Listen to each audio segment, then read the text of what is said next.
Live from clickorlando.com and streaming on News 6 Plus. This is News 6, getting results. Good afternoon. We interrupt the talk to bring you critical information as Hurricane Milton churns closer to Florida. I'm Lisa Bell. And I'm Justin Mormith. Hot off the press, the new advisory for this Category 5 storm. Meteorologist Julie Broughton standing by with the update. This storm continues to just grow in size and get a lot stronger, Julie. Yeah, Justin, this is just a powerful Category 5 storm. As of 2 o'clock, look at that. The winds are at 175 miles per hour, and the pressure has dropped to 911 millibars. So we are talking about just a monster storm out there in the Gulf that is now moving off toward the east at 9 miles per hour. We are expecting to take a little more of a northeasterly track, and we are still on target for an 8 p.m. landfall or so. So landfall Wednesday evening with a Category 3 storm near the Tampa area. So we're talking about potentially catastrophic situation with large storm surge. And again, notice as it moves across the peninsula, it will likely continue to maintain its hurricane strength with winds at 90 miles per hour as it moves off our east coast by Thursday morning. But still, we are talking about hurricane force gusts throughout the day on Thursday as well. So this is going to be just a really rough go for us as we move through the next couple of days. I want to show you the satellite imagery, and you can see as we look back over the last several hours how well defined the system has gotten. You can see again that eye taking that jog now off toward the east, more of that easterly track. Now you'll notice on the track that we showed you, it had a lot of the strength, not as strong as it is now. So it'll be interesting to see how the National Hurricane Center adjusts that track and that intensity as we head toward the 5 o'clock update. So we won't get a new track for about another 3 hours or so. Here's what it looks like for us right now. So if you need to go ahead and make your hurricane preps, we are seeing a break in the showers across some spots. Right now we are sitting at 78 degrees in Cape Canaveral. Winds right now at 11 miles per hour with winds gusting to 22 miles per hour. Now the rain and the wind that we're seeing right now, that is not the result of Milton. That is because of a front and another area of low pressure. Again, the radar scanning out showing a lot of us dealing with areas of light rain. Now, if you do want to make those preps, you have the rest of the day tomorrow, and a lot of the day on Wednesday. Now, standing by with more of those county by county impacts and what we need to prepare for is meteorologist David Nazario.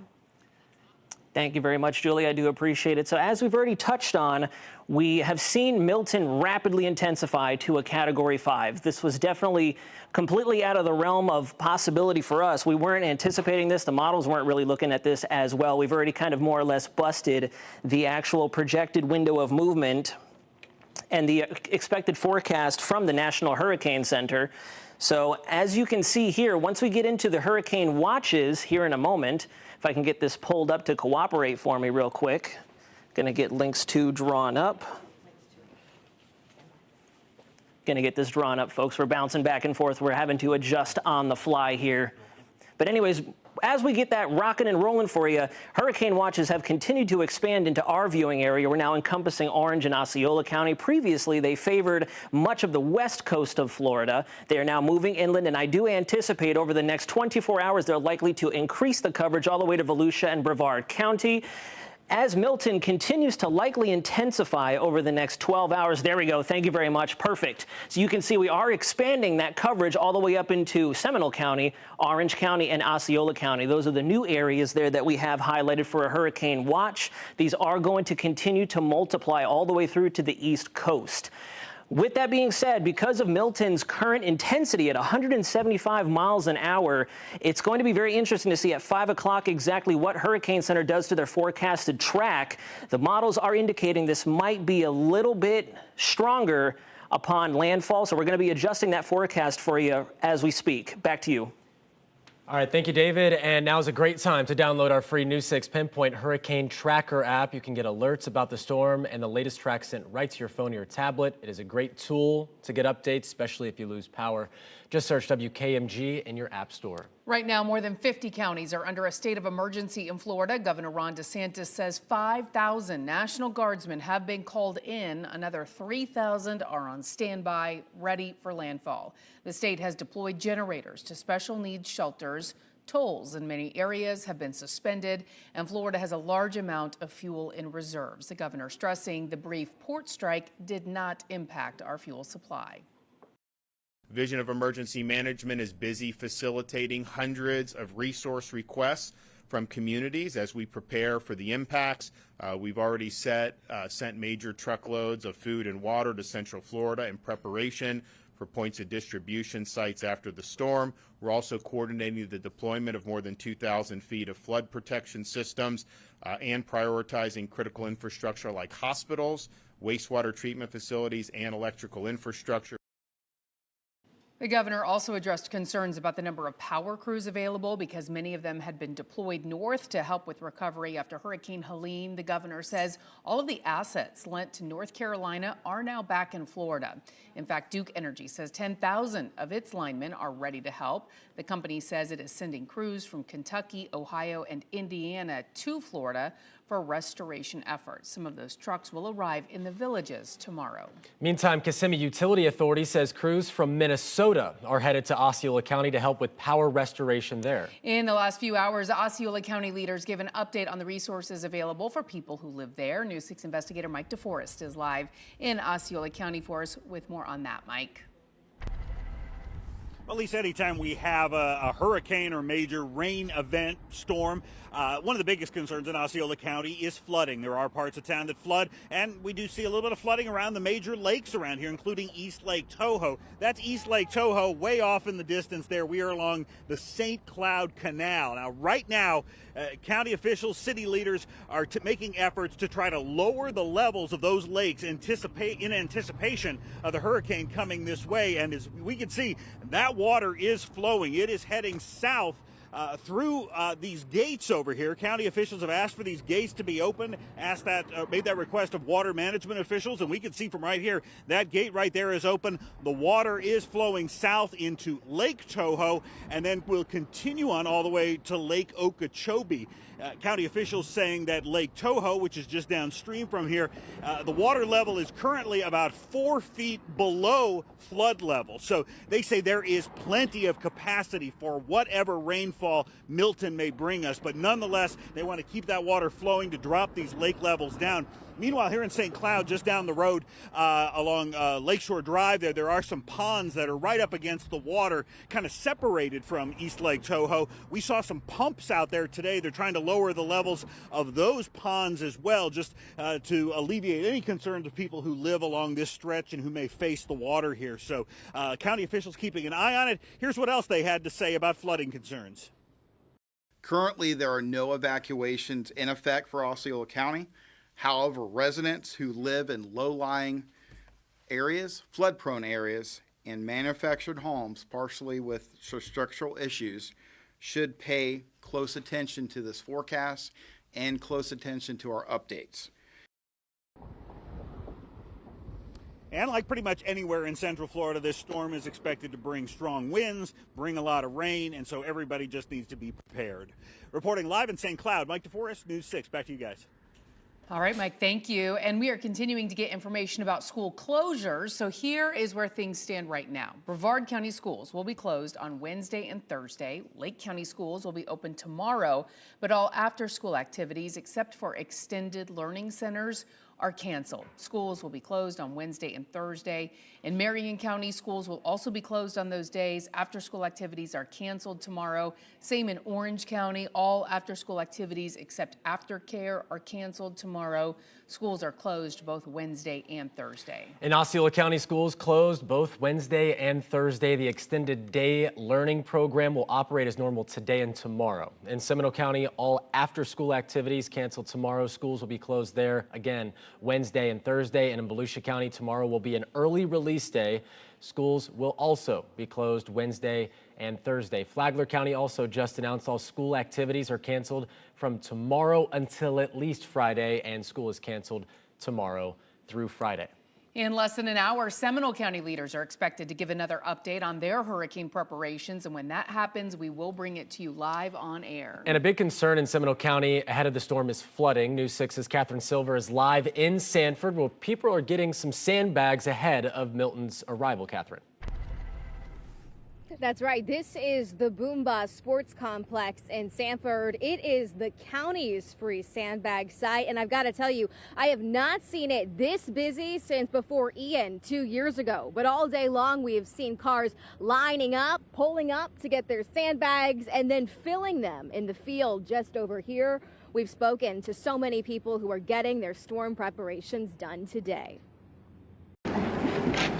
What are your concerns with this storm coming our way? Mostly flooding, yeah. Other than that, we got everything we need, gas, food items. Trying to get some gasoline for the generators and got the tents in here if we're gonna use it. I thought it was gonna be raining. You really came prepared. Yeah, I tried. After Ian is very concerning how the amount of water we got from Lake Jessup. So we live by Lake Jessup. Ian just like beat the north side of the house, so like the water is like the house was like a sponge. So hopefully this will help this time. We know it's going to come up into the house, just how bad.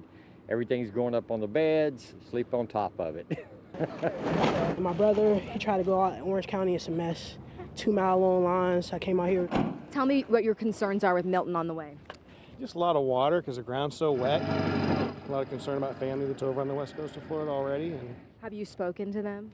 Yeah, we got some family that's already dealing with stuff from Helene. They're going over to some family down in Delray. Have some other family that are moving in with some other family over there. We've been through this a lot. We were here for the trifecta back in '04 with Charlie and Francis and I forget the third, but yeah, it was a crazy 6 weeks. The way Charlie came through, this kind of reminds me of that. Yeah, very reminiscent. And a lot of our neighbors, we went through all that together, and we're kind of preparing the same way. I'm doing this for a friend. I just got called. She was crying. So she's 90 years old. Be kind, share water. Just share advice, help out people. If you see somebody needing water, you got extra, just give it up. Like at the end of the day, we need to become a family right now in this time because you see what happened in North Carolina, Tennessee, Georgia. You see it all across the states. We're going to get through it together. Yeah, we are. And we have seen so many people helping each other out today. If you do want to come out to this site, just remember it is wet, it is muddy, so plan for that. Also, be patient because this line is quite long. There are 9 total sandbag locations across Seminole County. We have the full list where you live on clickorlando.com. For now, I'm live in Seminole County. Catherine Silver, Getting Results, News 6. Thank you, Catherine. Good to hear from people being so kind and generous in this time right now. And we also have a list of county by county sandbag sites on clickorlando.com. You can search for this on the homepage. Our coverage on the preparations for Hurricane Milton continue next. Emergency leaders say today is the day to get your hurricane supplies, a look at the demand, and what you will likely need. Plus, how to prepare your home, what should you document, and how to protect your property. We'll have more information on that coming up in just minutes. It's Central Florida. You know weather is always changing. Traffic's no different. It could be changing minute by minute. We're just trying to make things easy. How do you dress the kids? Should you bring the umbrella? Which roads to avoid and how I can get you guys to work safely. And we're both Floridians. I've been patrolling these streets for well over 10 years as a Florida State Trooper. I've been forecasting for about a decade. Why not get your information from 2 people who have lived it? And loved it. You gotta watch before you go. The new and improved News 6 app is here. We've updated everything and added new features to make it even better, like a more customizable home screen where you can log in and see the stories important to you at a glance. Stream News 6 and News 6 Plus live anywhere, anytime with picture-in-picture playback while you're using other apps on your phone. And now, the More For You section, which offers even more options for you to choose from. Download or update your app today. The new and improved News 6 app. Some would say it's a meteorologist's job to be here during the afternoon showers and major storms. But we disagree. It's not just a job, it's our passion. We work hard analyzing the most advanced maps, radar, and data, bringing you a blueprint so you can take on the day with the ones you love. Getting results by keeping you safe. That's our passion, and that's just what we do.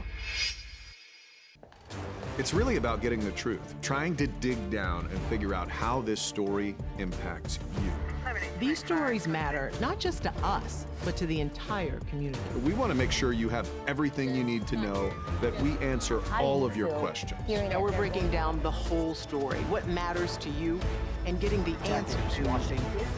Because that's what you need to know before you go to bed. News 6 at 11. When you're faced with severe weather, stay protected with the new 6 Pinpoint Weather app. Powered by the most experienced weather team in Central Florida. Get severe weather alerts, check what's coming your way with interactive Futurecast, and know when storms are leaving your area down to the minute with our Storm Tracker radar. Keep your family safe with the power of the Pinpoint Weather team at your fingertips. Download the new 6 Pinpoint Weather app now and get results. All eyes are on Hurricane Milton right now as the Category 5 storm rapidly intensifies with its sights set on Florida. The storm is expected to strike Florida's Gulf Coast on Wednesday. So if you still need to stock up on some supplies, emergency leaders are urging you to get that done today. News 6's Ezzy Castro has a look at what you might need. Have your food and have your flashlights, batteries, and phones, chargers, and everything like that.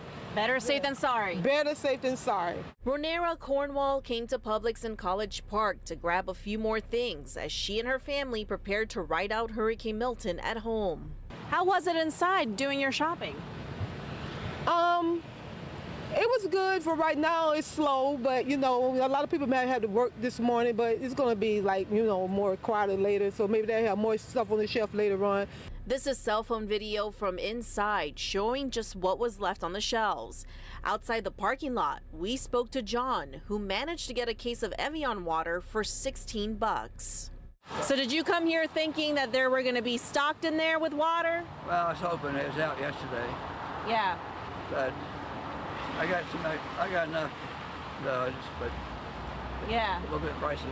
Some of the main essentials you want to make sure you have is food and water, pet food, important medications, flashlights, emergency power sources, and copies of important documents. Your disaster supply kit should have enough supplies to last each member of the household, including your pets, for at least 7 days. In College Park, Ezzy Castro, getting results, News 6.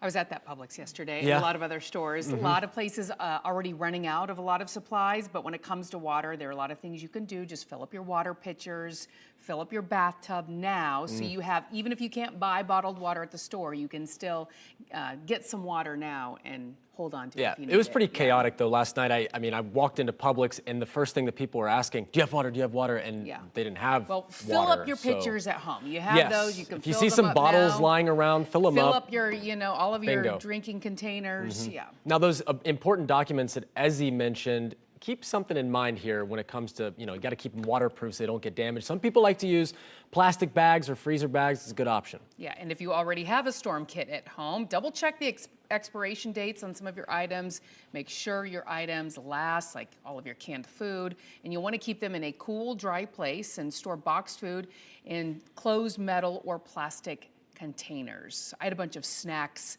in cardboard boxes. They were in their wrappers, but they were on the floor in my garage. And I'm like, probably should elevate those a Let's get little 'em up. bit. Yeah, just get 'em in up. case we get some water coming in. So we have our meteorologist joining us now. You guys are walking us through this storm. Right now it is a Category 5. It's rapidly intensified. Yeah. However, when it approaches Florida, as of right now, it looks like it will weaken a bit to a Category 3. So what is causing it to weaken?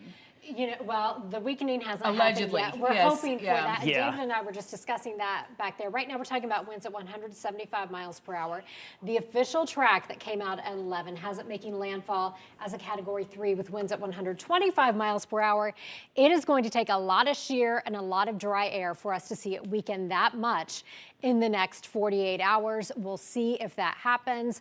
But again, it'll be interesting to see what the National Hurricane Center does with the intensity track on the next track that comes out at 5 o'clock. I have a feeling they will probably bump that up at landfall. Here's what we're looking at right now. That 2 o'clock advisory. Hurricane hunters have been in there throughout the day, several missions, and they have found 175-mile-per-hour winds with pressure at 911 millibars. Now remember, the threshold for Category 5 is 157-mile-per-hour winds, so we are way above that. Here's a look at that official track. It is now moving to the east at 9 miles per hour. It will move to the north of the Yucatan Peninsula, take a turn off to the north and east, and make landfall. We think right now, the National Hurricane Center is saying as a Category 3, like we said, it will take a lot of shear and a lot of dry air for us to see that much weakening with that system moving onshore. And as it moves across the peninsula, a lot of us are going to be dealing with hurricane force winds. It will maintain its hurricane strength all the way through peninsula. Remember, at its widest spot, Florida is only about 140 miles wide. Typically, we see hurricanes lose about half their strength for every 24 hours over land. So this will be over land for about 12 hours, keeping that hurricane strength. Now, we do have hurricane watches in place for all of our counties with the exception of Flagler, Volusia, and Brevard counties. I think you will be added shortly. These will turn into hurricane warnings tomorrow. So the takeaways with this, we are talking about a major storm.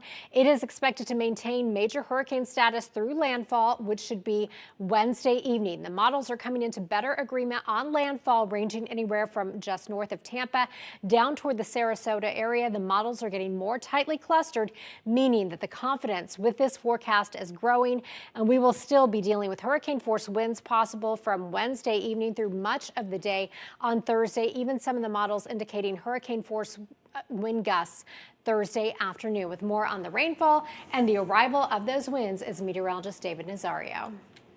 Thank you, Julie. So as she'd already alluded to, this is going to be our latest European model's depiction, showing us exactly just how much rain we can receive from Hurricane Milton as it makes landfall somewhere along our west coast. I have the European model pulled up for you all today because we're putting a little more stock in the general track that it has it taking across central Florida. I'm going to show you the American model, the GFS, just here in one moment, but I want you all to look very closely at some of these rainfall totals and remember that we are currently raining outside as we speak. We're seeing a lot of rainfall over our neck of the woods. It has been raining for a solid 24 hours and is expected to do so over the next day or two. We might get a little bit of a break as Milton is on its final approach getting into Wednesday afternoon. There's going to be a bit of a dry spell for us, but then we're going to ramp right back up as we go into the early evening hours of Wednesday. We'll go ahead and move forward just a little bit.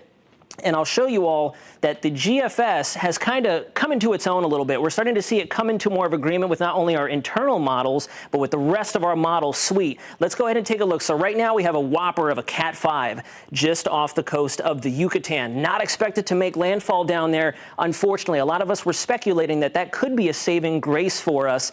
Doesn't really seem to be the case now at this point. We'll walk the clock forward. There goes that close pass. Still expected to intensify as we go into tonight. On approach tomorrow early morning into Wednesday is when we are expecting that weakening phase, as Julie mentioned, to start to take effect. The shear, the dry air should hopefully start to break this down. And then you can see as we get into Wednesday evening, this is 9 o'clock local for us right off the Clearwater, St. Petersburg area as a potential Cat 3. Could still be stronger than that. It's going to take a lot of work to weaken this thing down, and you can already see as we go through Wednesday night, early Thursday morning, hurricane force winds are likely to engulf much of our viewing area near Orlando, Deltona, Daytona Beach, you name it, the Four Corners counties. So we're going to definitely be dialing in this forecast as quick as we can and making the adjustments on the fly. Back to you. All right, David, thank you. And your county-by-county impacts, if you're in areas like Marion County, Sumter County, and Lake County, the worst weather arrives for us during the evening hours Wednesday, the early evening hours through the first part of the day on Thursday. You're looking at winds at times 70 to 80 miles per hour, 6 to 8 inches of rain, and all of us will be dealing with that threat of isolated tornadoes. Taking you down to the I-4 corridor, we're talking about Seminole County, Orange County, as well as Osceola County. We're looking at the worst weather arriving Wednesday night through the overnight hours into Thursday with winds at 80 to 90 miles per hour, and we could see 4 to 8 inches of rain.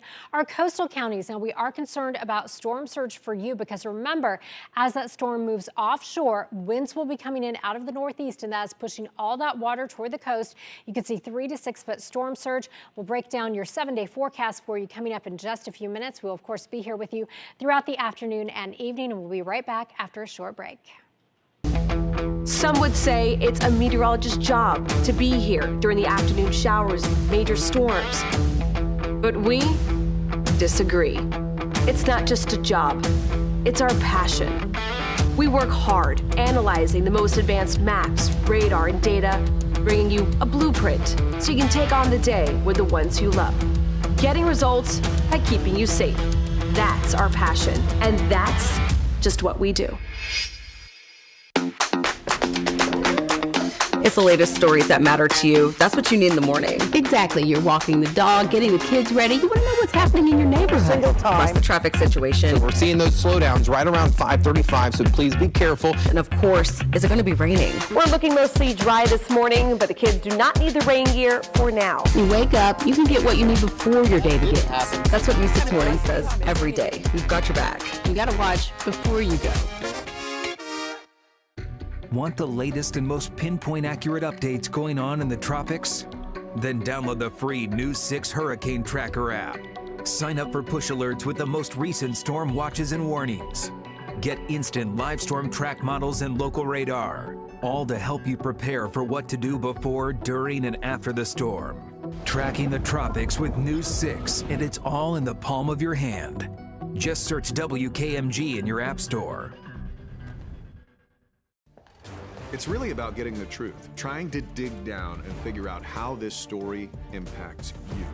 These stories matter not just to us, but to the entire community. We want to make sure you have everything you need to know, that we answer all of your questions. Now we're breaking down the whole story, what matters to you, and getting the answers you want.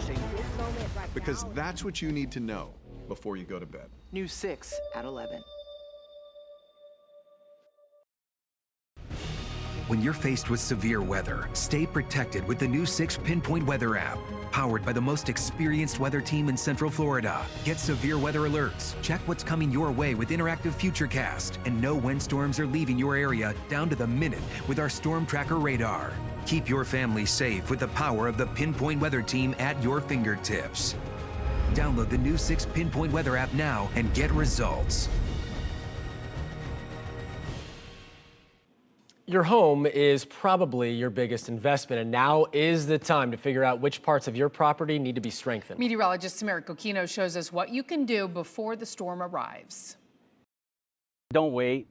You run out of time. Out of time. Everybody's at the same spot trying to buy the plywood that isn't on the shelves. And supplies. That's why BFAR Contracting says you should start preparing your home now. What is the first thing that people should do when they're thinking about preparing their home? Like if they're a new homeowner or if they've never lived in Florida or experienced a hurricane? Yeah, for sure. So I think the first thing and the easiest thing is to document. Start with the outside. We can walk along the perimeter. We're going to check the gutters. We're going to check the soffits. We're going to check our HVAC. We're just going to get the window screens. We're going to get photos of all of those things beforehand. And don't forget about the fence. If you're looking along it, is to document. You can see if it's leaning or how it stands up straight. Next, take note of what's in your home. I like to go into one corner of the house and I'll slowly take a video of all the contents in the house. Now, it's time to get to work, starting with trees nearby. Get rid of any limbs hanging over your home. Just anything that's lower hanging or dead or, doesn't need to be in there because they can be projectiles. Tree trimming can be dangerous, so BFAR recommends getting a professional. Meantime, something else you can do right now is check your roof. Making sure that you don't have any problems, or if you do, address them. You can maybe mitigate some interior damages if you address it ahead of time. Another vulnerable spot, your windows. If impact windows aren't in your budget, there are 2 things you can do to protect your home days before a storm comes. We get a sheet of plywood and we make it bigger than this window. And then what we're going to do is we're going to fasten that in with a Tapcon and a washer. You're going to use a concrete drill bit and you're going to drill right in there, and then you're going to fasten these in. Is there another option? These are ply locks. The cool thing about these is there's no drilling. Okay, so what you'll do is you'll measure the opening of the window here. Okay. And you're just going to take a 1/4 inch off of the top and the sides so that it's an 1/8 inch all around. And the plywood simply slides into this clip, and then it just locks right into place. Also, make sure to put away any yard decorations or furniture. And if you have a grill like this one, you can bungee the lid and the doors shut.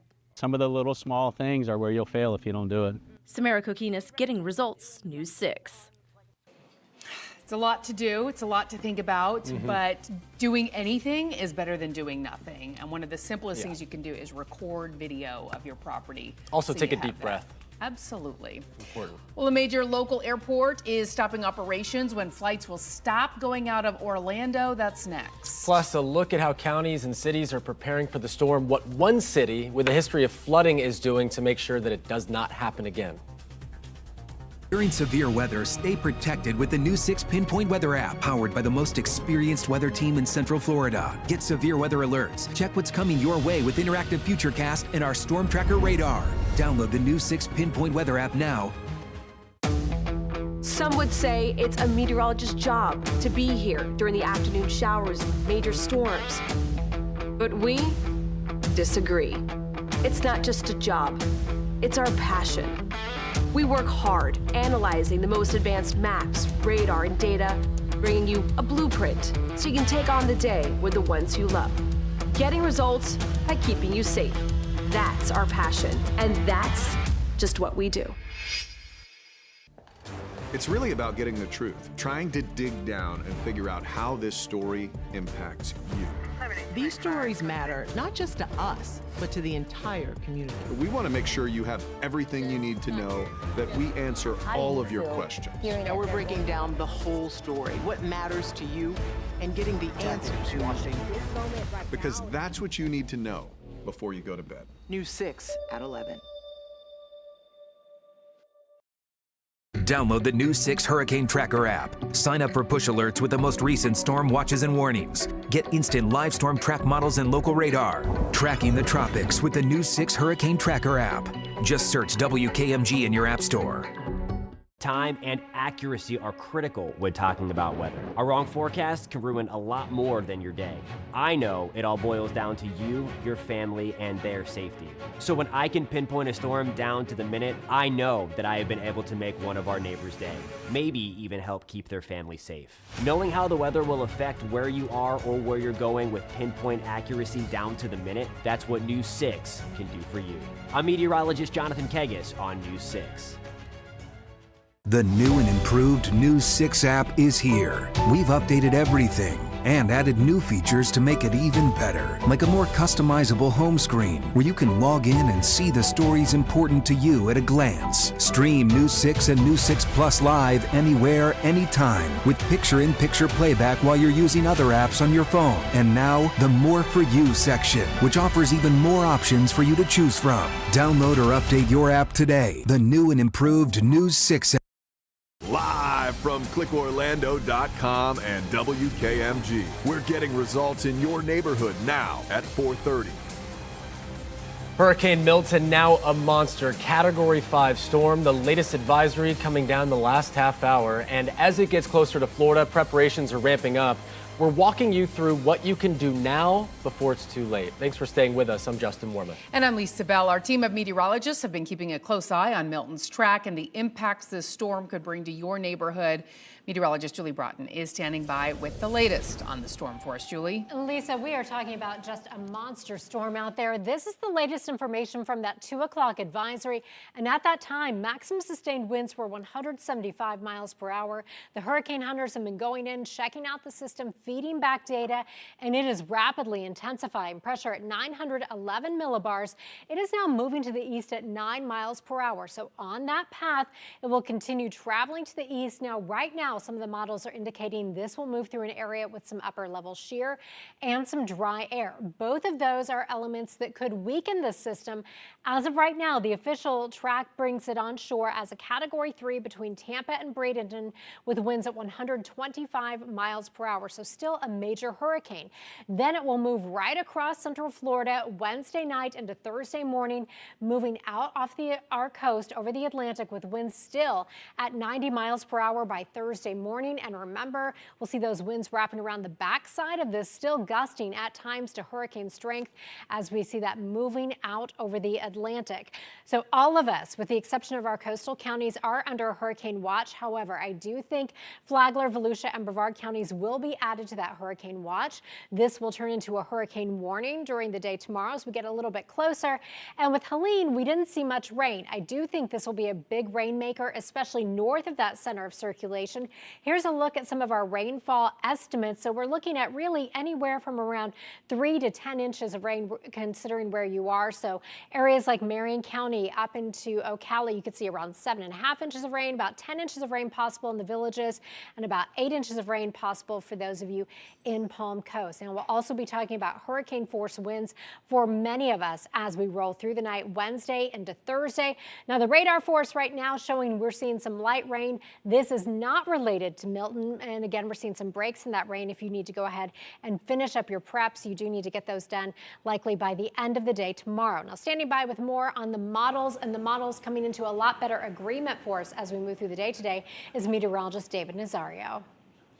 Thank you, Julie. So I want to talk specifically about the models because we've been seeing such a rapid change in Milton's real-time activity in comparison to what the computer models had alluded to earlier. So despite the intensity more or less being off the chain right now, I want to show you that we are still very confident on the track. These are a large majority of our global models that Central Florida will likely be receiving the full brunt of this system. You can see we are expecting a landfall anywhere between Sarasota, Bradenton, maybe getting as far north as Clearwater, St. Petersburg, right there in the Tampa Bay area, which would be worst case scenario before it continues to transition off towards the east-northeast right across our viewing area. As Julie had mentioned, this is going to create hurricane force conditions for a large majority of us. Depending on how far to the north, how far to the south this tracks, we still have time to dial that part of the forecast in. But regardless, I would recommend, and it would behoove you out there if you're watching right now, to be prepared for hurricane conditions regardless of where you are underneath these plots. Back to you all.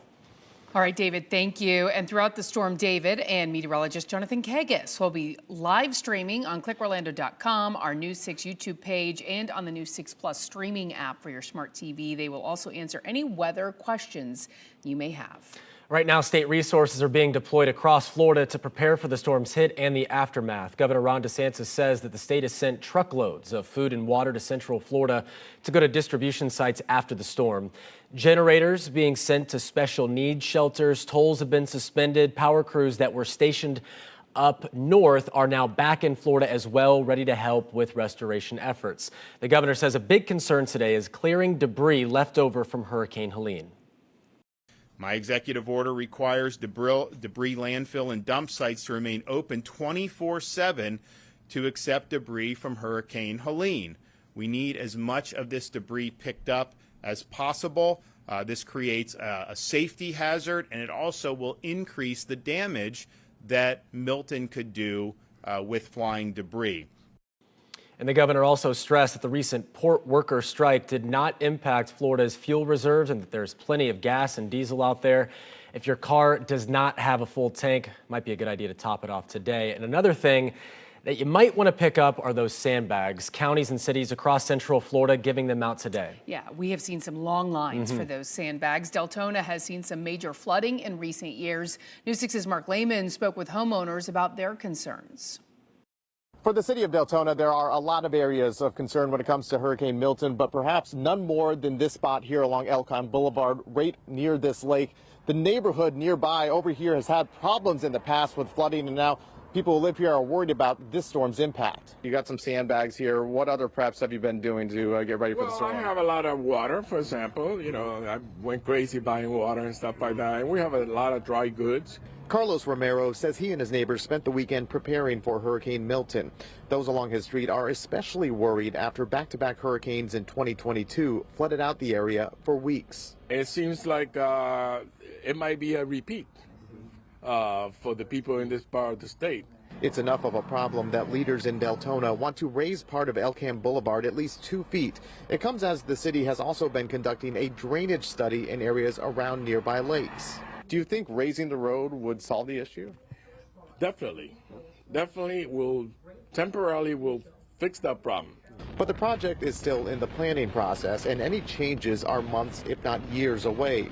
With the possibility of flooding from Hurricane Milton, Romero says he's done everything he can to get ready and is hoping for the best. We have to be thankful for all the things that happen to us that are good, and we just have to be prepared. In Deltona, Mark Lehman, getting results, News 6. Orlando Mayor Buddy Dyer provided an update on the city's preparations ahead of Hurricane Milton. The mayor said the city is under a state of emergency and non-essential Orlando City operations will be closed on Wednesday and Thursday. He says after Milton, the city will work to pick up garbage and have third parties on standby to help. The shelters will expand their capacity, and our homeless outreach teams and downtown ambassadors are already out on the streets providing weather information and directing our communities most vulnerable to the shelters. Mayor Dyer urged everyone in the area to prepare by finalizing their plans, getting their disaster kits together, and protecting your home. Within the last hour, leaders with Orlando International Airport said that the airport will stop operating on Wednesday morning. The airport will remain open to accept emergency aid and relief flights if necessary. It'll resume commercial flights as soon as it is safe to do so. Evacuation orders could come down as soon as tomorrow in Flagler County. Emergency leaders tell News 6 that they're keeping a close eye on the storm and will make a decision depending on its strength. If you do have to evacuate, make sure you pack extra keys, cash, medication, and important documents. I would highly recommend, if anybody has the means to do so, you have the capability of going to a hotel, staying with friends and families, get on the road today, wherever that might be. There's hoteling in Orlando. If you are 100% going to need to be dependent on power and you have the means to do so, you may want to consider a Jacksonville. Florida has designated evacuation zones. The state as a tool to find out if your home is in an evacuation zone and the route that you should take. We have posted that info for you at clickorlando.com/hurricane. In Lake County, people in Astor who live along the St. Johns River say they are expecting their streets to flood. Yeah, News 6's Emily McLeod was in Astor this morning, catching up with people who are busy trying to finish those last-minute preparations. Pam, tell me how you're preparing for Hurricane Milton. Just hunkering, tying stuff down, moving stuff, make sure we got food, water, because we flood back here. Pam Russo is already preparing for her neighborhood to flood as a result of Hurricane Milton. Tell me what you're seeing so far today. Yeah, it's already high. It's up to my seawall. So yeah, it's before it gets here, it'll probably be over my seawall already. Russo says she has a full day of bringing things inside and moving her cars to an area that doesn't flood. I have a little boat I go back and forth with, which I do. Yeah. Wow. So yeah. So and then I'll get this car out here. So I put it outside the flood stage, and that we could use it later on. Yeah. But yeah, pretty much just getting ready. Yeah. Do you anticipate that you'll have to get your boat out for this storm? Yes, I do. Other people in Astor picked up sandbags. Are you concerned at all about flooding? For my neighbors, yes. Me, I'm high and dry where I'm at on my lot. The past flooding hasn't got to me. It come up pretty close. Did a little damage to the seawall, and of course there's debris and stuff, but the threat of flood is possible. For a list of sandbag sites in Lake County and throughout all of Central Florida, we've put a list inside this article on clickorlando.com. In Astor, Emily McLeod, Getting Results, News 6. And our coverage on Hurricane Milton and the potential local impacts continues next. Coming up, what you should do right now to make that insurance procedure easier after the storm. Some would say it's a meteorologist's job to be here during the afternoon showers and major storms. But we disagree. It's not just a job, it's our passion. We work hard analyzing the most advanced maps, radar, and data, bringing you a blueprint so you can take on the day with the ones you love. Getting results by keeping you safe. That's our passion, and that's just what we do. It's the latest stories that matter to you. That's what you need in the morning. Exactly. You're walking the dog, getting the kids ready. You want to know what's happening in your neighborhood. Plus the traffic situation. So we're seeing those slowdowns right around 5:35, so please be careful. And of course, is it going to be raining? We're looking mostly dry this morning, but the kids do not need the rain gear for now. You wake up, you can get what you need before your day begins. That's what News 6 Mornings does every day. We've got your back. You got to watch before you go. Want the latest and most pinpoint accurate updates going on in the tropics? Then download the free News 6 Hurricane Tracker app. Sign up for push alerts with the most recent storm watches and warnings. Get instant live storm track models and local radar, all to help you prepare for what to do before, during, and after the storm. Tracking the tropics with News 6, and it's all in the palm of your hand. Just search WKMG in your app store. It's really about getting the truth, trying to dig down and figure out how this story impacts you. These stories matter not just to us, but to the entire community. We want to make sure you have everything you need to know, that we answer all of your questions. Now we're breaking down the whole story, what matters to you, and getting the answers you want. Because that's what you need to know before you go to bed. News 6 at 11. When you're faced with severe weather, stay protected with the News 6 Pinpoint Weather app. Powered by the most experienced weather team in Central Florida. Get severe weather alerts, check what's coming your way with interactive Futurecast, and know when storms are leaving your area down to the minute with our Storm Tracker radar.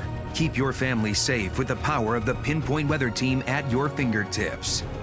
Download the News 6 Pinpoint Weather app now and get results. When it comes to insurance, now is the time to plan before Hurricane Milton hits Central Florida. Insurance experts with Lending Tree are reminding folks with homeowners or renters insurance to make sure that you have an updated home inventory handy. They're talking about an itemized list of your possessions and their corresponding value. Make sure you include purchase information, like when you bought it, how much you paid for it. If you have receipts, take pictures of them and keep the hard copies in a waterproof container. And have this in a place that you could access after a disaster. You could store these things in the cloud these days, or smartphone apps you could use to create a home inventory. And just having a home inventory makes it easier for you to document your possessions and document your losses to the insurance company so you can get your check faster. And you should also take pictures outside of your home to document the condition of your roof, garage door, fence, shed, anything that could get damaged. Just updated itemization is what you need to do. This will help speed up that insurance payment process. Yeah, and just one of the biggest resources during and after a storm. Could be dangerous if you don't use it properly. Unfortunately, we see this pretty much every year when a disaster strikes. We're talking about generators. Meteorologist Michelle Morgan shows some easy things you can do to keep your family safe. So this is actually a smaller style generator. This is one that you're going to probably, if you're a last minute person, you're going to be able to get your hands on. Michael Vita is the fire marshal for Lake County Fire Rescue. He's seen firsthand what could go wrong with generators. We get burn injuries. And carbon monoxide poisoning. Dizziness, nausea, and all that stuff. So we'll go out there. To avoid this, Vita says to keep your generator outside, away from anything that can catch fire like mulch.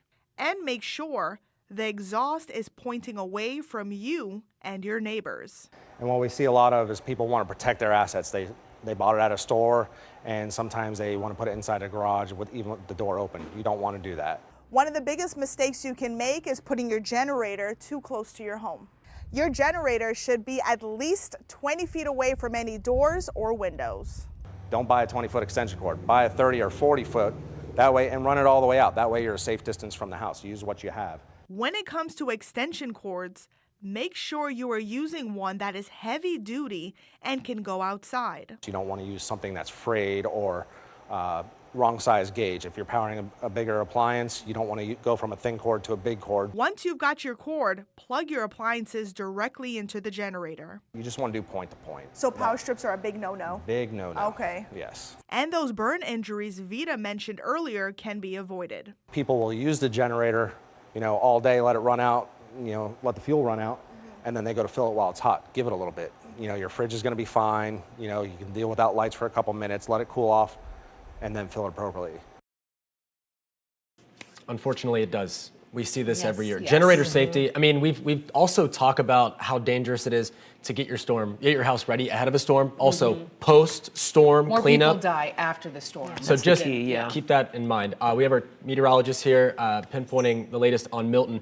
So Julie, I think a lot of people are questioning and just want to know when the impacts will start to time out a little bit. I know it's a fluid situation. In fact, like yesterday, it looked like more of a Wednesday, midday sort of a thing. Now it looks like Wednesday evening.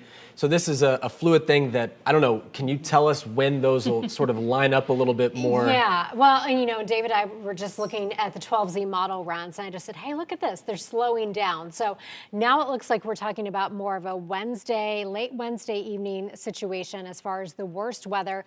And we never like when really bad weather happens at all, but overnight it's always scary. And so I think we're looking at the worst of this likely happening overnight Wednesday into Thursday. We'll get you right to the graphics. There is the 2 o'clock advisory for you. Notice those winds up to 175 miles per hour. This is a Category 5 storm. This could potentially be catastrophic as it continues making its way to the east at 9 miles per hour. Pressure is down to 911 millibars. We'll put it in motion for you, and it will take off to the north and east, stopping the clock here. This is the track that came out at 11 o'clock. I think the timing and probably intensity will be adjusted with the 5 o'clock advisory.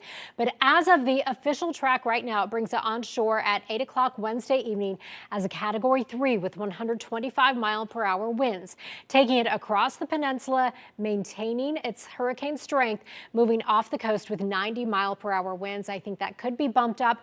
But again, we're looking at some shear in the Gulf. We're also looking at some drier air. So both of those factors could weaken this a little bit before it makes landfall. Again, we'll see how that intensity forecast is adjusted.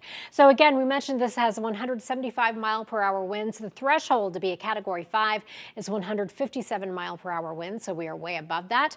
We do have a hurricane watch in place for all of our counties except for our coastal counties. I think you will be added to that. This will become a hurricane warning for tomorrow.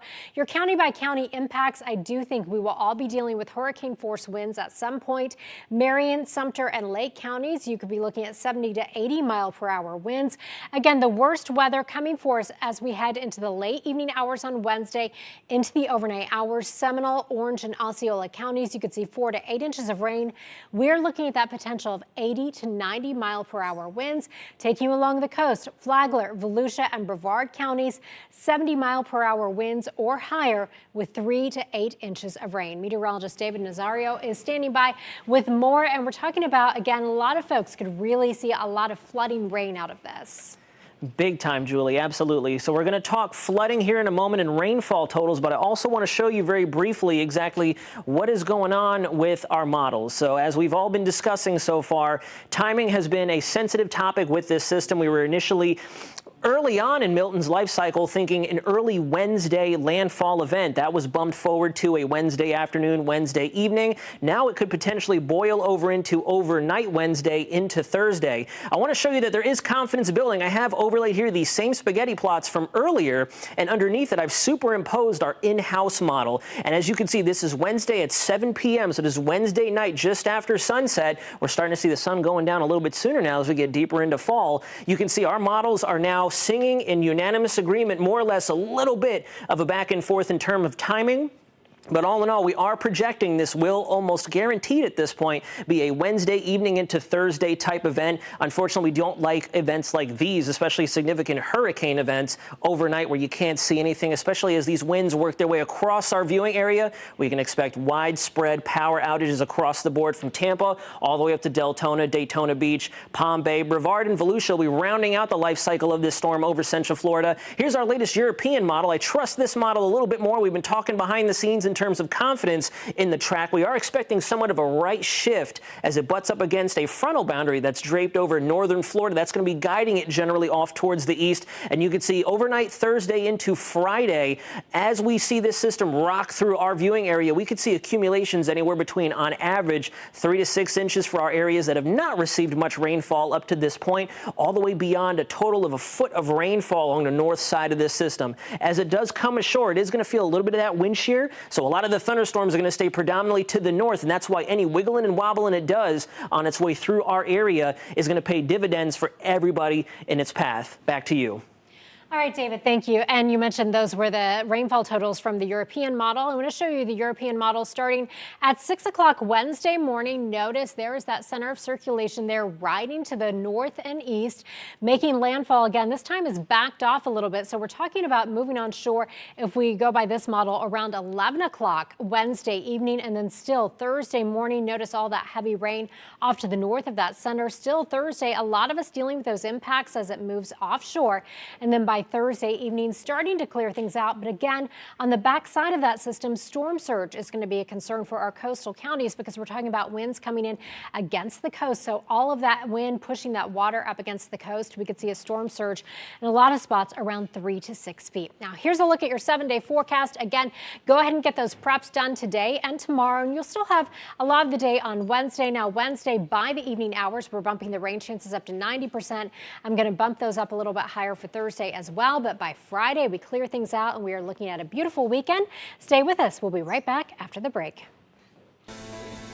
It's Central Florida. You know weather is always changing. Traffic's no different. It could be changing minute by minute. We're just trying to make things easy. How do you dress the kids? Should you bring the umbrella? Which roads to avoid and how I can get you guys to work safely. And we're both Floridians. I've been patrolling these streets for well over 10 years as a Florida State Trooper. I've been forecasting for about a decade. Why not get your information from two people who have lived it? And loved it. You gotta watch before you go. The new and improved News 6 app is here. We've updated everything and added new features to make it even better, like a more customizable home screen where you can log in and see the stories important to you at a glance. Stream News 6 and News 6 Plus live anywhere, anytime with picture-in-picture playback while you're using other apps on your phone. And now, the More For You section, which offers even more options for you to choose from. Download or update your app today. The new and improved News 6 app. Some would say it's a meteorologist's job to be here during the afternoon showers and major storms. But we disagree. It's not just a job, it's our passion. We work hard analyzing the most advanced maps, radar, and data, bringing you a blueprint so you can take on the day with the ones you love. Getting results by keeping you safe. That's our passion, and that's just what we do. It's really about getting the truth, trying to dig down and figure out how this story impacts you.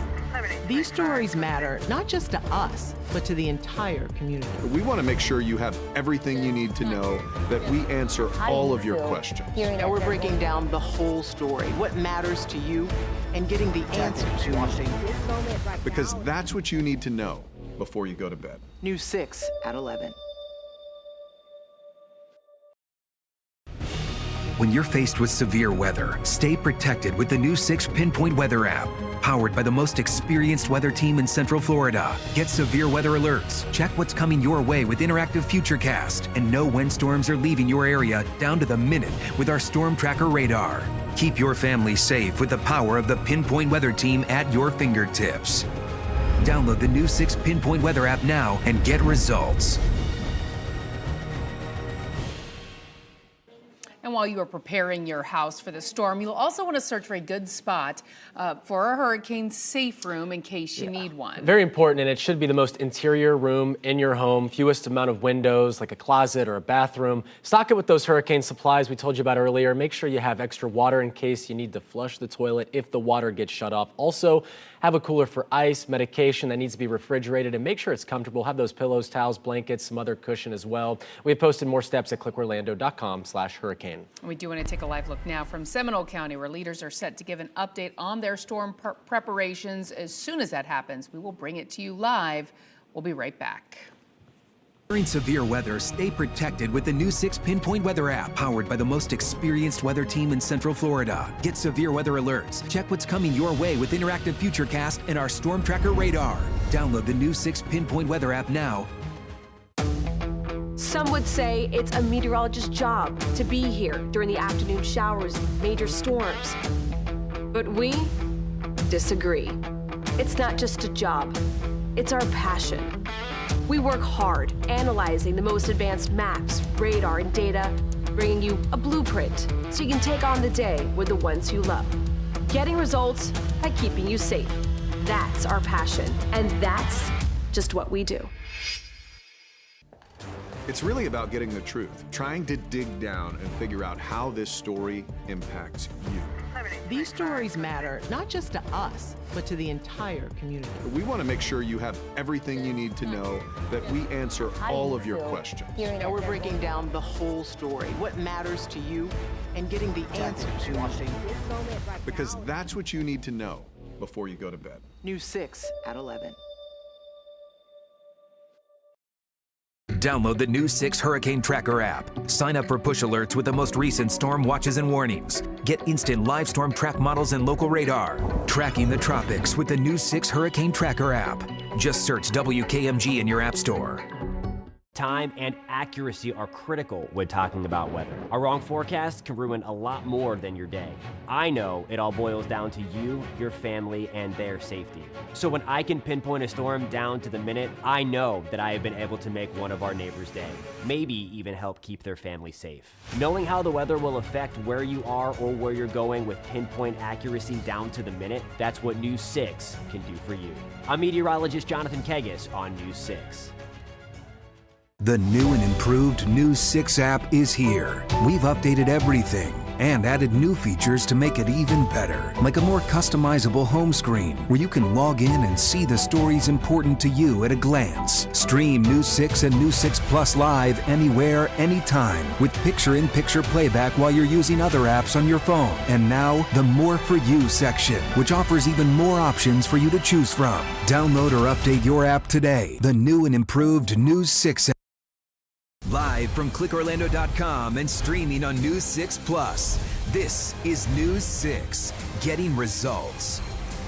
Right now on News 6 at 3, preparing for Hurricane Milton, people getting last-minute supplies, school districts closing down, some counties talking about evacuations. We have team coverage as Milton strengthens into a beast, Category 5 storm at a ridiculous pace. And Milton became a hurricane yesterday at 1 o'clock, and less than 24 hours later, it turned into one of the strongest storms of the season. We have a lot to get to. Thank you so much for joining us, everyone.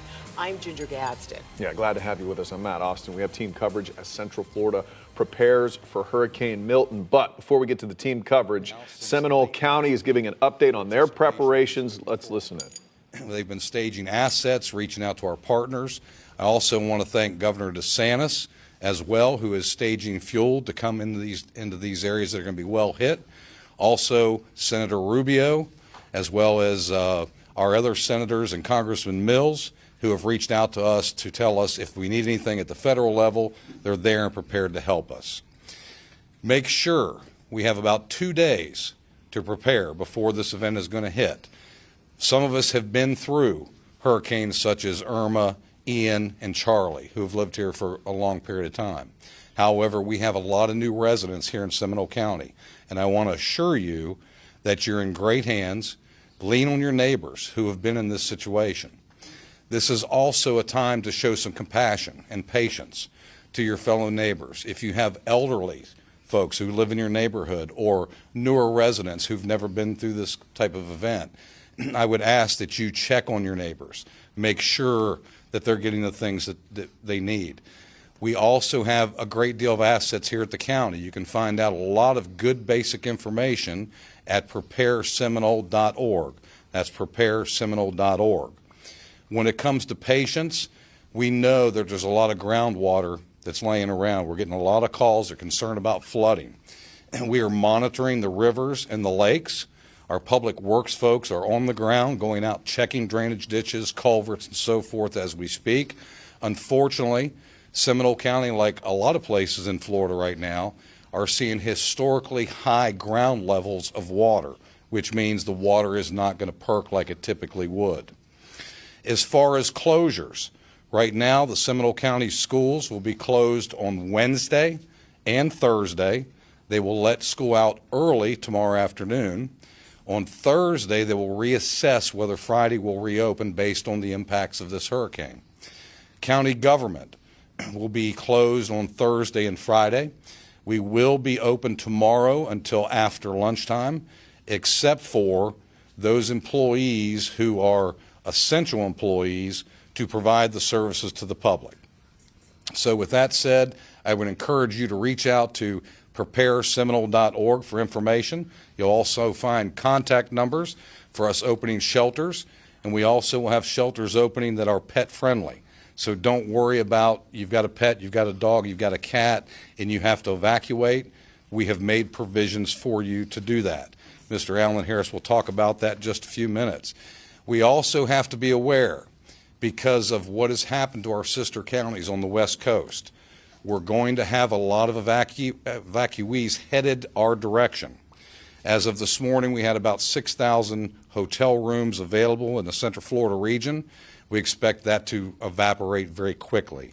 As you've seen, maybe, and some of you have reported, and I appreciate the media being here to report this, is that we have I-4, 75, and these other thoroughfares that are plugged up with people trying to leave the West Coast, which is where this catastrophic storm is slated to eventually hit. Those people are going to be in our community. So be patient.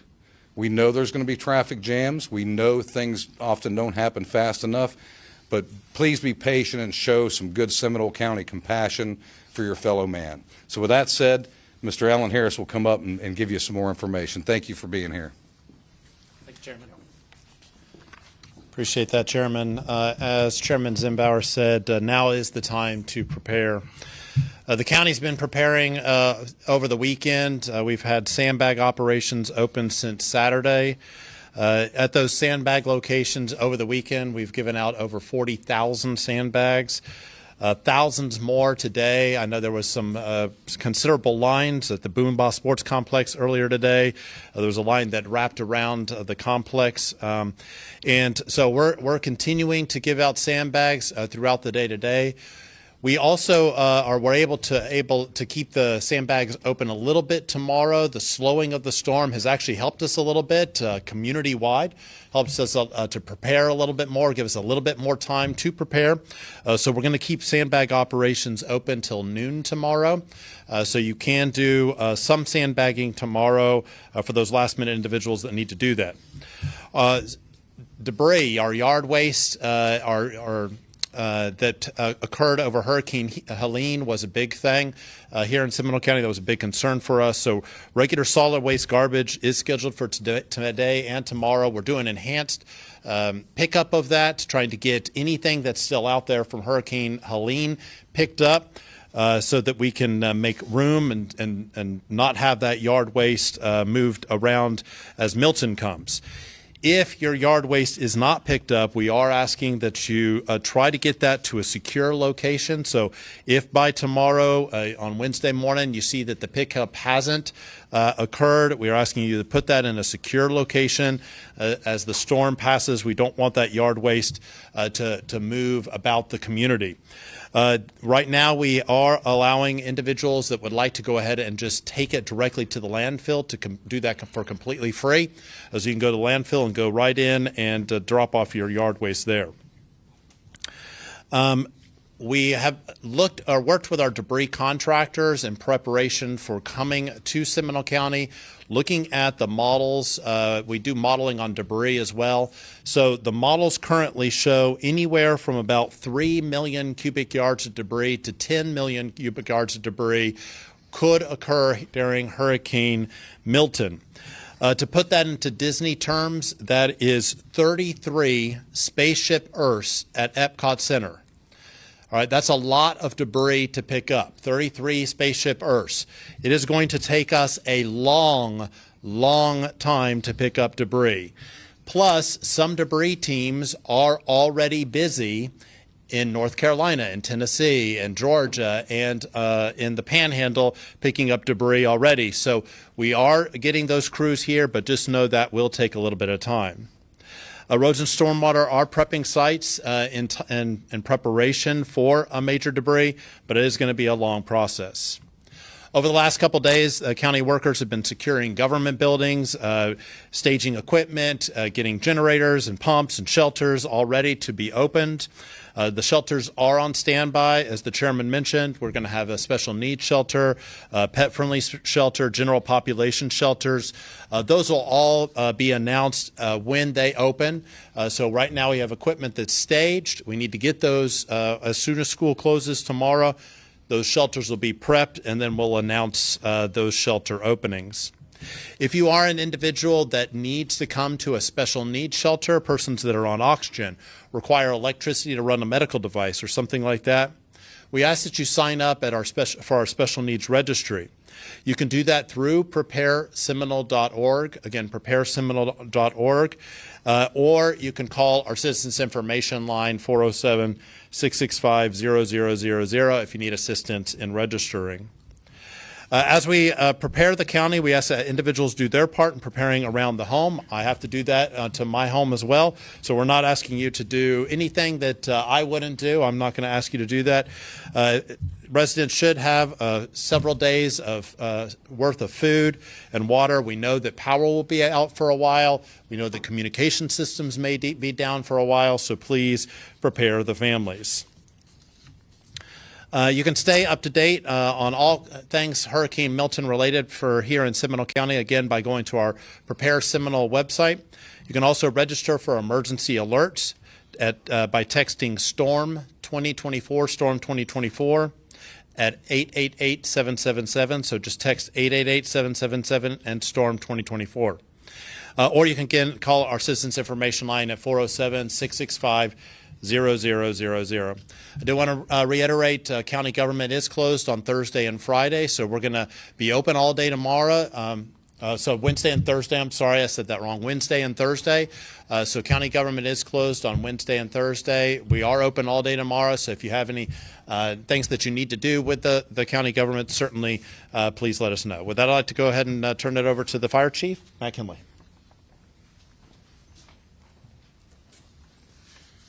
Good afternoon. Just want to start off with the Seminole County Fire Department, as always, is here ready to serve. I would like to reiterate what Alan has already said, that preparation is the key. As you all are preparing, so are we. We're going to be deploying additional resources along with just our everyday fire trucks. We'll be also staffing our smaller trucks, the woods trucks, with chainsaw teams so that we can open up the roads to enhance our response. We'll also be staffing up our 2 high water vehicles and have them ready, stand by in anticipation of any flooding that may happen. That being said, if evacuation orders are issued, I strongly urge you to follow those. Your safety remains our top priority, but you also need to assist in keeping yourself safe. During the peak of the storm, responders may not be able to reach you due to the extreme weather. However, if you have an emergency, do call 911. We will respond as soon as we possibly can, and our 911 dispatchers may be able to help you over the phone. While we do encourage you to call 911 for emergencies, please avoid calling for non-emergency calls. Don't call for storm updates, power outages. This can hinder our ability to respond to a true emergency. I would encourage you to use the Citizens Information Line for such inquiries.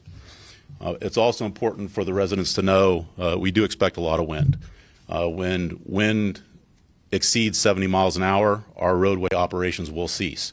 We will halt those operations until those extreme winds die down to under 70 miles an hour. We will get to you, but again, if you are told to leave, you should heed those warnings. I always like to talk about generator safety. That continues to be one of the things that causes injuries and death during these hurricanes. Power outages are likely due to the high winds. So please be mindful of generator safety. We continue to see these negative outcomes. Just some key points: never operate a generator inside any structure. Keep it at least 20 feet away from your home. Do not place it near any open doors or windows. Avoid refueling. Do not refuel when they're still hot. And if you do not have a carbon monoxide alarm, now's the time to get one. Those can save lives. Please keep yourself safe. These are just a few tips from the Seminole County Fire Department, but for comprehensive information, please visit prepareseminole.org. Thank you for your partnership and keeping you safe. And now I would like to turn it over to Sheriff Lima. Thank you so much, Chief, and thank you, Chairman. It's good to be back here once again talking about all those important details that we know as Floridians that we have to prepare for these storms. It has been some time since Seminole County or Central Florida has taken a direct hit from one of these storms. So it doesn't matter what your media source is, what press conference you're looking at, whether it's here in Seminole County, Orange County, Brevard County, you're going to hear a lot of the same messages that are being delivered. Right now is our opportunity. Not only do we prepare at the beginning of hurricane season, but we prepare constantly for an opportunity to do this. We just pulled 35 members of the Sheriff's Office back from Dixie County just yesterday to make sure that we're kind of prepared for this. And I think that you'll see various windows when you hear Alan have these press conferences and conversations. You'll hear various windows. We're in the window right now of preparation. You've heard from the fire chief, the chairman of the county commission, and myself that we are prepared. Now it's time for you to prepare your homes, your families, and have that plan, because there'll come a moment in time where you cannot shift from that plan. You don't want to be out there on the road during the height of the storm. So you're gonna have some options for you. One is to make sure you secure as much as you can, make sure that your home is set for that rating. You'll hear manufactured home, mobile home communities. You'll hear some professional recommendations and maybe some legal guidance from us as we move forward. I want you to kind of be mindful of that. A second is to the best of your ability, if you're a business owner or operator, please be incredibly flexible with your workers within those organizations. They have to also have a window of time so they can work to prepare themselves, their families, to get whatever they have to get taken care of, just so we're not having problems with the storm. Typically, from a law enforcement perspective, we're encouraging people to stay off the roads if you don't need to be on the roads. The next day and a half, 2 days, you see a lot of people hitting the stores, hitting the gas stations. Bring your patients with you. A lot of people that are there trying to do the same thing, and supplies are running out. So again, be patient, be mindful, and be neighborly to the best of your ability. If you decide to go to one of our shelters, we'll have multiple shelters open here in Seminole County. And we want to encourage you to do that, knowing that it's not a 5-star hotel that you're going to be going to, but we will, at bare minimum, provide you a safe location. Not only safety from the storm, but at each one of our locations will be staffed with at least 4 deputy sheriffs or partnering police officers. And I think that that's kind of important to mention for us. You're hearing now from the county and the fire chief and myself, but we're working in harmony with the 7 municipalities here in Seminole County. All of the city agencies are represented on conference calls, and we remain in lockstep on what our overall holistic strategy is to do this. So you'll be safe at those locations. And as we get closer to the storm, you'll learn more about those particular locations as we get closer to that. If you're evaluating whether or not you're going to leave your home, some people have fear of leaving their home should they have damage and then their properties and valuables be taken. You will see then the posturing of the Sheriff's Office and partnering municipalities throughout Seminole County as we will go to a full staffing and then overstaffing component. Knowing that the schools are closed and our court systems are not going to be open for a majority of this week, all of those additional deputy sheriffs will be visibly out patrolling the streets. But in addition to that, we'll have what we call as anti-crime unit. These are investigative units within the Sheriff's Office that look like they're driving normal cars, and in many regards, they have uniforms and clothing that don't look like this. They'll have some identifiers on it, but they're out there looking for people to try to take advantage of a situation like this and commit crime. So, again, if you're making that decision, we will do all that we can to make sure that your homes, your properties are protected with increased enforcement, surveillance within those areas, particularly the ones where people may vacate a lot. The message on the road, of course, every time we do this, we have conversations about what you should do if you come up to an intersection that does not have a traffic signal that's working. You're going to treat that as a 4-way stop. Many of the intersections throughout Seminole County, we have operated with a powered generator system. So should the lights and traffic signals go out, you may see a deputy sheriff at the location. You may have some power through a generator, or it may be completely blacked out. If it's blacked out, you treat it as a four-way stop. Slow down, be extra mindful if you absolutely have to be on the road. And our generators will be trackable. Every time of storm, somebody wants to make a name for themselves and try to steal one of our generators, and we will absolutely embarrass you if you do that. So again, they're for life-saving efforts. Don't mess with the generators. Each year you see somebody goes out there and tries to do something, but don't be the person this year. We're tracking those things. We can get them back. Last and certainly not least, which is important for this briefing, you're going to hear myself and the fire chief talk a lot about safety, but it is incredibly important that once the rain starts coming, that you're not driving through puddles that are on the roadway. When the ground gets wet, sometimes those roadways can wash out, and there's no reliable way for you to tell the depth of a puddle before you drive through it. And we've had some very difficult situations that we've had to work through because people thought that there was a low-lying area. We've had to evacuate people from cars that are stranded because the car stopped working. So try not to drive through those puddles of standing water. In addition to that, when the ground gets wet, if you're new to Florida, Floridians know this, that when the ground gets wet, a lot of our trees, especially our larger trees, get loose in the ground and things start to fall down. So whether it's a tree, whether it's a power pole, if you got a power line that's on your car or in and around your car, you don't want to get out. You're going to be able to call 911, call the sheriff's office. We'll be prepared to come out there and provide whatever services that we possibly can. And then, of course, just like the fire department, we have our heavy rescue vehicles that are going to be strategically staged throughout the county. Should the winds get high enough where it's no longer safe to get patrol vehicles out there, we can get to some critical calls for service with our heavy vehicle and get out there to make sure that you're taken care of. So, again, take care of one another. Look at all of that list of things that you have to do at your house. If you're a business owner, be mindful of your employees. Try to give them some time so they can go home and prepare their own homes. And then if you need us, call us. I mean, we're still, again, fully operating. Tomorrow at midday, at noon, we'll close the sheriff's office for normal routine business, and we will remain closed for normal routine business through the end of the week. Now, our emergency response units, we're going to go into a more operational, tactical type of positioning for the remainder of the week. That will allow us enough time to get through the storm, assess the damages, and then get out there and provide whatever relief to citizens that we possibly can. So, thank you. Thank you, Sheriff, very much for your words of wisdom, as well as all of our other entities here in the county. And as you all have heard today, your government is doing their part to prepare this community. Again, now we ask you to do your part.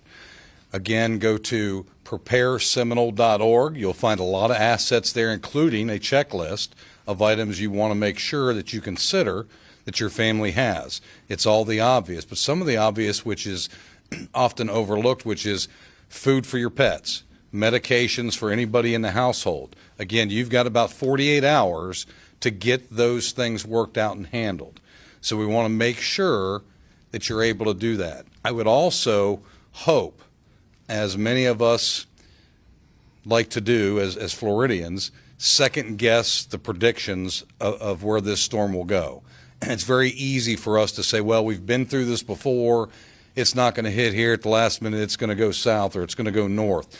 Take this storm very seriously, folks. Prepare for the worst and hope for the best. And that's all we're asking you to do. And that's what we're doing here at the county on your behalf. So again, thank you for all of our federal and state partners. Thank you for the news media for being here today. And with that, we'll open up the floor for questions.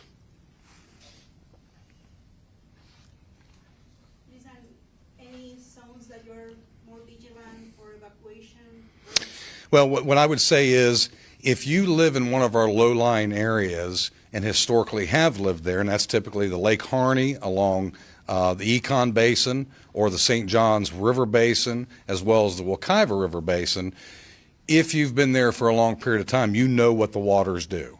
You know after Ian we had a lot of flooding. So If you have new neighbors, show the compassion to those neighbors and help them understand what they may expect. We are standing ready. We are monitoring those river levels at all times. Mr. Alan Harris and his folks are watching that with our state and federal partners. So if there needs to be an evacuation order, we're prepared to execute that and order that evacuation. Our hopes are that our citizens will pay attention, do the right thing. If you see the water coming up, it's going to be best that you start to get out. Don't wait until the last minute.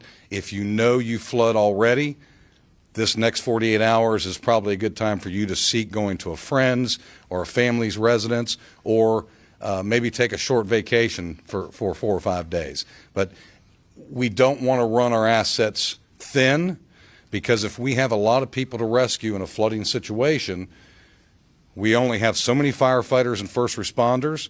We have invested in 2 new state-of-the-art high water rescue units to the tune of about $550,000 apiece, but there's only 2. So we encourage you to pay attention to the reports, the weather reports, prepareseminole.org, a lot of information. County will continue to update in Facebook, Instagram, Nextdoor, all of those media sources, social media sources. So we encourage you to do that. In 2022, we saw flooding after hurricanes had already moved through. Is that a risk that we're thinking about as well? Well, we never know what's going to happen. It's really based on the path of the storm. So what we're understanding is if it moves a little bit further south, we're liable to get more rain. And the problem with Seminole County, we're sort of in the middle of the St. Johns River watershed. So anything that happens to the south comes north to Seminole County. So often there are days or even a week in delay of that water moving its way through the watershed as it moves on beyond us to other sister counties to the north of here. And that's why it's so important that you watch the media reports, you pay attention to what we're putting out from the county, as well as, again, prepareseminole.org is the place you can find all things that you need to know. Are you guys pumping out water right now, or is there just no effort? Well, that's a good question. We typically are not pumping out water because that's controlled by the St. John's Water Management District. And the rule of thumb is you cannot shed water on your neighbor, which means we can't pump water out of here and ship it down to Orange County. We can't pump it out of here and send it up to Volusia or Lake. All we're doing is shifting the problem to someone else. So again, it's about compassion, patience, and understanding that we are at historic groundwater levels already. And if we get, an excessive rain event, we're going to have flooding. We know that. And that's why we've got the evacuation orders already drafted, ready to act. The fire chief and our great sheriff are already aware of that. We're in communication constantly. So help will come, but we need to rely on our public to make sure they put themselves in the best position that we can help them. Could you talk more about those new units that y'all just invested in, the 2 water rescue units? Sure, it's the 2 high water Osceola units. I'll let the fire chief come up and answer that. All I can tell you is the Board of County Commission stroked the check for over $1 million for 2 of them. Chief? Yes, we replaced the previous units, which were Vietnam-era high-water units, just getting older, 30 inches of water fording capability. In other words, they could get in 30 inches of water. These new vehicles can get in 50 inches of water, up to, and we can transport up to 28 people. The other big asset on these trucks is to avoid the hurt backs of firefighters. We have a lift gate on the back, so we're able to get a lot of weight onto there with numerous people, wheelchair bound, that we're not trying to lift up into a truck. Very, very, very state-of-the-art, high-quality vehicles. I think you guys and also the sheriff's office have boats you can send out for searches. I would assume you aren't sending those out until the storm's already passed through. No, we are actually pulling, we have 2 boats that are already in the water on a day-to-day basis. We're pulling those out until the storm passes. We do have an airboat out at Station 42, multiple smaller boats, inflatables, all deployable from at any point in time to go make a rescue.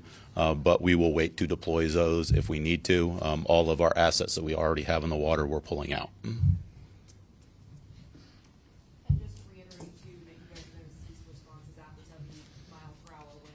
Yes, assuming that they do get to 70 miles an hour plus, we will cease operations. Now, we also look at the county holistically, that we may have those speeds in one area and not in another, so we'll continue responding in that other area. But that's where I try and do reiterate to the citizens, make yourself safe. There is a point in time where we may not be able to respond. Thank you. Thank you, Chief. Any other questions? Seeing none, I will now turn it over to Mr. Bob Cortez, who will do the Spanish interpretation and presentation. Thank you all very much. So that wraps it up there for Seminole County. Some of the cliff notes. School, much like many of the other counties around here, canceled for Wednesday, Thursday. It's going to be early release tomorrow, and they're going to kind of reassess for Friday. Yeah, no surprise there. And of course, coming up later on, we'll have a list of all the other school closings, and you might imagine that most of them will not be having school on Wednesday or Thursday. They also talked about what they expect as far as debris is concerned. That was and that was a really eye-opening statistic when you think about it. I can't remember how many cubic yards, but he said it's enough to fill 33 spaceship Earths. Yes. And that's the big ball and at that's why Epcot, they just do in that, case. because Yes, you're not going to remember however many million cubic feet. Yes. But 33 spaceship Earths, that's pretty memorable. It's pretty, yeah. So we are also waiting on a news conference from the governor, who is up in Tallahassee. He's supposed to start at 3:30. And of course, as soon as he starts speaking, we will bring that to you live as well. Before we get to that, though, let's get you over to our meteorologist as we wait for the governor. Julie Broughton is here. Julie, this thing has turned into a monster just in 2 days here. Yeah, it has, and there are signs that it is continuing to strengthen. So it will be really interesting to see what the 5 o'clock update reveals. This was the update that came out to us at 2 o'clock, showing winds at 175 miles per hour. Again, that is a strong Category 5 hurricane. Pressure down to 911 millibars. We've seen some reports. It looks like that has dropped even a little bit more, as it is now moving off toward the east at 9 miles per hour. So here's a look at that track for you. We take it off to the east, and then a trough of low pressure is going to help guide it off to the north and east. This is the track that came out for us at 11 o'clock. At that time, the storm wasn't nearly as strong as it is now, and at that time, the National Hurricane Center was bringing it onshore as a Category 3 Wednesday evening with maximum sustained winds of 125 miles per hour, then taking it across the peninsula, exiting our east coast by Thursday morning. A lot of the models that have come in since this afternoon are showing that it likely will slow down. So I think we'll see the timing backed off and the intensity upped a little bit when that next track comes out for us at 5 o'clock.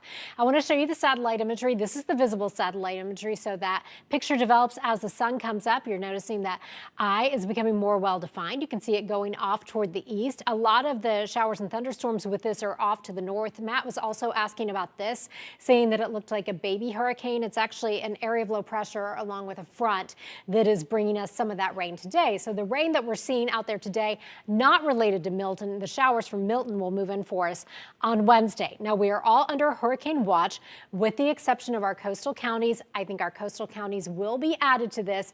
That will become a tropical or hurricane warning for us tomorrow. Talking about storm surge, again, a lot of the models are coming into agreement, bringing this inland from just north of Tampa around Palm Harbor or down towards Sarasota. So they're becoming more tightly clustered. That means we're looking at the potential of a 9 to 12 foot storm surge where you see the area shaded in red. Now remember, as the system moves off our coast, we'll see winds coming in toward the coast. So with those northeasterly winds, that will help to push that water back toward our coastline. We could be looking at around a 3 to 6 foot storm surge from areas of Volusia County, even parts of Brevard County, on up into Flagler County. That is something we'll continue to watch. We're also talking about the potential of heavy rain with this. A lot of the models are indicating not only will we be dealing with hurricane force winds much of the night Wednesday into the first part of the day on Thursday, but we also on average could pick up about 4 to 8 inches of rain. So a big rainmaker, a big wind maker. Now is the time to go ahead and make those preparations. Meteorologist David Nazario is standing by with more. And David, we're talking a little bit more about the timeline of this. We still have time to get those preps done. Yes, we do. In fact, Julie, thank you very much for passing it over. I wanted to start once again off with the satellite imagery. This is a very impressive storm. textbook Category 5 that we're looking at here. A pinhole eye, can't be more than 5 to 10 miles wide. Perfect symmetry. This is just an angry ball of tropical misery, and it's going to try to cut right in between an island feature to the north of the Yucatan Peninsula and the Yucatan itself. It is small enough to where if it were to make landfall, we would sandwich the entire peninsula and still have land left over around it, just to put it into perspective for you all watching right now.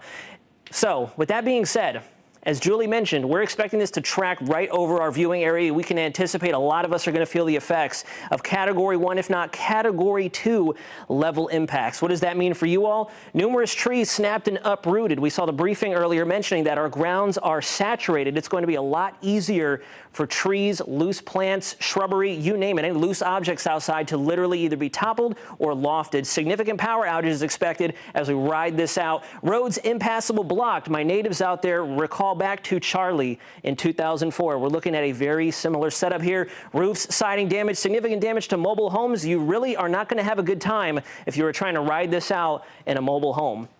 Moving right along, impacts. It goes without saying for our viewing area, winds, rain, and flooding are going to be the kicker. I want us to watch the tornado risk. We're going to have an evolving hurricane as it moves over our neck of the woods. The Pinpoint Weather Team and myself are going to be determining if we should be in the high category for potential tornadic activity across Central Florida. More to come on that down the road. But again, timeline, Monday, Tuesday, you need to be wrapping up your preps now. We need to be wrapping up here very soon, especially once things get a little more chaotic as we get closer and closer to that, quote, zero barrier time to where we're pretty much out of time. Wednesday, weather is really going to go downhill and fairly quickly, especially into the evening, right around that sunset time. And then Thursday, the impacts are going to be lingering. We're going to be feeling impacts on the backside of this system, even once it kicks off our coast. Those winds out of the north will be ripping at approximately 30 to even 50 miles an hour here in Central Florida. Finally, goes without saying, for us native to Florida, we know exactly what this means and what kind of business we need to be attending to as we speak. Clearing the storm drains and the gutters. Prepare for power outages. They will be extended power outages more than likely. Get gas for your cars and generators if you haven't already done so. And keep us tuned in for all your tropical updates. Julie? David, again, that timing looks to see the weather deteriorating late in the day on Wednesday. I want to go ahead and start this for you. This is the European model. And again, some of the models have slowed down a little bit throughout the day today. I think the National Hurricane Center official track will likely come into line with that. So taking you through the day on Wednesday, notice some showers begin to spread into our area. Here is that center of circulation riding to the north, moving onshore Wednesday evening. And then notice still, this is Thursday morning at 7 o'clock, potentially, if this model verifies. Notice all that heavy rain from areas like Sumter County up into Marion County, Flagler County, and Volusia County, where some spots, some models are indicating can pick up more than 10 inches of rain. Then Thursday at noon, still dealing with a large portion of Central Florida, seeing some heavy rain as well as some gusty winds. Getting this off our coast by Thursday evening, and then behind that, as our northerly winds come in, that will pull in some drier air, and we should improve things pretty quickly once we get on the backside of this. But again, as David was showing us, we all need to be thinking about as we make our preparations that we could be preparing for an extended period of time without power. Also looking at a lot of trees down. Make sure you have 1 gallon of water per person for your household for 7 days as we continue to ride this thing out. Again, the worst of the impacts begin to move in late on Wednesday. Here's a look at your 7-day forecast. We're keeping our rain chances at 90% for Wednesday, and then by late in the day on Thursday, we begin to dry things out. And once we get on the other side of this thing, I think we'll see a beautiful weekend. But again, for now, we are monitoring those impacts. Our next track comes out at 5. We are going to need that weekend. Julie Broughton, thank you. Throughout the storm, David and meteorologist Jonathan Kagas will be live streaming on clickorlando.com, our News 6 YouTube page, and on the News 6 Plus streaming app for your smart TV. They will also answer any weather questions you might have. It's a good time. They can't help you on TV here when you have a question, but over there, they can help you a lot. For sure.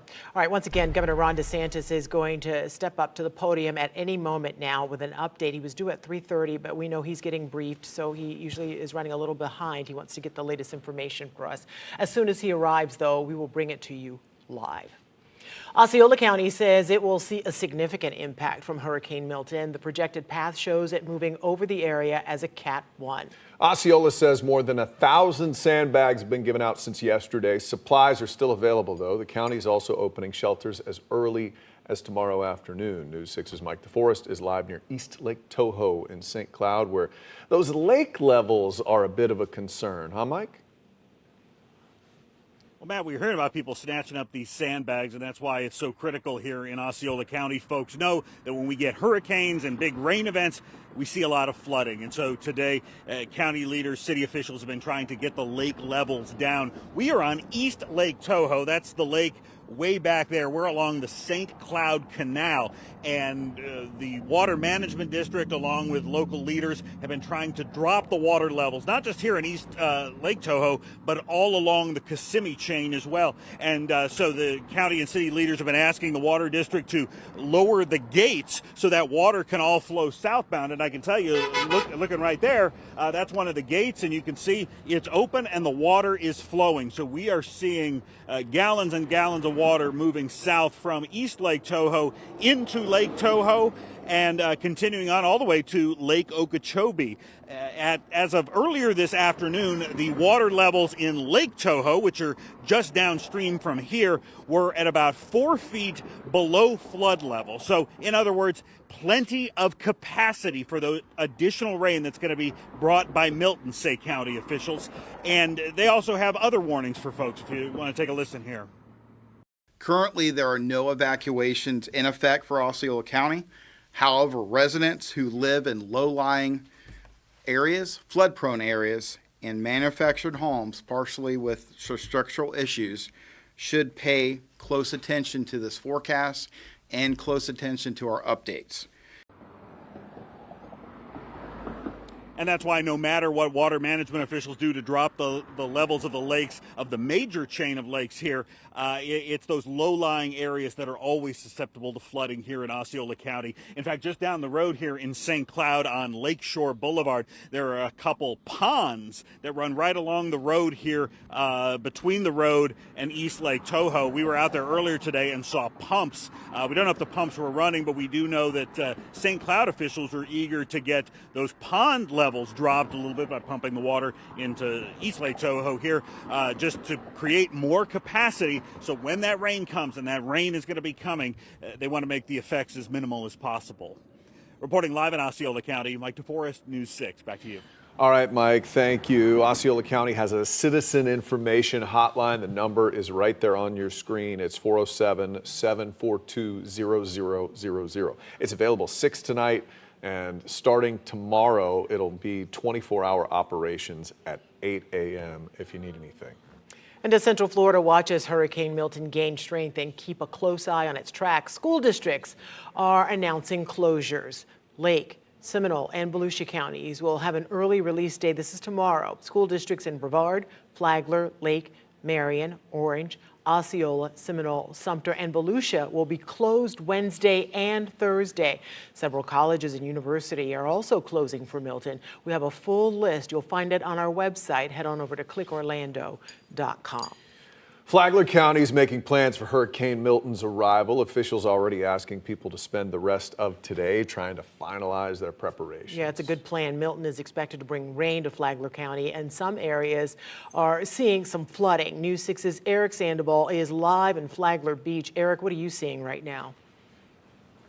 Well, you know, just like Mike DeForest in Osceola County, they've seen a lot of rain. I think all of Central Florida has already seen a lot of rain, and you can see that here in this park behind me. That's part of the problem here in Flagler County as I take you on a little tour here.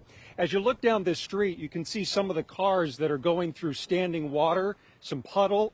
And emergency management tells me that that's one of their big concerns, that when this storm finally does roar through here in Flagler County, this street is going to be underwater. I want to show you this mobile home park. The entrance to it already saturated with water.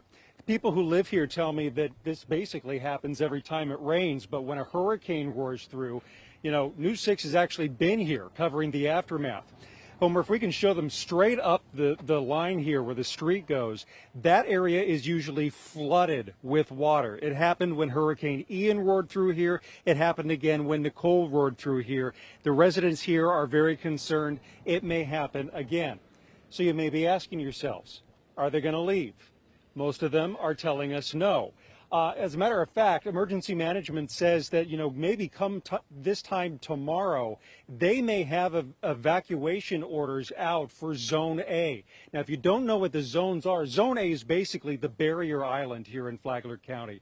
Once the evacuation order goes out, these people could go to a shelter.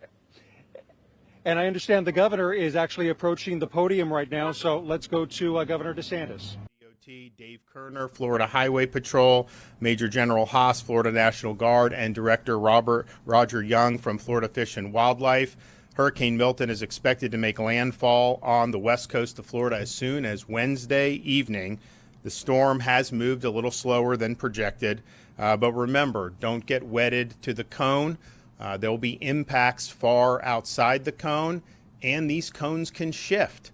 And so there's not an approximation that you can hang your hat on about where this storm is actually going to make landfall. All folks on the west coast of the Florida Peninsula should be prepared for potential major impacts.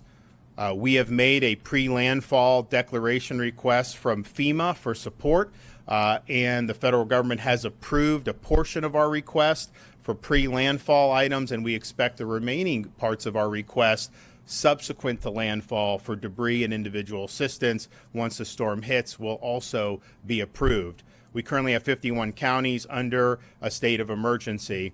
As of 3 o'clock, Milton has strengthened not just into a major hurricane, but a Category 5 hurricane, and not just a Category 5 hurricane, but a very strong 175 mile per hour sustained wind Category 5 hurricane. Now, there's a lot of uncertainty about what is going to happen in terms of this track. It is predicted that this will weaken, but it was not predicted that it would get this strong to begin with.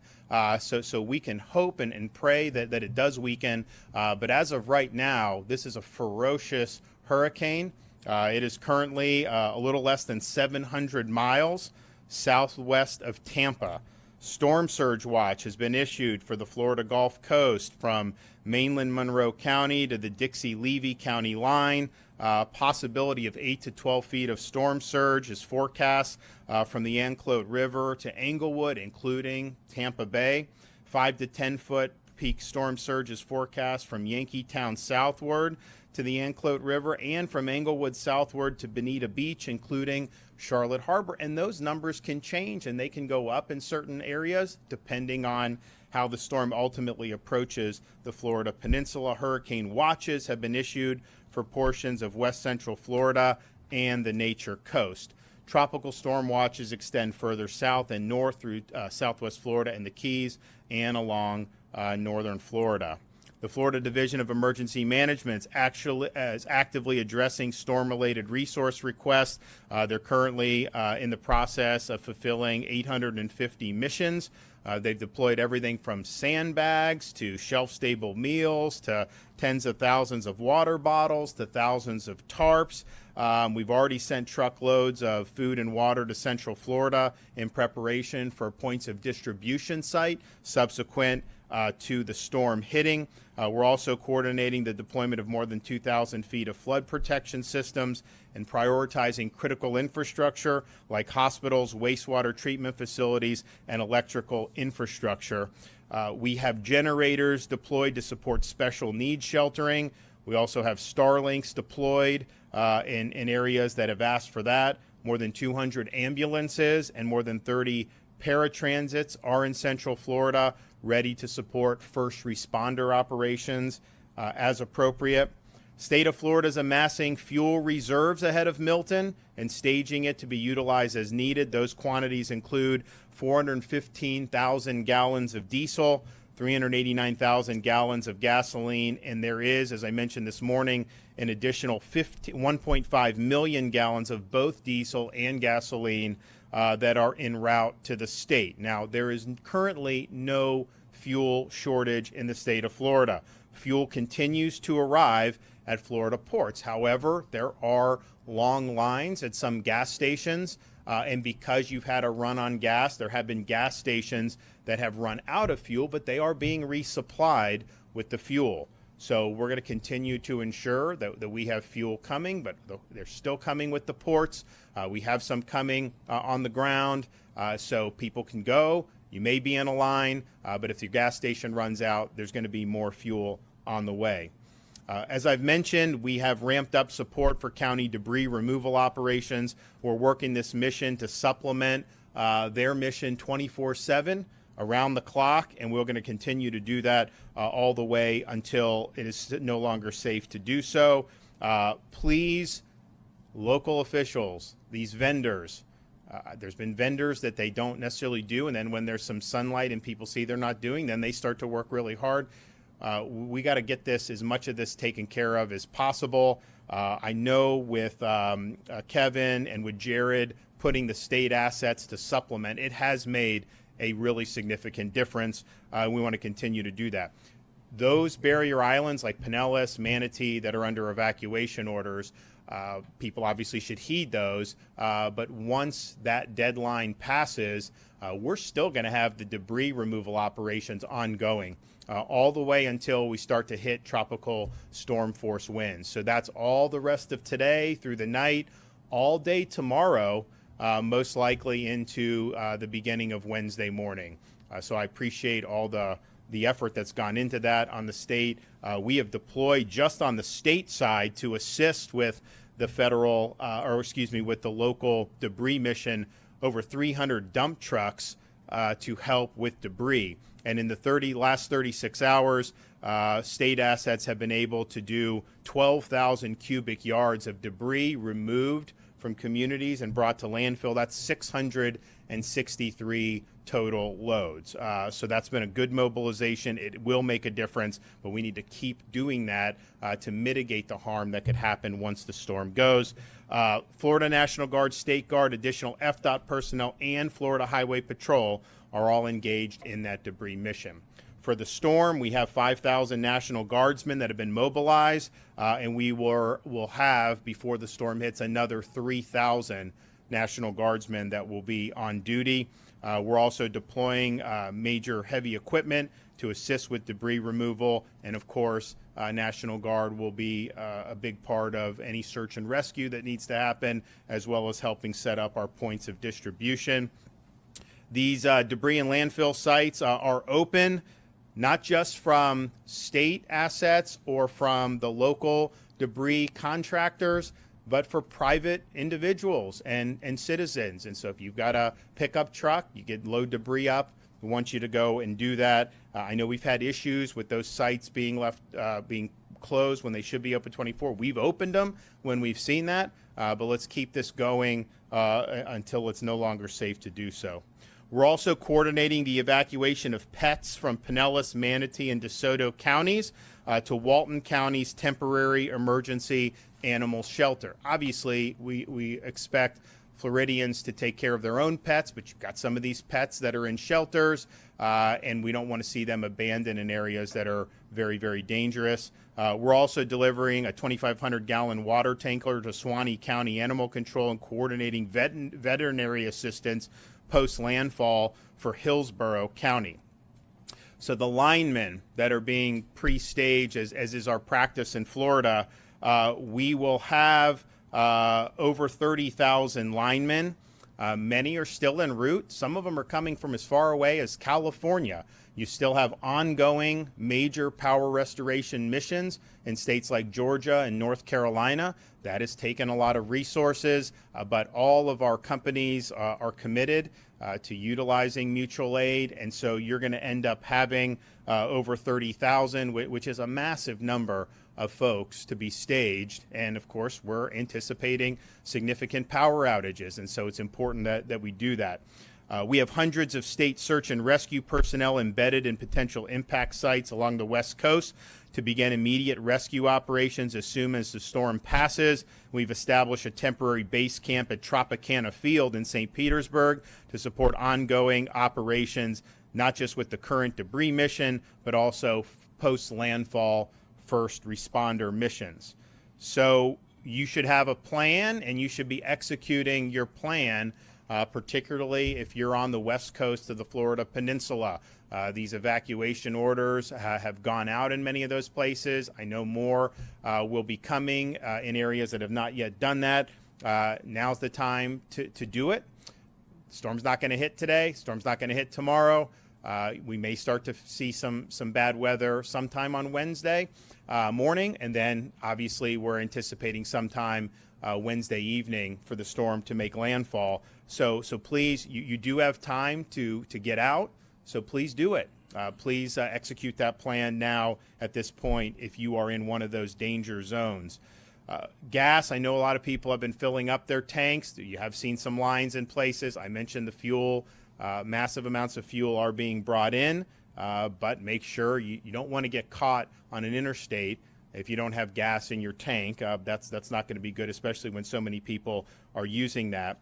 Some people may not know their evacuation zone. If you want to know your evacuation zone, go to floridadisaster.org/know to determine if you are in an evacuation zone. Obviously, a lot of people in the Suncoast part of Florida just went through Hurricane Helene. We saw a lot of storm surge, so I think most people have a good sense of that, but maybe not everybody knows that. So floridadisaster.org/know. Again, keep your eyes out, keep your ears out for any of these evacuations. I know a lot of the counties have already issued that. I think you're going to continue to see some more evacuations. Already we have Charlotte, Citrus, Hernando, Hillsborough, Lee, Manatee, Pasco, and Pinellas that have issued mandatory evacuations for some of their zones. As I mentioned this morning, tolls in West and Central Florida and Alligator Alley are suspended, and they will continue to be suspended until it's no longer necessary. Florida Department of Transportation is opening roadway shoulders as necessary to facilitate evacuation and ease congestion on I-4 and I-75. So the shoulder is completely open all the way until I guess it's in SR 417 in Central Florida from Tampa on I-4. That shoulder's open.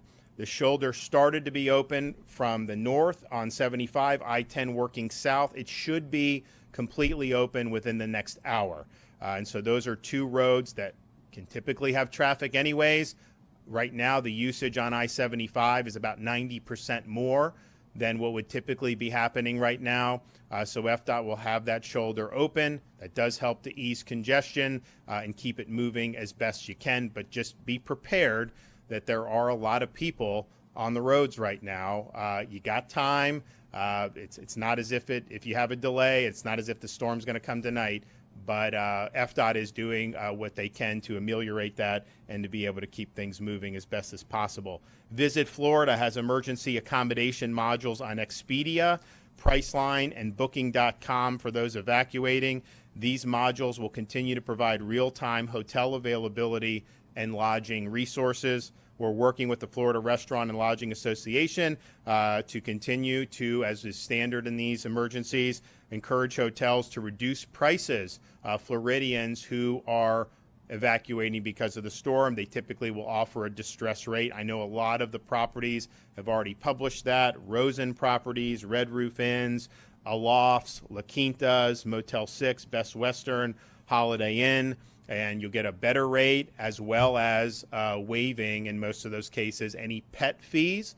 So please bring your pets and make sure that you're taking care of your pets when you're going to those establishments. Uber, just like we did in Hurricane Helene, they are finalizing a code for free rides for those who are evacuating to shelters. We will give you that once it becomes live. I know that shelters will open once the evacuation orders take effect. Then the shelters open. And so you're going to see that happening a lot over the next 24 hours. The following counties will close schools beginning tomorrow, Tuesday, October 8th. Charlotte, Citrus, Collier, DeSoto, Glades, Hardy, Hendry, Hernando, Hillsborough, Indian River, Lee, Manatee, Okeechobee, Pasco, Pinellas, Polk, Sarasota, and Volusia. You can find your county's emergency management page for specific information related to your county at floridadisaster.org/counties. You will likely have county-specific alerts that will be issued by your county officials.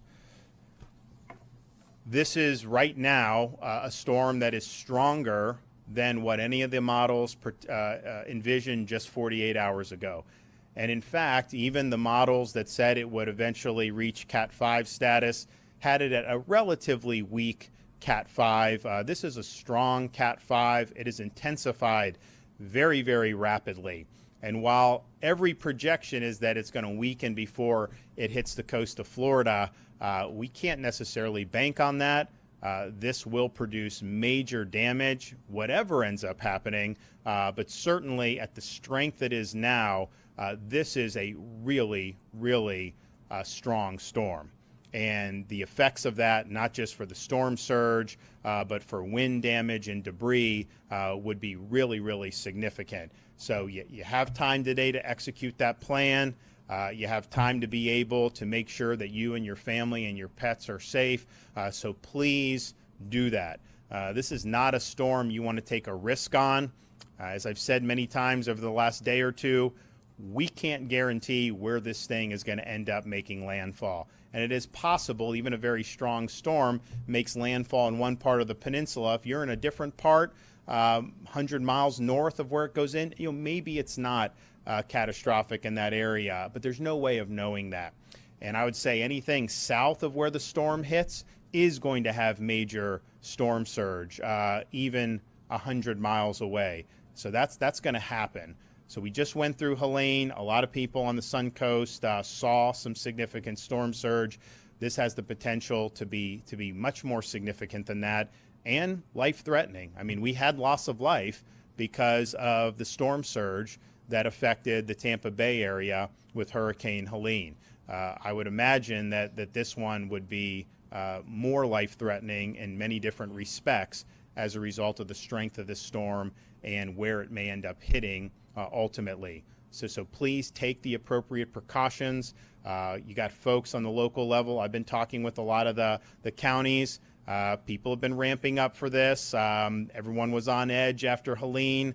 Once this thing formed in a system, people have been working really hard. And I know they're working hard to get people evacuated. And I know everyone at the local level is going to be working hard to help any rescues that need to be done, help get people back on their feet.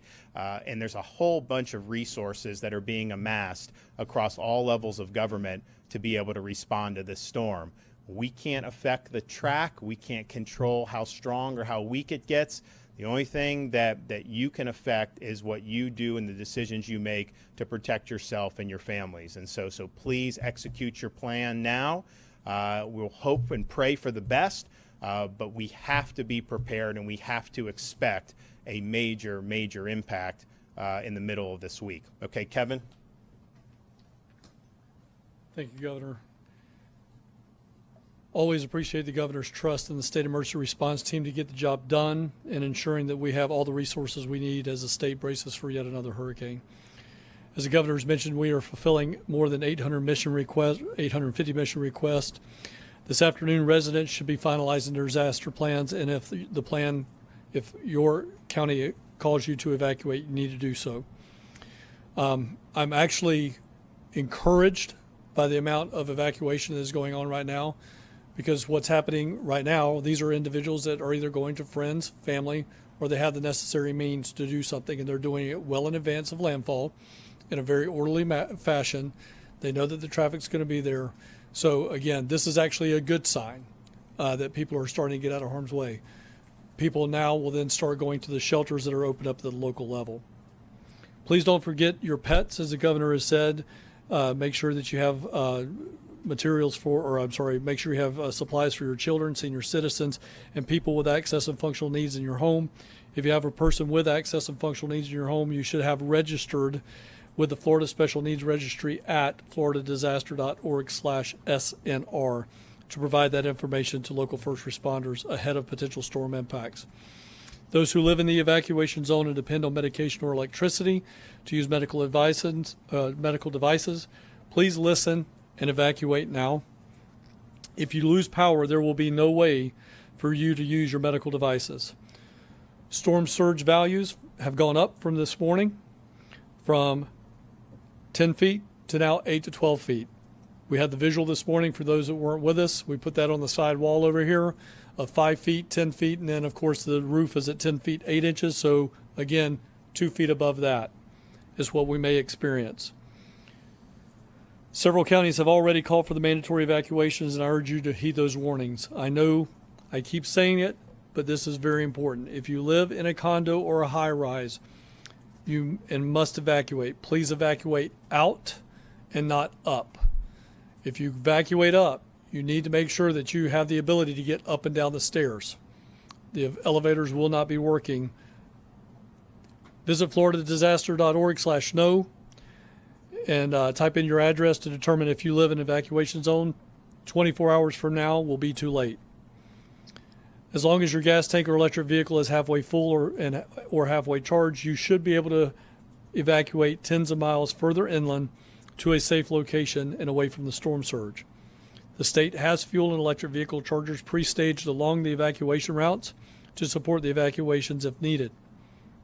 If you are in an evacuation zone and need evacuation assistance, again, if you're in an evacuation zone and you need evacuation assistance, please call 800-729-3413. That's 800-729-3413.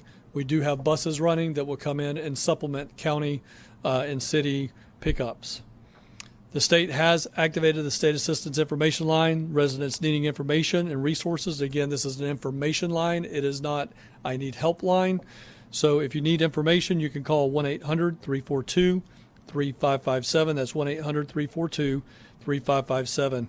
And again, we can service individuals in English, Spanish, and Haitian Creole. Additional preparedness resources and state updates are on Hurricane Milton can be found by visiting floridadisaster.org/updates. Please make sure for all of the latest information, you're following us on X and Instagram at FLSERT, that's at Florida CERT, and Facebook at FDEM. We're sharing all of those updates in real time, and we have a staff that's doing nothing but working social media. Residents should also have multiple ways to receive weather alerts, and always follow the warnings of your local officials. Connect with your local county emergency management by visiting floridadisaster.org/county. And thank you again, Governor, for your commitment to the residents of the state of Florida and the State Emergency Response Team. Okay. Jaron, you have an update? Thank you, Governor, and good afternoon. We continue our debris removal efforts as directed by the Governor. This has been a remarkable partnership between all of the responding state agencies, the Florida National Guard, the State Guard, FDOT, FDEM, the Florida Department of Agriculture. We're really proud of the progress we've made thus far. You heard the Governor. We've already removed over 12,000 cubic yards of debris in just 36 hours. That's 663 loads. We have over 300 dump trucks in circulation. Right now, we have made this a primary mission in getting ready for the impact of Hurricane Milton, and we're going to continue those efforts until it's no longer safe to do so. We have state employees out there working right now that live within the cone of where this storm is going to hit. They're removing debris for our local communities. We encourage all of our local governments, all of our local municipalities, please marshal every resource available to join with us in removing this debris before Hurricane Milton hits. Debris contractors, debris vendors, we've heard things about showing up here, not showing up there. We're encouraging you, we're asking you, please bring your resources that are available to the area to remove debris before Hurricane Milton makes impact. We have begun suspending construction on all of our construction projects within the 51 counties that are potentially impacted. We've removed all planned lane closures as part of those construction projects. We have been coordinating with our construction contractor industry here in the state of Florida. They stand prepared and ready to bring resources to the table to respond to the aftermath of Hurricane Milton. As of 10:30 this morning, we have suspended tolls in Central Florida, West Florida, and Alligator Alley to help facilitate those that are evacuating. We've also, since noon today, we've seen people are starting to leave and evacuate. That is a very good thing. Traffic is continuing to increase. Congestion is increasing. We began implementing what's known as emergency shoulder use at noon today. The shoulder is already open on I-4, as you heard from the Governor, from Tampa Bay all the way up to State Road 417 in Central Florida. We're currently opening the shoulder for use on I-75. We started at I-10 in Columbia County. We're working our way south. It will be open within the hour from Tampa Bay, just north of where I-75 and I-4 meet, all the way to I-10 in Columbia County. We have increased the frequency of our Road Ranger Service Patrol. We also activated pre-event contracts for motorist aid. Also, if vehicles stall out, run out of gas, whatever, we need to get those out of the travelway as quickly as possible. Minor incidents, clear the travelways so people can continue to evacuate. Our Road Ranger Service Patrol do provide air, tire changing services, small amounts of fuel, and so our goal is to bring every resource we have to keep traffic moving and help people evacuate efficiently. There have been discussions, rumors about something called contraflow. We do not reverse the flow of traffic on our interstates in the state of Florida. This is very important to understand. We need that interstate system for emergency responders, for staging of assets and resources, for residents to continue to move around.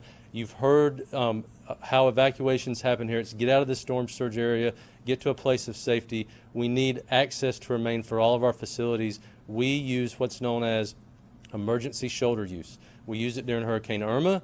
We used it during Hurricane Ian. It worked very well. There will be several hours of congestion. Traffic is going to be bad while people evacuate, but this method works, and we're going to continue facilitating those evacuations as people get to safety. There's been a lot of rain. The ground is saturated right now with the forecast. This storm is forecast to be a hurricane all the way across the peninsula. We expect it to be a very large vegetative debris event. We're staging our resources and our assets for cut and toss and roadway clearing. This is going to be one of our primary missions after the impact of the storm, so that the search and rescue life safety mission can go unimpeded. Also, with our coastal facilities, with bridges, low-lying roads in coastal areas, also bridges and low-lying roads on rivers, streams, creeks, inland. We're going to be paying very close attention to those. We have our bridge inspectors already staged. We're going to have our damage assessment teams out there as soon as the storm passes through. We will assess damage as quickly as possible and begin to effect emergency temporary repairs immediately after the storm passes through so that people can move around.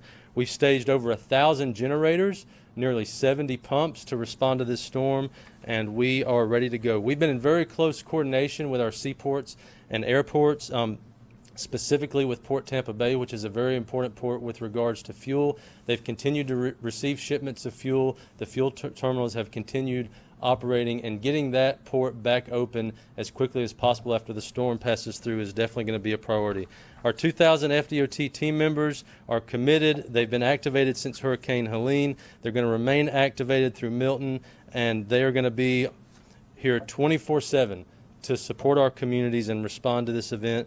Really appreciate the partnership with the Division of Emergency Management, all of our state partners, and also Florida Highway Patrol, who has been an integral part of getting the shoulders open for hurricane evacuations. For real-time traffic info, FL511.com is the place to go. That is the most accurate, up-to-date information for traffic, FL511.com. Again, thank you, Governor, for your leadership.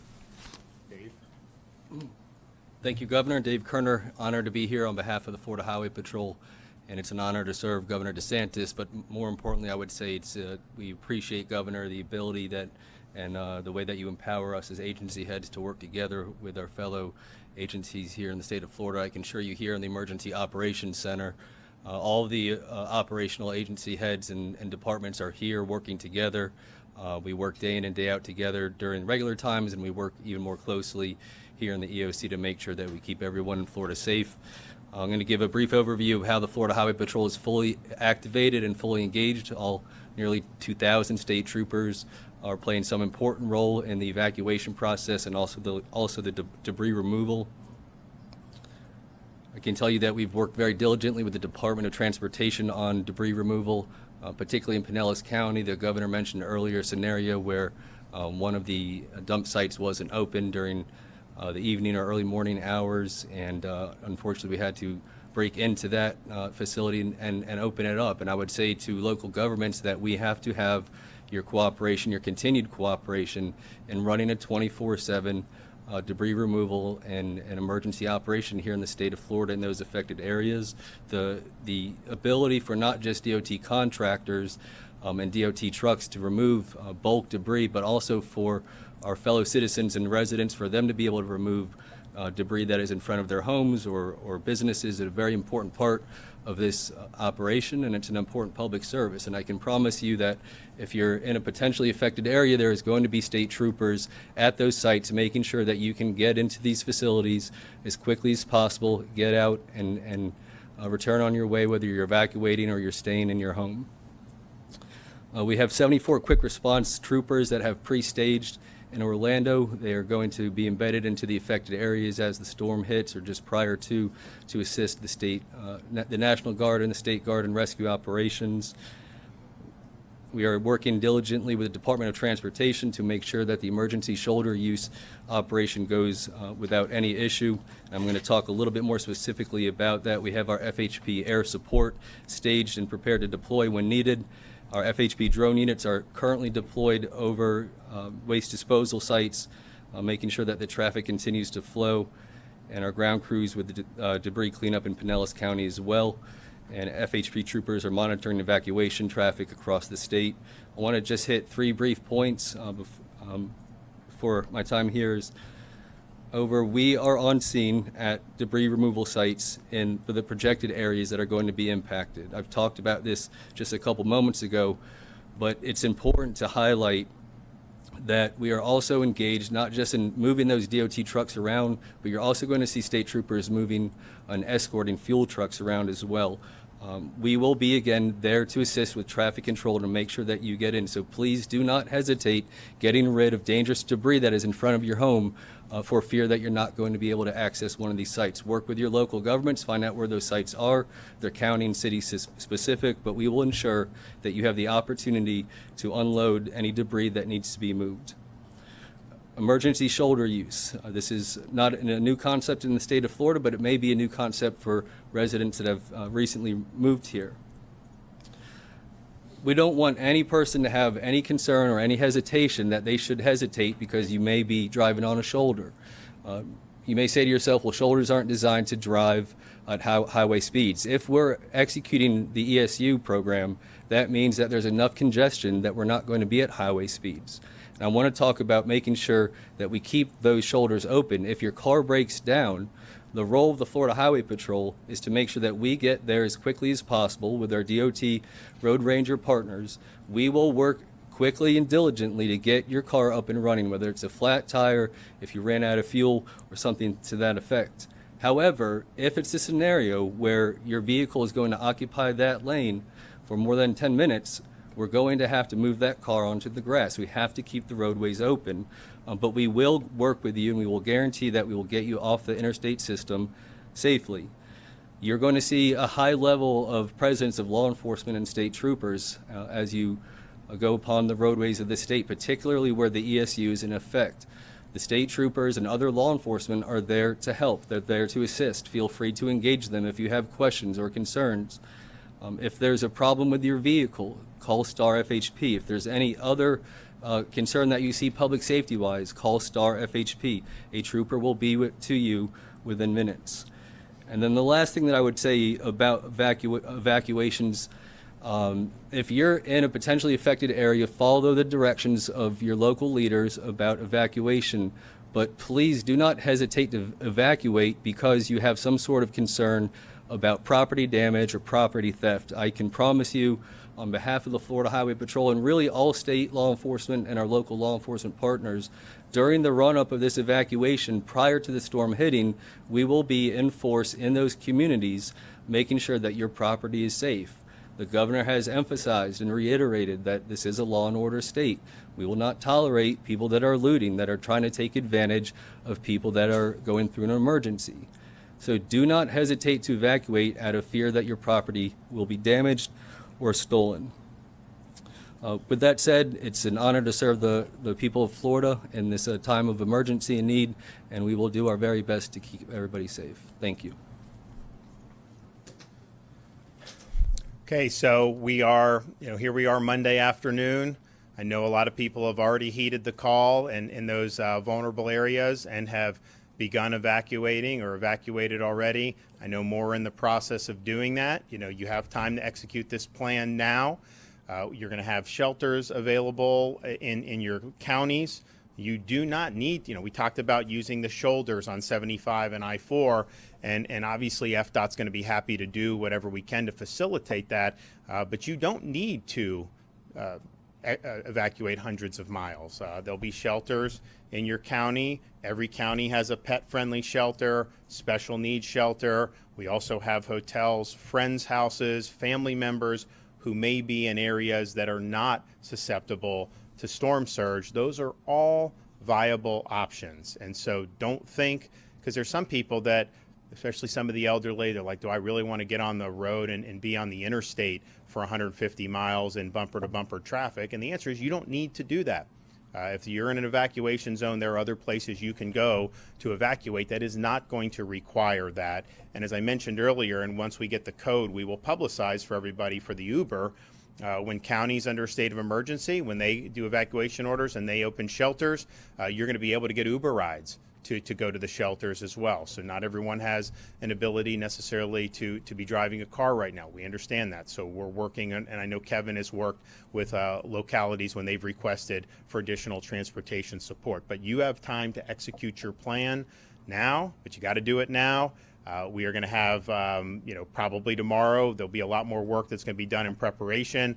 We anticipate the storm coming sometime in the lighter part of Wednesday, but we'll definitely feel effects from the wind prior to that. So just be prepared for that, and know, you still have time now, but as we get closer to midweek, time is going to be run out, and there will become a point where it's just going to be too hazardous to be on the roads. And we do see in these storms traffic fatalities as a result of those hazardous conditions. So don't put yourself in a situation where you're waiting until the last minute. You start seeing 40, 50, 60 mile an hour winds whipping, rain and nasty conditions, and think that's the time you want to get on the interstate. That will not be a good time for that. Okay?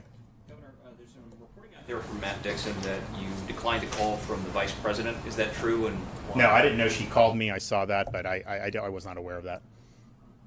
Have you spoken to the president at all? I mean, at this point, it seems like so. The president has approved what we asked for. We're thankful for that. If there's something we need that they don't approve, I will not hesitate to call him. We want to use whatever resources are available to be able to help Floridians prepare and respond to this storm. But everything we've asked for from President Biden, he has approved. And we do think we'll get more approvals for some of the individual assistance and the debris removal after landfall. Kevin's in the process of preparing the request for a major disaster declaration. I fully anticipate that will be approved. And if there are things that we need that we're not getting, as governor, I'll get on the horn and do. But we have not had a need for anything that we've asked for. We have gotten support for, and we're going to continue to move forward to use any resources we can to be able to help Floridians weather the storm. Can you talk about what the state's doing to kind of manage this storm and Helene, because quickly switched focus here, and people that are affected by Helene might be feeling forgotten right now? Well, they're not forgotten, and unfortunately, some of the Helene victims are in the path of this storm. We hope that it doesn't end up affecting some of the folks further north. I mean, we don't want to have anybody be affected, but some of the folks that have been through 3 storms, they're right now outside the cone. This can change, and so it's not set in stone, but there's ongoing relief being done there. Now, our search and rescue operations for this is even more robust than it was for Helene. I think with so many people evacuating, you could have it even be more significant. But if the people evacuated, just like with Taylor County, maybe you won't need as many. But all those assets are ready to go, and then some. And that's urban search and rescue teams. That's Florida National Guard. That's our Florida State Guard. That's the Highway Patrol, Florida Fish and Wildlife, all the local sheriff's departments and police departments and fire departments. They're all mobilized. So that effort will be there. And I hope that nobody is victimized, but certainly we have a lot of people in the Suncoast who just had damage and some people lost their homes. We had fatalities, and you may be in a situation where you're getting even more major impacts in the Tampa Bay area. So we're mindful of that. But the reality is this search and rescue mission was conducted very robustly for Helene. It was completed, so all of those assets are available. The sheltering mission that we had to do. There were people that went to shelters. There are people that have been displaced. Kevin has worked with those folks. There's a variety of options that we've done. You know, this storm could potentially displace a lot more. I mean, that's just possible given the ferocity of this right now. And again, we hope that it weakens. It's forecast to weaken, but we have to assume this is going to be a monster. There's going to absolutely be a need for that. So I think what will end up happening on some of this stuff, you're going to have the search and rescue. You're going to have the things that we just do as a matter of course. And then when the dust settles, there's going to be people likely that are going to be displaced. And all this housing mission will likely just be one general mission for the state.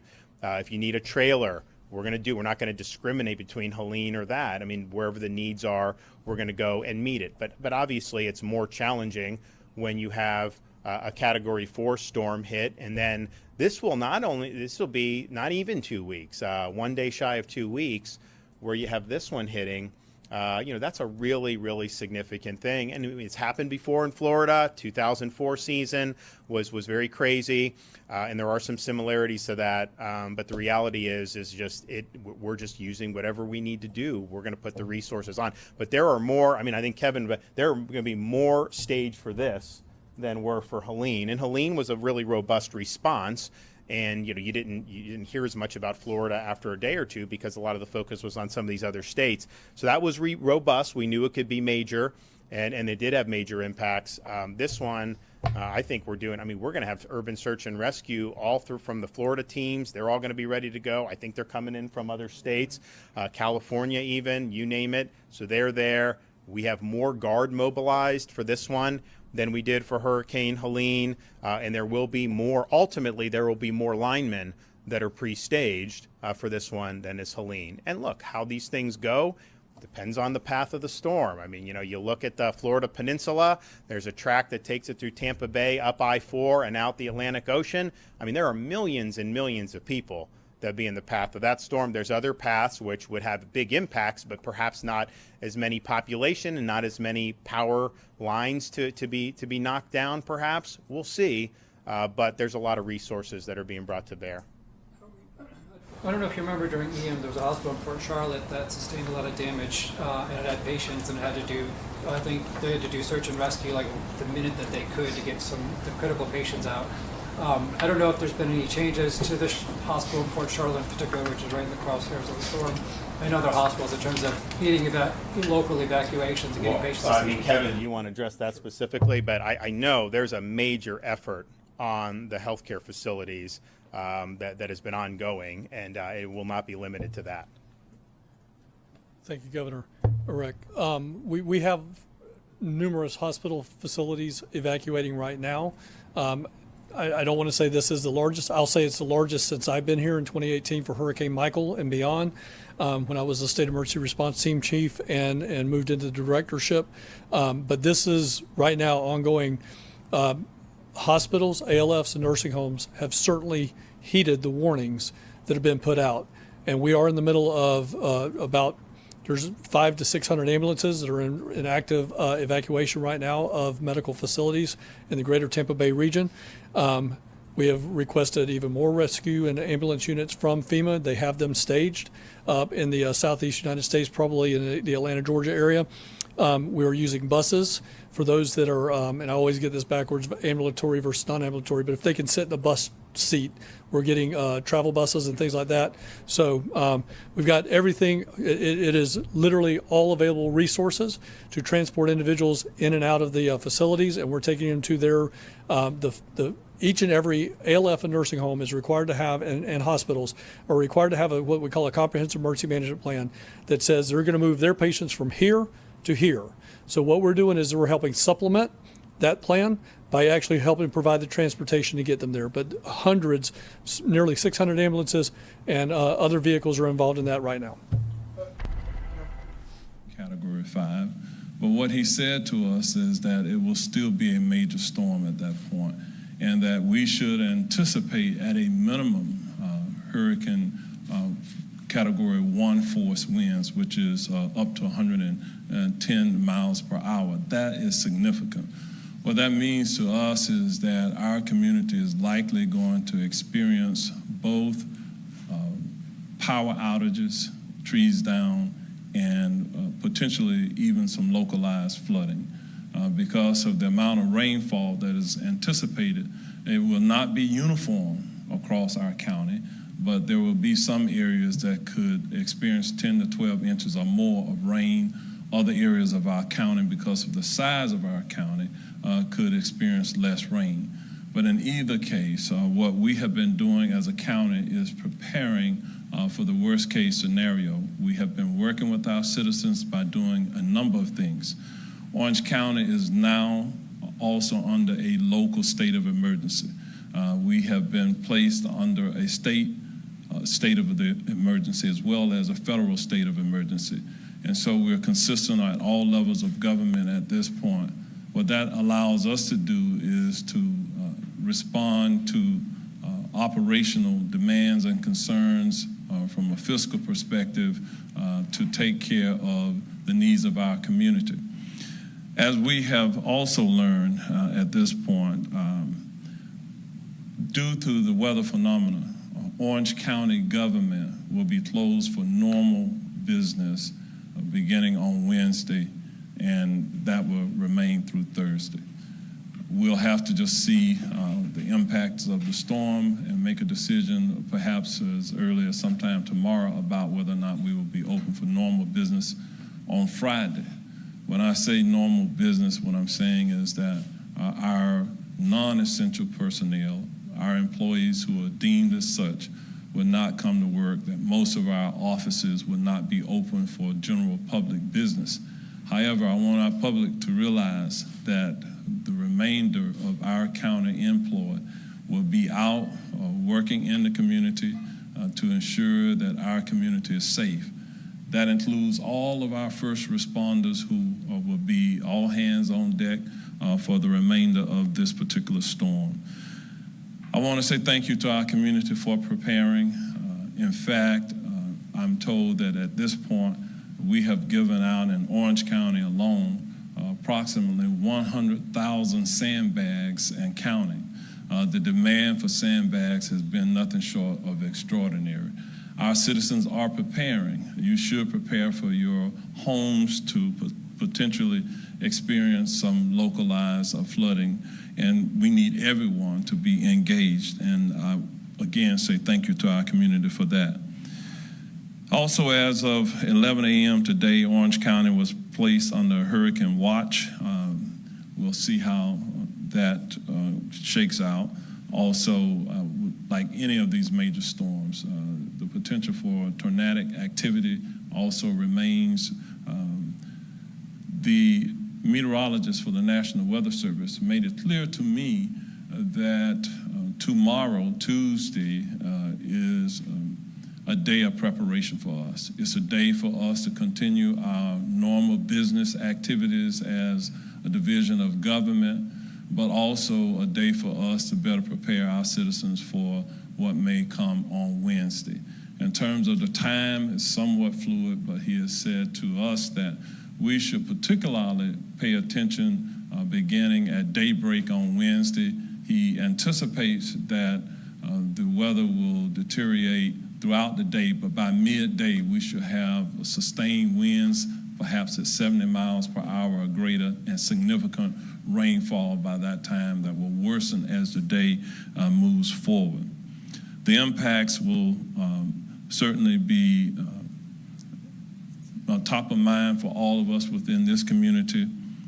We are working with our local schools and preparing for the opening of shelters and working with some of our county facilities as we move forward. Some of the local divisions of government have also indicated that they will be closed for normal business on Wednesday and Thursday. Most of the municipalities in Orange County have indicated that they will be closed for normal business on Wednesday and Thursday. Our schools are here. Dr. Vasquez, the superintendent, is here. She's going to speak to you about impacts on the schools. Our courts will also be closed for business on Wednesday and Thursday. No decision has been made on Friday. We're also notified that the Greater Orlando Aviation Authority and the Orlando International Airport will cease flights sometime Wednesday morning. The exact time was not known when they briefed me. How long the airport will stay closed, we do not know at this time, but what that means is that people who are trying to depart or trying to come back into the area, they need to take that into consideration, that it could be Thursday. We may see that our airport is closed for the balance of the majority of Wednesday. Also, let's talk a little bit about the shelters.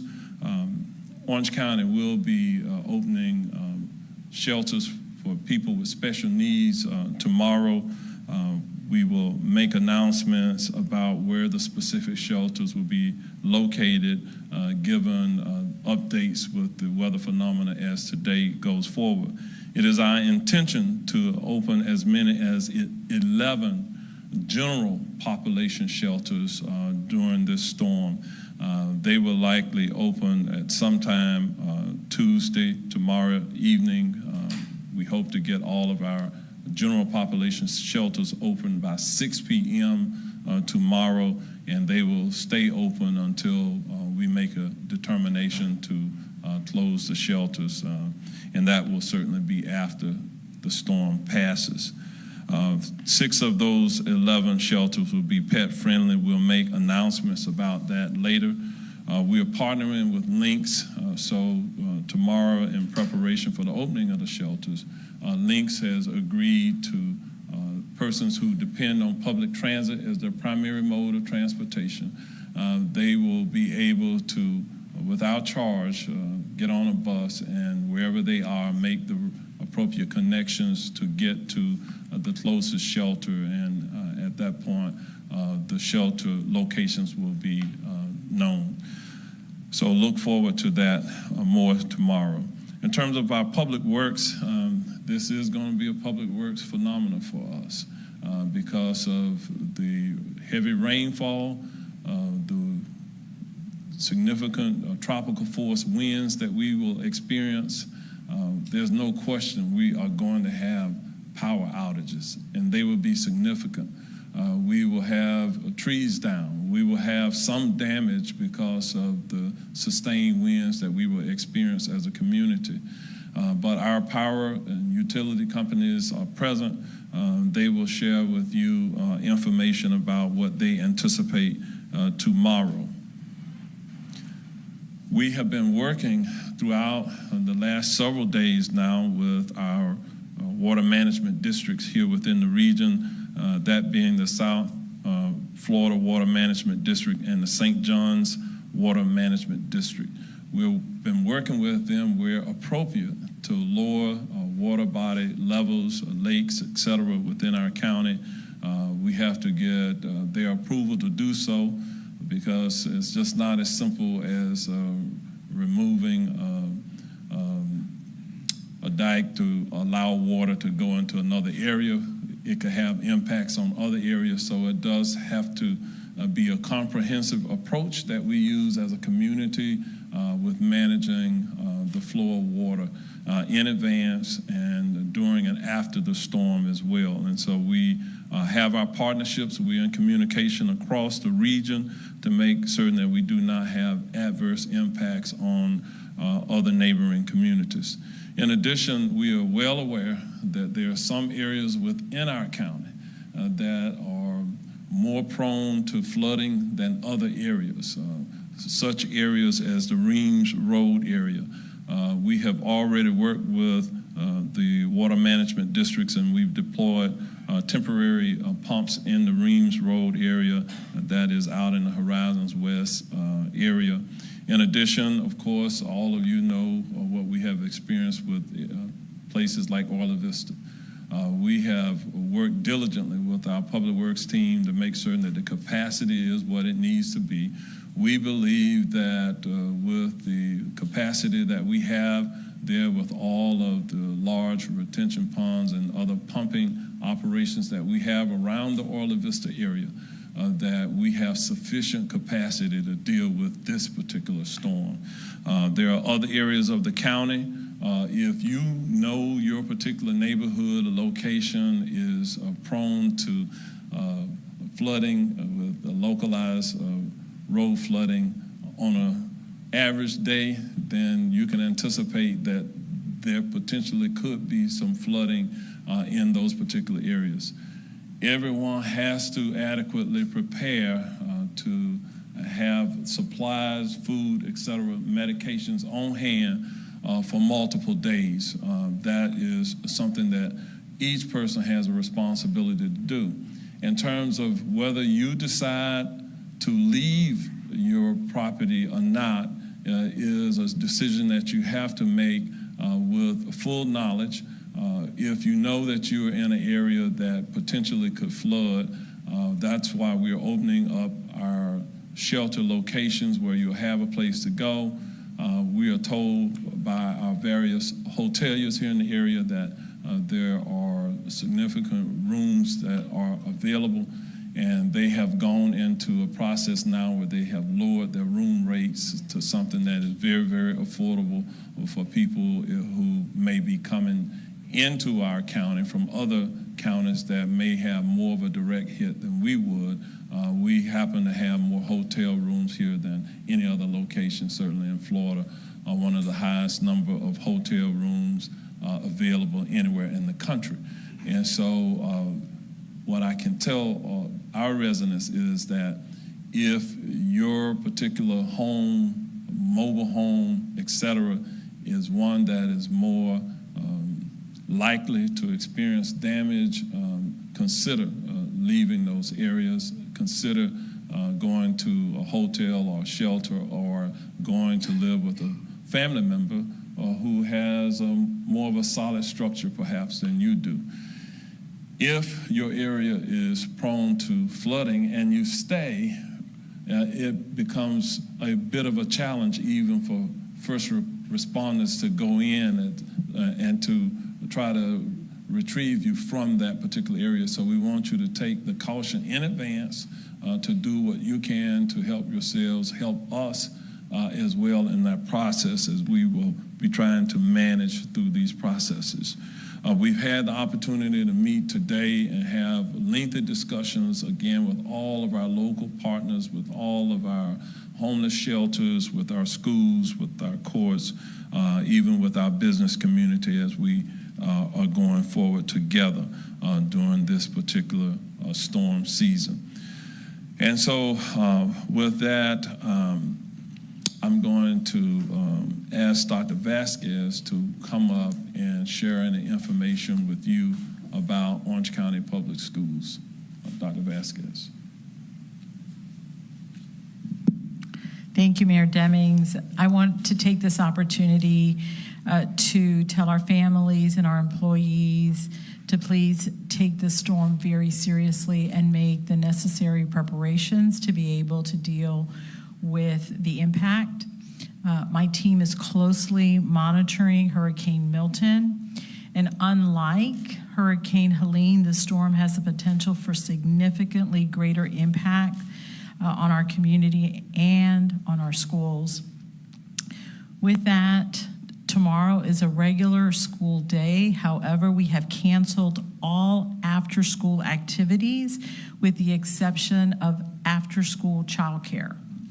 All schools and district offices will be closed Wednesday and Thursday.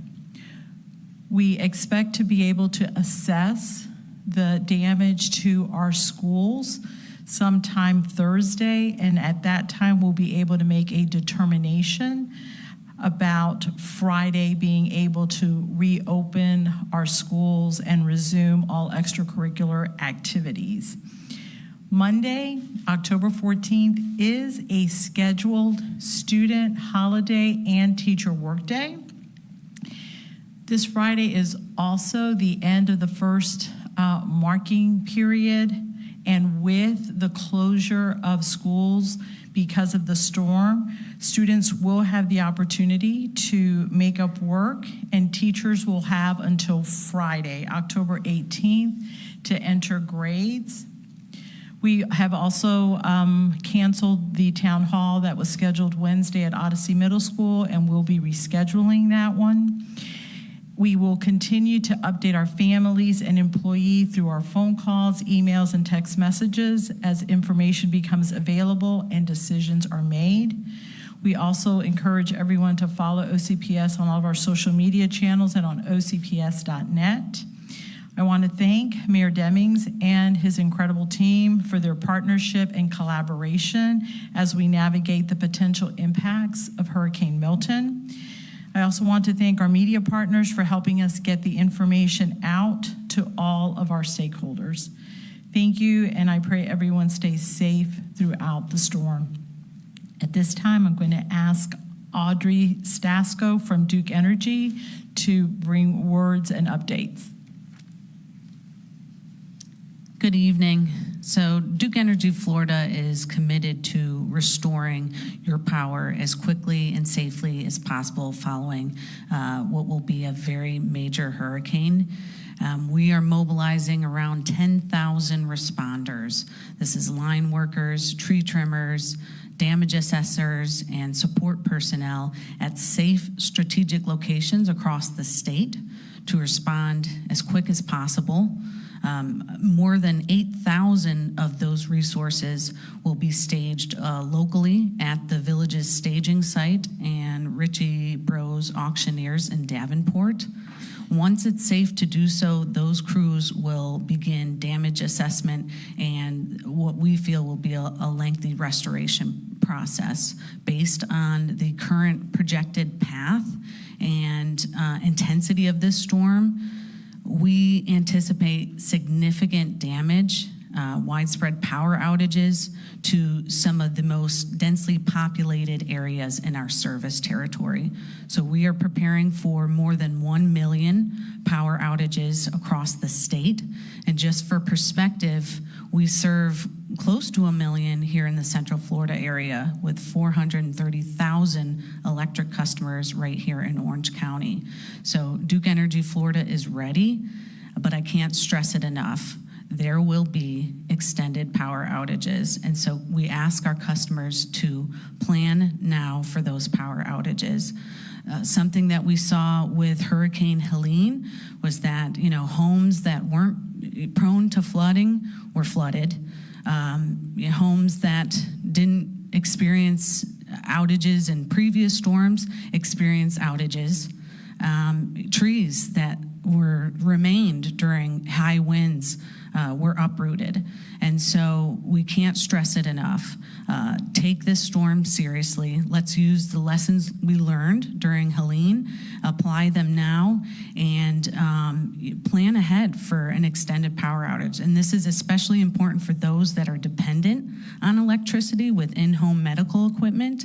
Have a plan in place to either evacuate or have a backup source of power generation. We know widespread outages will occur. And so also for those homes, the mayor talked a lot about homes that we know are prone to flooding. Make sure that you go ahead and turn the power off from your circuit breaker or fuse box ahead of any outage. This is going to protect your equipment. If your home is threatened by rising floodwaters, go ahead and turn off your power preemptively, at your circuit breaker. Safety is number one before, during, and after a hurricane. And so we have lots of information available for our customers at duke-energy.com/storm tips. Stay safe and know that Duke Energy will be ready to respond. I'm going to kick it over to Luz Aviles with OUC. OUC is preparing for Hurricane Milton's impact to our service area. While it is difficult to predict the full extent of outages currently, we are anticipating prolonged outages and ask our customers to do the same. We are increasing our restoration efforts to 5 times our normal size in order to respond to outages caused by the storm. This includes line techs, tree trimmers, and assessors. Because many crews throughout the southeastern U.S. are in the Carolinas helping to restore and rebuild electric infrastructure and water infrastructure, for those devastated by Hurricane Helene, our mutual aid is constrained. As you know, some in North Carolina are still without power and water almost 2 weeks later. Therefore, mutual aid resources are traveling from states farther away to assist us than we normally call from. Once they arrive, they will work alongside OUC crews to restore power lines and fix any customer issues round the clock as long as it is safe to do so. We also enhance our outage call support line for those needing assistance through the telephone. While OUC prepares for storm season all year long by strengthening our electric and water infrastructure, improving our outage management system, and training our staff, I want to reiterate that Milton will cause outages in our service territory, and we ask for customers to prepare for multiple days of being without power. It is possible that a large percent of our customers can be without power, as we saw with Hurricane Irma, which took multiple days to restore. So please plan accordingly, as you've heard multiple people here say today. We also ask for customers to have patience with our crews as they're in your community and in your neighborhoods. To restore service in an orderly fashion, we have to evaluate the damage to our electric system, and that could take up to 48 hours following the storm. And that will allow us to provide a system-wide estimate of restoration. Rest assured that crews will restore power as soon as possible and as soon as it is safe to do so. First, we begin by restoring critical power to hospitals, police, and fire stations. Then we focus on repairs to restore power to the most customers in the most efficient way possible. And then we focus on repairs to restore power to customers localized. At this time, we also want to make sure to give you information so that you can update your account information with OUC by visiting myouc.com. If you haven't already done so, you can register for receiving outage alerts in English or in Spanish by texting REG to 69682. During the storm, customers can visit ouc.com to report power outages or troubles, or call 407-423-9018. As always, the safety of our customers, our employees, and the community is our #1 priority. High winds will bring down trees, which can bring down power lines, so please consider all lines, as well as trees, limbs, and anything else that you could encounter with the power lines, as energized and dangerous. Flooding creates a unique and dangerous restoration environment, as floodwaters can be energized by downed power lines or other electrical equipment, so potentially leading to serious shock. Please stay away from water pools. More safety tips for avoiding downed power lines and floodwater risks are available at ouc.com/storm center. There's also generator safety information and ways to avoid scammers or cyber criminals who use natural disasters to pretend to be utility companies. Also, when it comes to water, uprooted trees can impact water lines and cause disruption to that service. So we estimate that customers should have 1 gallon of water per person per day available.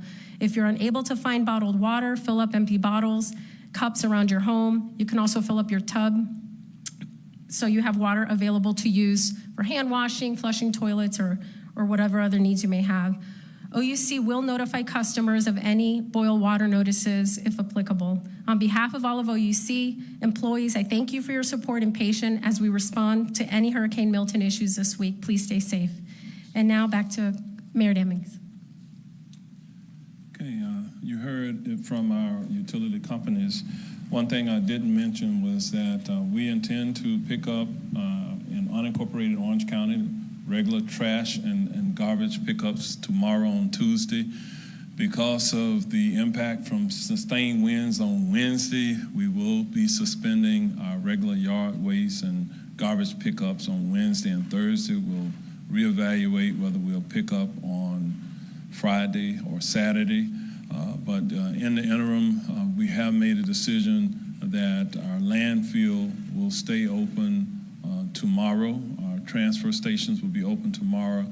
Only the landfill will be open on Wednesday. So if you have your residential yard waste that you want to take to the landfill, we are waiving the fees. You will not have to pay in order to take that away. The goal here is to make certain that if there are any perils that exist out in the community, in your neighborhoods, that to the extent we can, we want to have you take that in. Do not, after tomorrow, do not leave your trash cans or other items items, large items out. That is something that you've got to make certain that you put in your garages, tie down on your carports, etc., in order to make certain that they do not become some type of windborne missile, if you will, as a result of the high winds that we will experience. With that, what I'll do at this time is open it up for any questions that you may have to any Spanish-speaking media. If you have questions in Spanish. All right, you have been listening live to officials give us an update on the latest preparations for Hurricane Milton. The bottom line, everyone is saying you have about 24 to 36 hours to finish your preparations. Expect extensive power outages that could last for several days.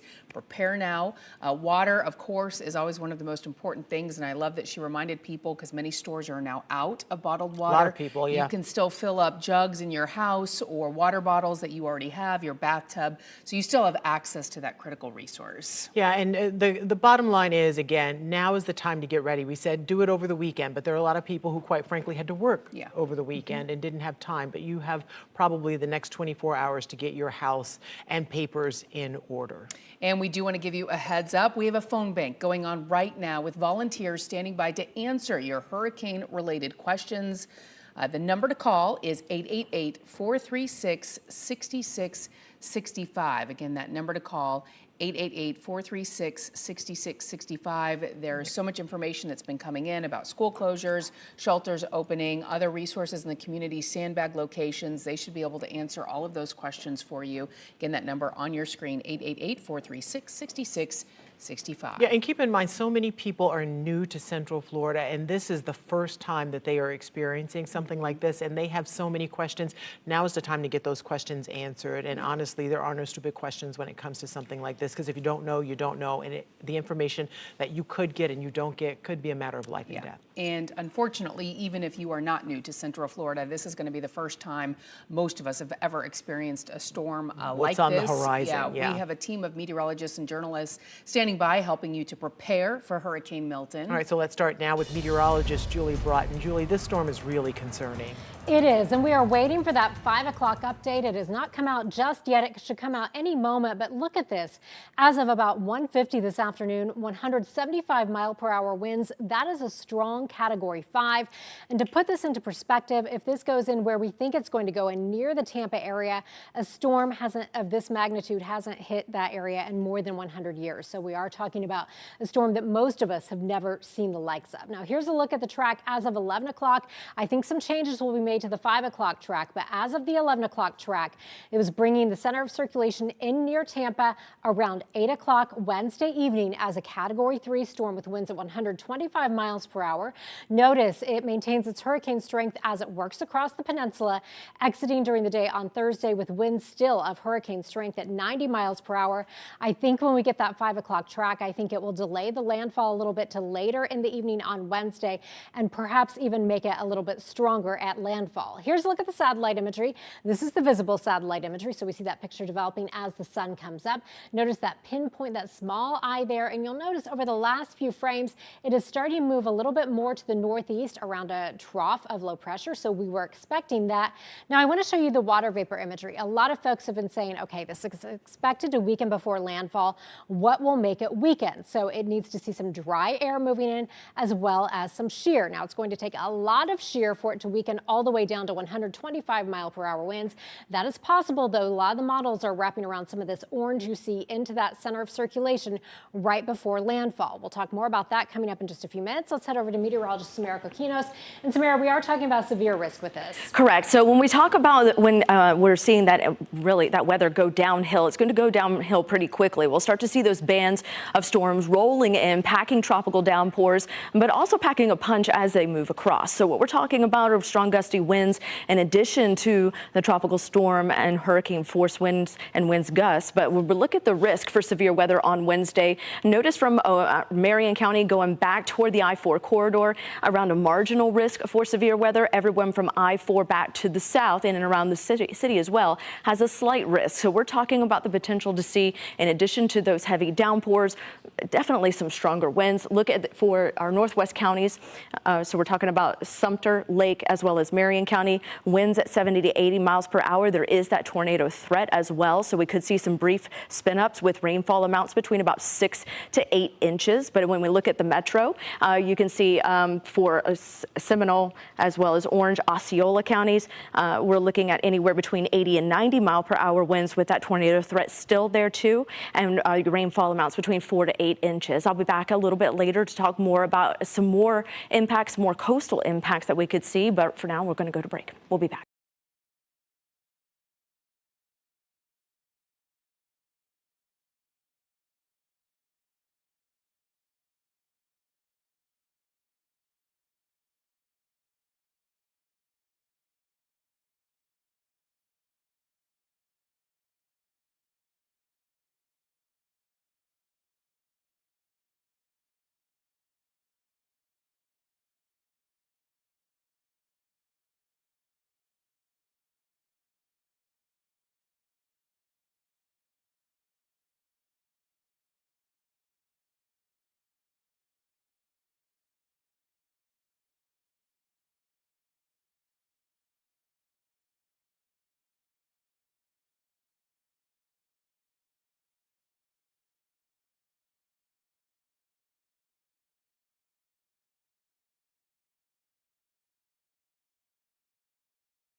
Live from clickorlando.com and WKMG. We're getting results in your neighborhood now at 5 p.m.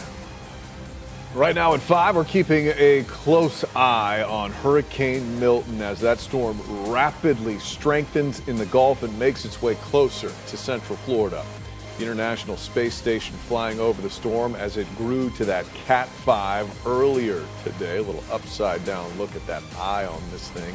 Clearly defined pinhole location there. Thanks for joining us. I'm Matt Austin. And I'm Lisa Bell. You're watching News 6 at 5. This storm is still some 400 miles from our coast, and we just got that 5 o'clock update. We want to get you right over to meteorologist Julie Broughton with the latest track of the storm. Julie, has it shifted at all?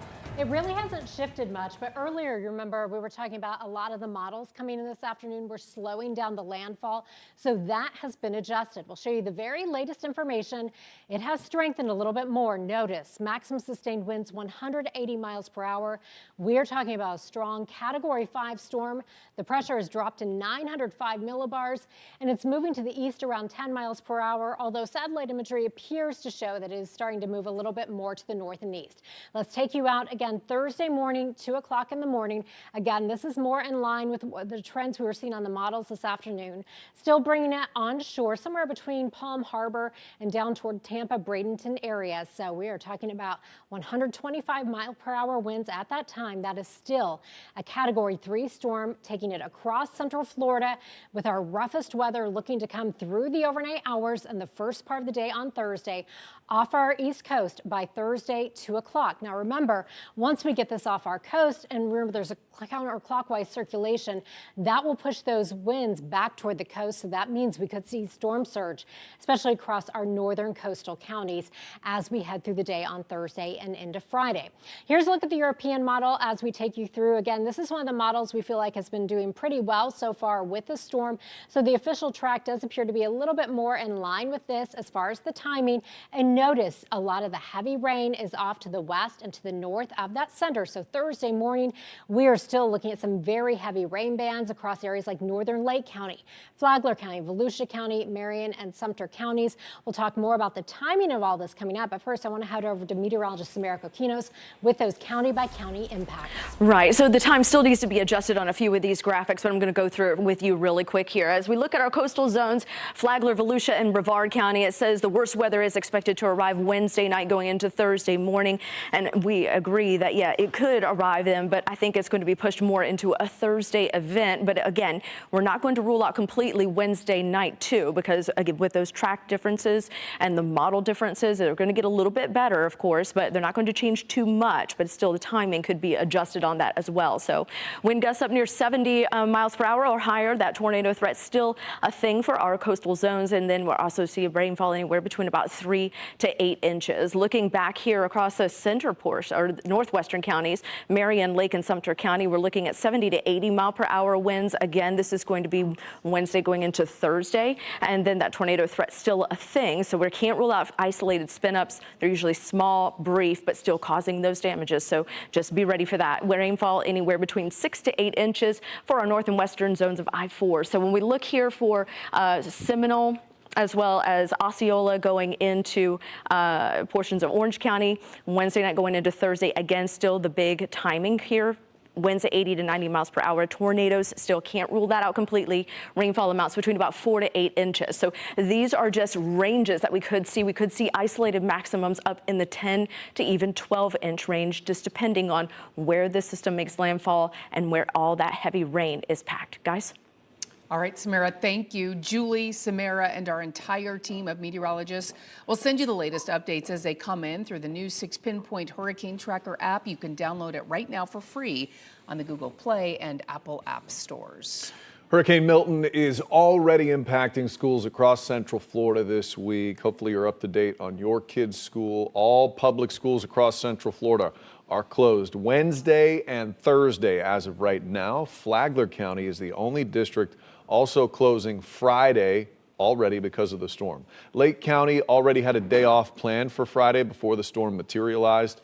Aside from schools closing, Orange County Mayor Jerry Demings said about a half hour ago, Orlando International Airport will be closing on Wednesday as well.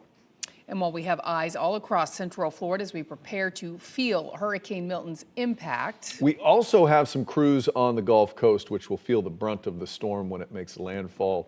Looking very rough, possibly in the Tampa area. News 6's Eric Von Enken joins us live from Sarasota. Eric, how are people feeling out there so far? Matt, ever since we got here a couple hours ago, we have just been shaking our heads. The governor just talked about the people who were just hit by Hurricane Helene, right? Well, he also called out the Suncoast. So this is where we are specifically, Sarasota County. We're on St. Armand's Key, which is just a few blocks over from the world-famous St. Armand's Circle. So the Gulf is to my right, Sarasota Bay is to my left, because, again, this entire island here is essentially surrounded by water. And this is what we're seeing pretty much everywhere on this barrier island. So this is from Sarasota up to Bradenton, Manatee County, of course, further north into Pinellas County, Hillsborough County, on the barrier islands in particular. Anything that was inside a house is now, for the most part, outside of the house, here on the sidewalk. And when I say just about everything, and I'm talking about pots and pans, coffee maker, kitchen table, recliner, I'm seeing beach chairs, I'm seeing kitchen cabinets. Everything has been gutted. We were just in a house where they're ripping everything out down to the studs. This is another example. Again, like I said, both sides of the street here, up and down. The issue here, though, is people are bracing for they don't know exactly what's to come. So storm surge here was around 6 to 8 feet, depending on where you were.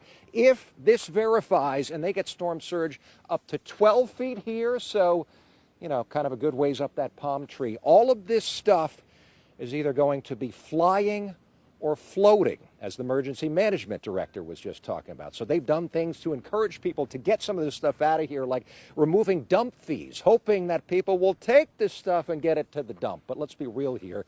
I don't see anyone with pickup trucks, and if you had a pickup truck, you'd probably need about 10 of them to load all of this stuff up and drive it to the dump yourself and get rid of it. So the reality, it's probably just going to sit here until this next storm comes through. We'll be here for the next several days. For now, live in Sarasota County, Eric Von Eycken getting results. News 6. Eric, it's so frightening to think about all of those projectiles. As you mentioned, you talked about seeing all of that debris in so many areas. What about people? Are you seeing a lot of people who plan to ride out Hurricane Milton? Lisa, there are a few people left here on the barrier island, but not many, mostly because the evacuation order has been put into place for anyone in evacuation zones A and B. So that means everybody here on the barrier island. There are still a few folks sticking around. Some people have hired contractors to find a few folks that are willing to load up trailers and get everything out of here. We talked to one woman. She lives down this road. She was saying that she just renovated her house, pouring a good bit of money into it and a whole lot of blood, sweat, and tears. She gutted it because she knew she had to. Now, I don't even know what the right word is.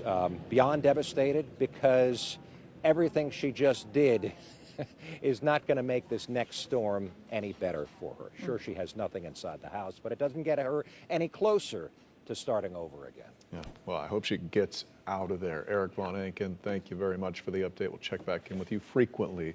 We're also working to help clear any uncertainties you might have about this storm. We're holding a live phone bank to answer your Hurricane Milton related questions. You can call the number. It's on your screen, 888-436-6665. There's a lot going on between school closures, shelters, Sandbag locations. We'll be answering your questions until 7 o'clock tonight, so feel free to call in.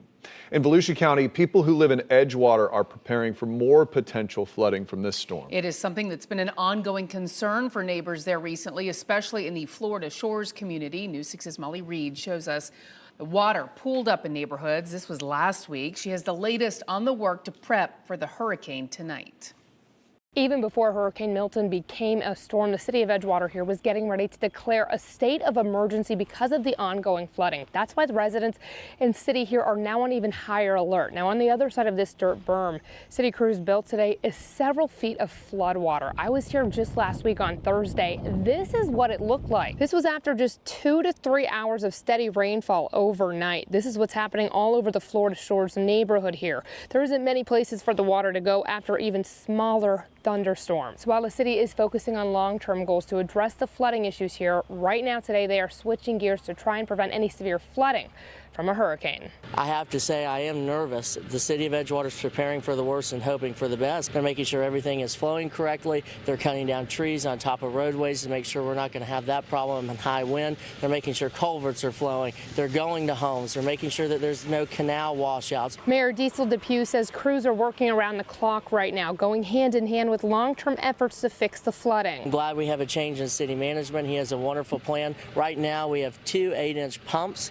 that is going out at Duck Lake outfall and creating an outfall at retention areas that do not typically have an outfall to get to the lagoon. And on top of all of these recent issues, many residents here in the area are just now getting back on their feet after the historic flooding from Hurricane Ian 2 years ago. I ran into Nick Perry filling sandbags today. I spoke with him right after his home flooded in the 2022 hurricanes. He was one of dozens today getting creative to keep their homes safe. Tarps and some flashing tape, so we're going to seal off around the sliders that way. After surviving a flood with Ian and just kind of worried about Nicole, I feel like I need a prep, because if I don't, that would just another disaster I don't want to deal with. Now, the interim city manager here was supposed to unveil his long-term plans to address the flooding issues at the regular city council meeting here tonight, but that meeting's been postponed because of the storm. Now, the city is still going to declare a state of emergency, which is in addition to the governor's state of emergency at a special meeting here tonight. In Edgewater, Volusia County, I'm Molly Reed, getting results, News 6. All right, Molly Reed, thank you. All our phones going off. The hurricane warning is here. Things are getting official. Still to come, what you need to keep in mind around your home ahead of Hurricane Milton's landfall. Sponsored by Launch Credit Union. Go beyond.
Welcome back to our coverage here as we track Milton, which is continuing to gain steam out in the Gulf of Mexico. Julie Broughton, our meteorologist, is getting more updates, and we're getting more warnings as they're coming in. We just got all Julie. those alerts Yes. on our phones. Yeah, our phones started going crazy. Yes, everyone in Central Florida just had their phone go off, and that's because of this. So all of our counties shaded in red are now under a hurricane warning, which we've been telling you that those hurricane watches were going to be extended, and then they would turn into hurricane warnings. So now all of our counties, including Marion, Sumter, Lake, Seminole, Orange, and Osceola, and Polk are under hurricane warnings.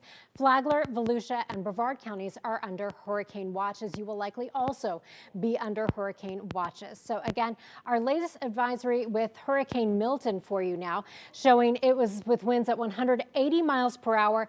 As of 5 o'clock, it is a strong Category 5. It is continuing to intensify. Notice the pressure. It is down to 905 millibars, so it is deepening. Looking at the satellite imagery, it's a very symmetrical system. We think it will likely continue strengthening for about the next 36 hours before running into some upper level shear as well as some dry air. So that is why the National Hurricane Center officially has it making landfall Tuesday morning as a Category 3 with winds down to 125 miles per hour. We're going to need a lot of dry air and a lot of shear for it to weaken this much. But again, a lot of the models are showing that as possible. Then as we head through the overnight hours Wednesday into Thursday, Thursday. All of us at times will be dealing with hurricane force winds before it exits our coast by Thursday afternoon, still as a hurricane.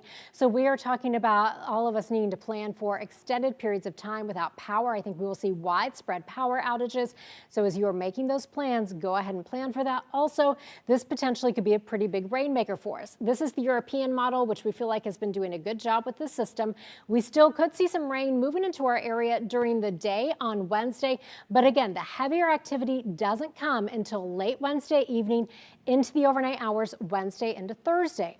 Also remember, with any landfalling tropical system, we do have that potential of tornadic activity in that front right quadrant relative to how the storm is moving. So the storm will be moving kind of more to the east. So that means it'll be more of our southern counties that will look at that threat of more of the tornadic activity. That, of course, is something we'll continue honing in on as we get down to that time. And as we head into the afternoon on Thursday, still dealing with those impacts. Meteorologist Samara Kokinos is standing by now. And Samara, we are talking about a lot of wind with this system. Absolutely. So this is definitely going to be a big wind event for Central Florida as of the latest information that we are getting in. When we look at the tropical storm force wind chance across the state, I can tell you over the weekend, this wasn't as updated and it wasn't as impressive. It was only showing 20 or 30% chance. But as we look a little bit closer now, you can see that is highlighted the metro all the way back to the west and just to the south of Marion County for Lake as well as Sumter counties going at about 70%. And that does dip down into Polk County as well. And then kind of extends back to the coast where we are anticipating it to kind of make its way offshore. But you'll notice it is at a high chance that we will see those tropical storm force winds. Plus, we're going to see the potential for possibly those hurricane force winds at some point. So when we look at the wind gusts, we're starting to see, hey, when are those wind gusts starting to really ramp up? And then sustained winds are also going to ramp up as well. So we're looking at the earliest arrival for tropical storm wind gusts will be, I would say, early afternoon on Wednesday and then gradually decreasing from there. You can see by Wednesday night, we're looking at wind gusts starting to pick up. And this is just a model run. This is just an example. And we really start to see those brown shades come into play. And you'll notice that on the key up here, that brown shade is closer to that 70-mile-per-hour range. So even though these numbers aren't picking it up, I am anticipating to see those strong wind gusts and possibly even exceeding that at some point. So as that system continues to make its way offshore, of course, the winds will follow suit for our coastal zones, and we'll definitely see some improvement across the interior. So hurricane force wind chance right now still fairly low, but I am anticipating that to go up as well as just as that tropical storm force wind did. So what can you expect from Category 1 and 2 winds in terms of impacts? Definitely a lot of trees uprooted and snapped. We have a lot of oaks that don't do well. Canopy damage definitely going to be a thing. Power outages for days, possibly periods of time. In addition to roads being either impassable or blocked from debris. And then, of course, damages to homes, roofs, sidings. Mobile homes definitely could see extensive damage. Julie? Samara, we are likely going to see widespread impacts from this. You just broke down the winds for us. Keep in mind, we're also looking at this being a potentially big rainmaker, especially north of that center of circulation where some spots could pick up 4 to 8 inches of rain. And remember, we've already seen a lot of rain. It's been raining out there today, so the ground in a lot of areas saturated. So if you are in a flood-prone area, make sure you are taking those precautions, taking advantage of those sandbag locations. Here is your 7-day forecast. Rain chances tomorrow at 50%. Of course, Wednesday and Thursday are our big impact days from this system. We should clear it out of here by Thursday afternoon. And once we get on the other side of this thing, we can look forward to a beautiful weekend. But guys, it is going to be a rough go to get through this system. Your forecast brought to you by Napleton Chrysler Jeep Dodge. And until Milton makes landfall, people across the state should be preparing their homes to weather the storm. Yeah, one of the biggest parts of that is just knowing your home. Inside, outside. News 6's Donovan Myrie joins us now with some things to keep in mind about all this. Donovan? Yeah, Matt, true. You really do have to keep things in mind. And I'm at my own house, and I did some preparations over the weekend. I still have more prep to do tonight. So what are the big things? Patio furniture, okay? All of this patio furniture that I have over here, all of this furniture has to go inside of my garage because, as Samara was just talking about, Category 1, Category 2, those are winds at 75 miles an hour, okay? 75 miles an hour or higher. And apologies to Trooper Steve, but that's how fast we drive on the highway. So come with me for a second because there's something else that a lot of people forget about that they have to take care of. Garbage cans, okay? These will go flying in, winds of 50 miles an hour. Take care of your garbage cans, make sure you put them away. Pro tip, make sure you have access to them because they're the first thing you're gonna need after a storm. A third thing, flower pots, okay? We have flowers all over our property. And in fact, follow me into the garage because this is what I did yesterday. Welcome to the Myrie Arboretum. These are all the flowers that we took from outside of our home. Okay, so we basically took all of these, put them in here. We still have patio furniture to bring in. So again, we want to make sure these are not projectiles. Corey Murray and I, Florida journalist Corey Murray and I, went out earlier today. We looked at people on the street. There's a lot of debris, like Eric Von Aken was talking about. A lot of debris that still needs to be put up. We saw people with grills, with mattresses, with all types of just like junk on their property that they have to pull up. We saw one couple basically sealing up a dumpster so that that stuff does not go. So there's a lot of things you need to do to make sure that all of this stuff doesn't turn into a projectile, hurt yourself, hurt your car, hurt your house. Back to you guys. Donovan, if a trampoline is outside, it will not be there after the storm. A lot of times those are the first things to disappear as well. All right, thank you. So, Donovan, I have a question, though. Do you fill your garage with your patio furniture, or do you put your car in the garage? Well, real quick, basically, this car that you have here, I'll probably put it in a parking garage so I have room for another car. But basically, we want to get all of that debris out of the way so that when the winds do come, it doesn't sweep it all away. Back to you guys. Now that's a pro tip, finding Go a parking find garage. a parking garage. Yes, all right, Yeah. Donovan, thank you very much. Whether you're grabbing some last minute supplies or evacuating, what you need to keep in mind on the roads, that's coming up after the break.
Trooper Steve has a reminder of what to keep in mind when you're out on the road before a storm hits. There's going to be a lot of people. Roadways are already getting really busy out here. There's going to be a lot of people doing exactly the same thing you are doing. There is no one special person out here, guys. Not one of you are more special than the other person. So checking that anxiety is super important. Understand, your neighbor's going to go through this. Your teachers, everybody, cops, first responders that are out on the street, we are all about to experience this. If you were driving and you see a car, the people in that car are going to be influenced by this storm. So kindness. I'm not one of these like everything's going to be okay kind of guys, and you guys know that. But this is the time to flex a little bit on how good of a person you can be. Kindness is key. We will have another look at Hurricane Milton in the Gulf coming up after the break.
Live from clickorlando.com and WKMG. We're getting results in your neighborhood now at 5:30.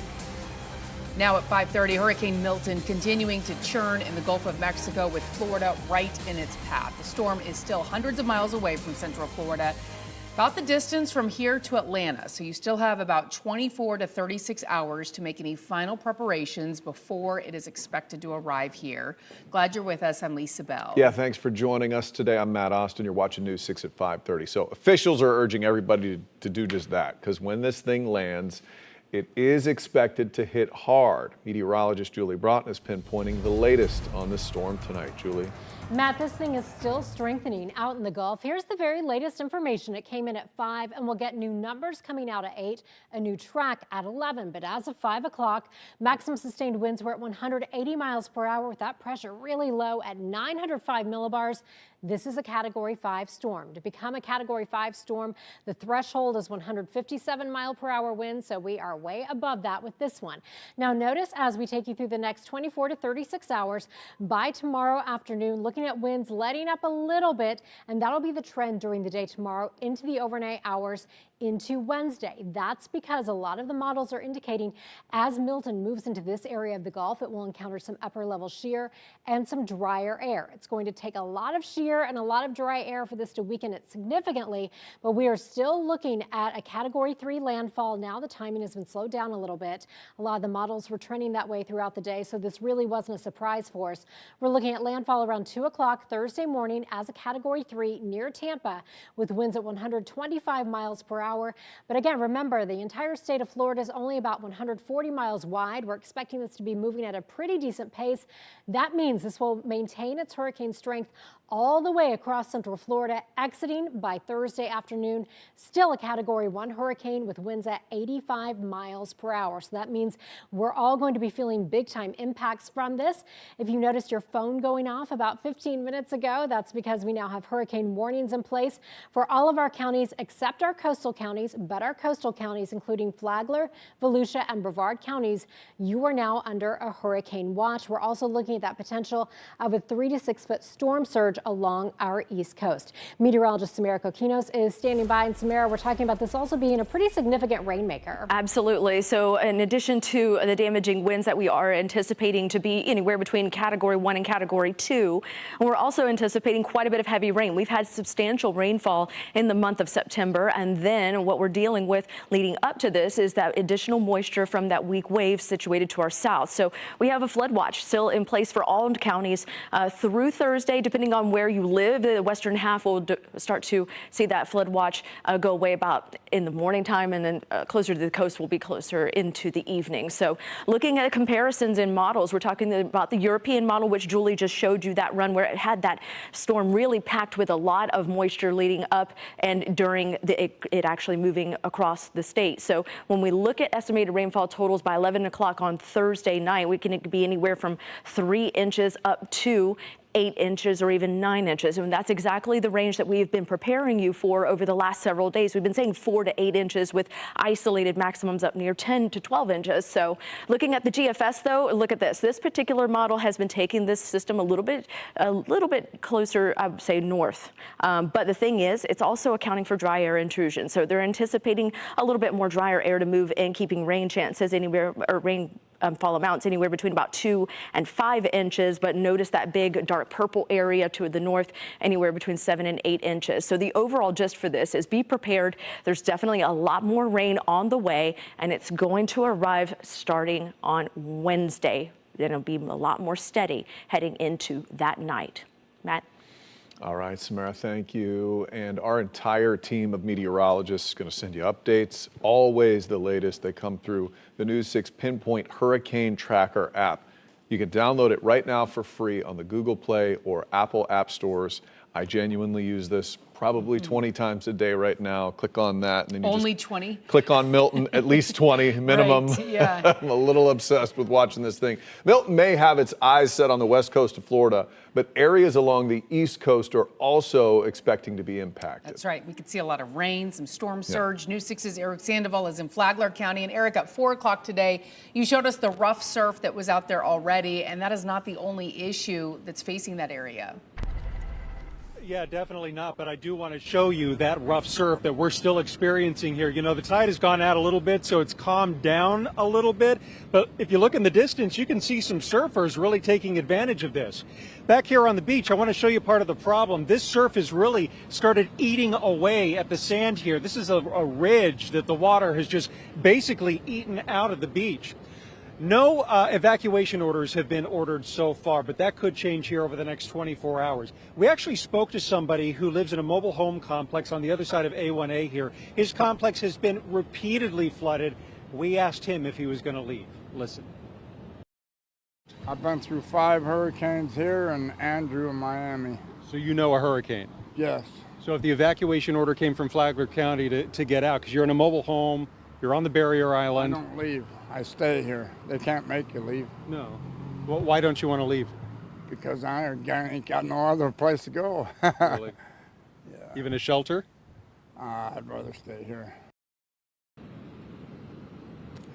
Back out here live on Flagler Beach, you can see those surfers taking advantage of this, but some of them actually told me that the rip current here is just really unreal. So if you're coming out here, don't get near the water. As for that evacuation order, Flagler County's actually called for a press conference tomorrow afternoon at 3 o'clock, and we are sure to learn more about what the county plans to do as this hurricane gets closer and closer.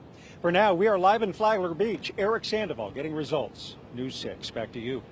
All right, Eric, thank you. And it is one of the biggest concerns with every big storm, getting the power back on as quickly as possible. Could be complicated with this one, too. We've been getting even more questions about it with Hurricane Milton. With so many resources from Central Florida heading to other parts of the state to help with Hurricane Helene recovery, people are wondering what's going to happen here. News 6's Laverne McGee caught up with utilities officials today to try to get you some of those answers. So, Laverne, how are they doing this? Well, let me tell you, these are some hardworking people. This building is full behind me. They are fully staffed, ready to handle whatever comes their way, and they are saying that they are prepared. I'm here with Audrey Stasko, spokesperson for Duke Energy. Tell us what's happening here. Yeah, so we're here at the Winter Garden Operations Center. It's also a training center. This is where our local teams report out of. This is where they work out of. Today, it's sort of the calm before the storm. Teams are going over their checklists, going over their rosters. We're also readying, resources from across the country. About 10,000 responders coming in to help local crews restore power following this significant hurricane. How many customers do you have in Central Florida? So Duke Energy Florida serves around 950,000 customers in our Central Florida area. When you look at some of the larger counties, Orange, you're 431,000 customers. Seminole, you've got over 170,000 customers. We anticipate major impacts to our service territory. Because of this storm's path, intensity, it's going to impact some of the most populated areas of Duke Energy Florida service territory. Audrey, what should people do if they do experience a power outage? So number one is if your home is prone to flooding, which there are many areas in Central Florida, we do anticipate heavy rainfall and significant flooding. So go ahead and turn off your power from your panel breaker or your fuse box before you evacuate, or if you see water rising in your home. The other thing is to stay away from downed power lines. Lines could be hiding in debris. We anticipate lots of strong winds that could bring down trees and debris. Those power lines could be wrapped up in that debris. It's just best to stay away from any lines. They could be energized and very dangerous. I'll also say make sure your contact information is up to date in our system. That's the way we are going to reach out to you regarding outages in your area, as well as estimated restoration times. So I'm going to thank these workers in advance because they know how important their job is. They're ready to go. They know that they have the issues that they had with Hurricane Helene. They want to make sure that everybody is as safe and protected as possible. I also spoke with the folks at OUC and Florida Power and Light. They also tell me they're ready to go. Reporting live in Winter Garden, Laverne McGee, Getting Results, News 6. All right, Laverne, thank you. And something that we see a lot before any storm hits is people filling up sandbags to keep the water away from their house. Yeah, we saw some long lines all across Central Florida today as people prepared. Thousands of bags given out. A viewer sent us this video of a line at the Sandbag distribution in Bithlo earlier today. While you can't see it, she said it took a while. It was good to see so many neighbors out there helping each other get ready for the storm. Take a look at that. That is the line of cars waiting to get those We were sandbags. seeing those lines all across Central Florida today. Yes, absolutely. News 6's Catherine Silver joins us now live from another sandbag location in Seminole County. What's it like? Are you seeing lines, and is it busy out there, Catherine? Yeah, absolutely. Check out this line here at the Boomba Sports Complex. It wraps all the way around. In fact, it goes all the way out to Lake Mary Boulevard right now. This is what it looks like when people are taking their storm preparations seriously. Over here is the field where they have the bags and the sand available. People we spoke to tell us that they're not taking any chances with this storm. This is Herb Castellini. He says it's time for his daughter, who lives in St. Pete, to pack up and evacuate. She's got a hotel in Orlando. As his family prepares for major impacts from Milton. I've already moved everything inside, grills, patio furniture. Monday, stopping at a Sandbag site was on the to-do list for many in Seminole County.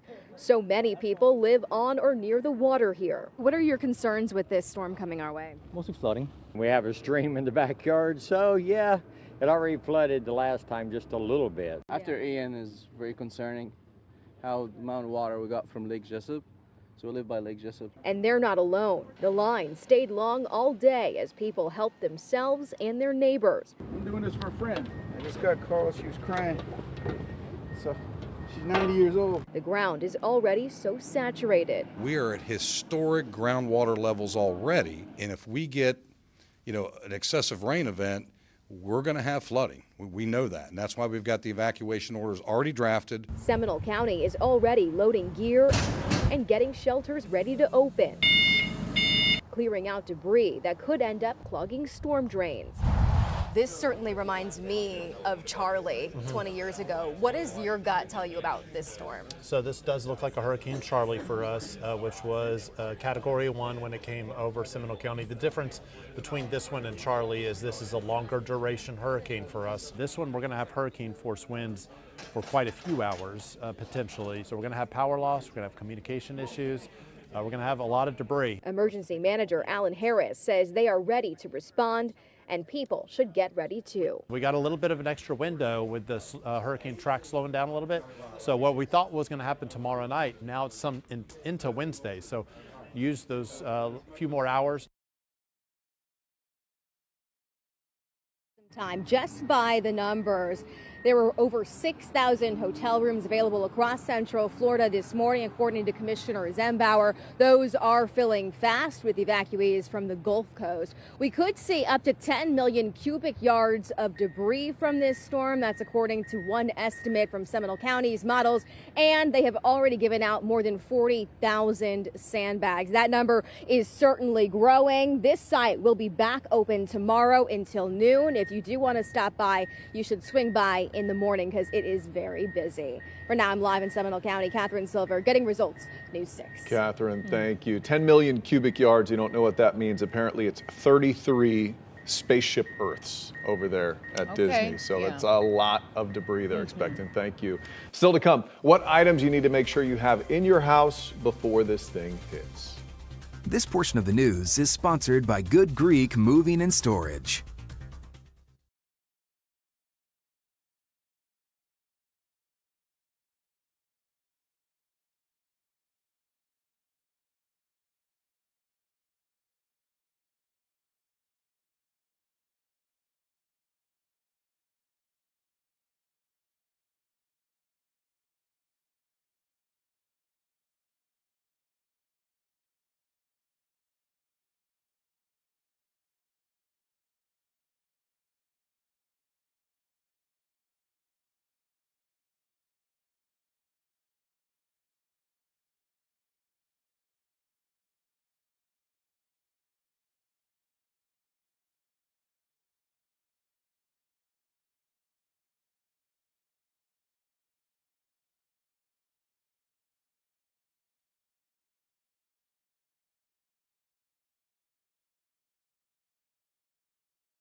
All right, we want to take another live look at our satellite right now as Hurricane Milton continues to churn in the Gulf of Mexico.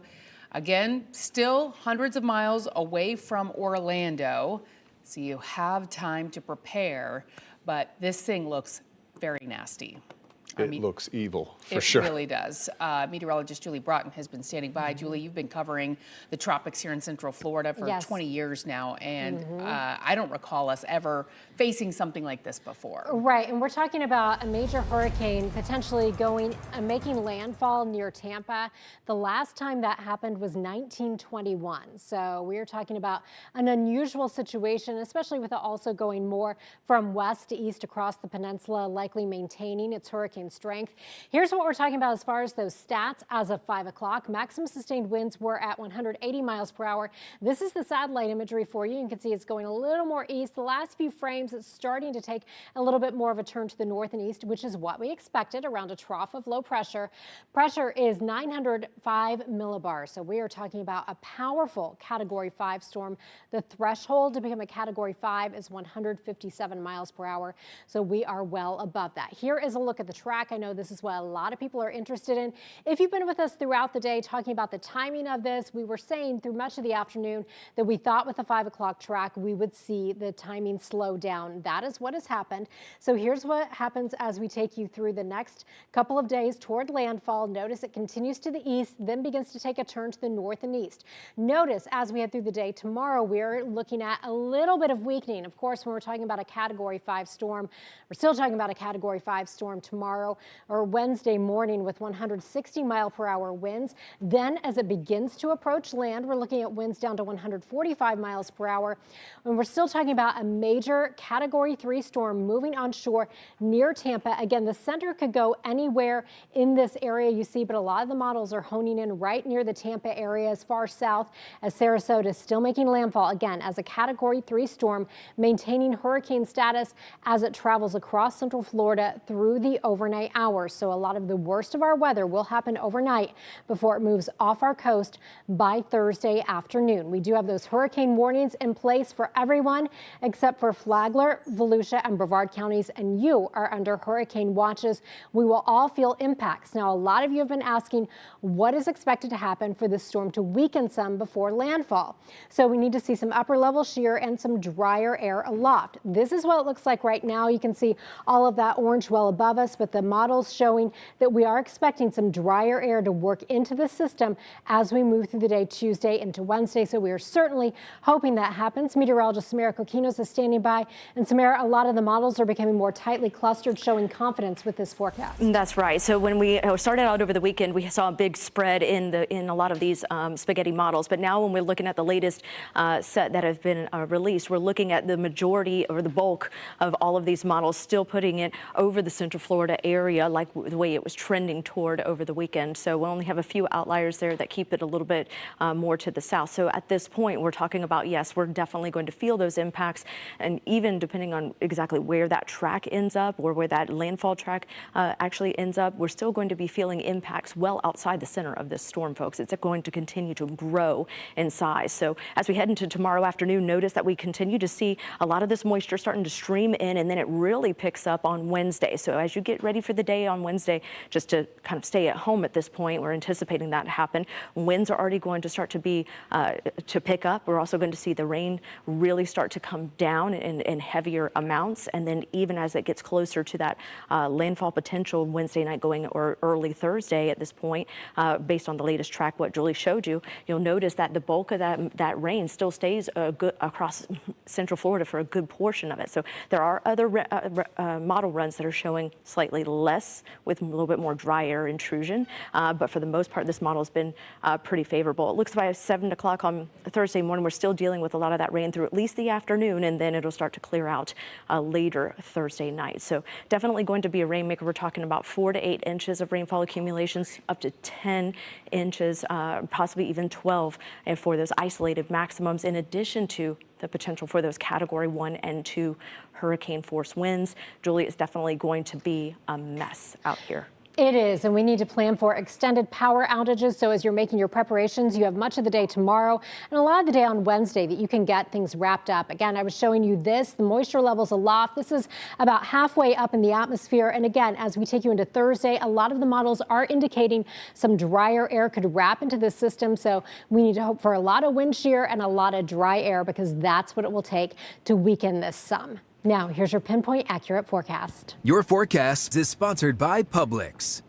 As we take you through the next 7 days, again, tomorrow, 50% chance of showers, so a decent day to finish up those preps. Now, Wednesday, that 90% chance of rain, those showers move in late, but Wednesday and Thursday are our impact days, but we do get the storm out of here. It looks like by mid-afternoon Thursday, and then we should clear things out and see a nice weekend ahead, but it is going to be a rough go as we head through the next few days. All right, Julie, thank you. Remember, we're going to talk about the things that you need to pick up at the store if you haven't done it yet. If you're making those last-minute preparations, that's coming up after the break. This portion of the news is sponsored by Freedom Health Medicare Advantage plans.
All right, now is a good time. Actually, 2 days ago was a good time to pick up those last-minute supplies. But you still have time. That's the You do. point. So we asked our team of meteorologists at the start of the hurricane season, what should be on your supply checklist? Well, they said keeping water in your bathtub for flushing the toilet is a good idea. But you are going to want a few gallons of water to keep you and your family hydrated through the storm. They are saying at least 1 gallon of water per person for up to 7 days. Stock up on non-perishable food, things you don't have to refrigerate or heat up to eat because you could lose power, you'll likely lose power, and get plastic bags. They can serve a number of purposes. You can make ice, you can use them for cleanup, Yeah. so it's important to have that. Last night, all of the Austins went to fill up with gas, and many of the stations were already out. Yeah. So All try right. that. We'll have more coming up right after the break.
Live from clickorlando.com and WKMG. We're getting results in your neighborhood now at 6 p.m.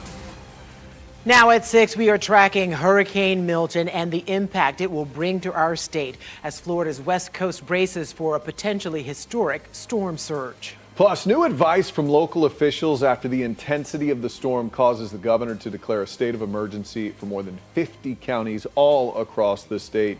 Here in Central Florida, we are expecting hurricane-force winds to continue through Thursday. Thank you for joining us tonight as we get ready for this thing. I'm Matt Austin. And I'm Ginger Gadsden. Let's get you right over to meteorologist Jonathan Kaga, starting off our team coverage on this storm and its impact. Jonathan. Yeah, and it's obviously not pretty right now. Hurricane Milton, a Category 5 hurricane. This is the latest satellite imagery, and it's still showing signs of strengthening as it moves towards the north, just the north of the Yucatan Peninsula, which is right there. That will miss land right now anyway. 180 miles per hour as of the 5 o'clock advisory. This is the big deal here, the pressure at 9:05. There is a new Hurricane Hunter aircraft that just took off from Lakeland not too long ago. It's going to invest the storm, so we're going to get better model data out of the deal, although those are pretty much converging on one solution, a landfall near Tampa, and then cutting right through the I-4 corridor. Not much has changed on that front. You see there's the Category 5 storm expected to strengthen further.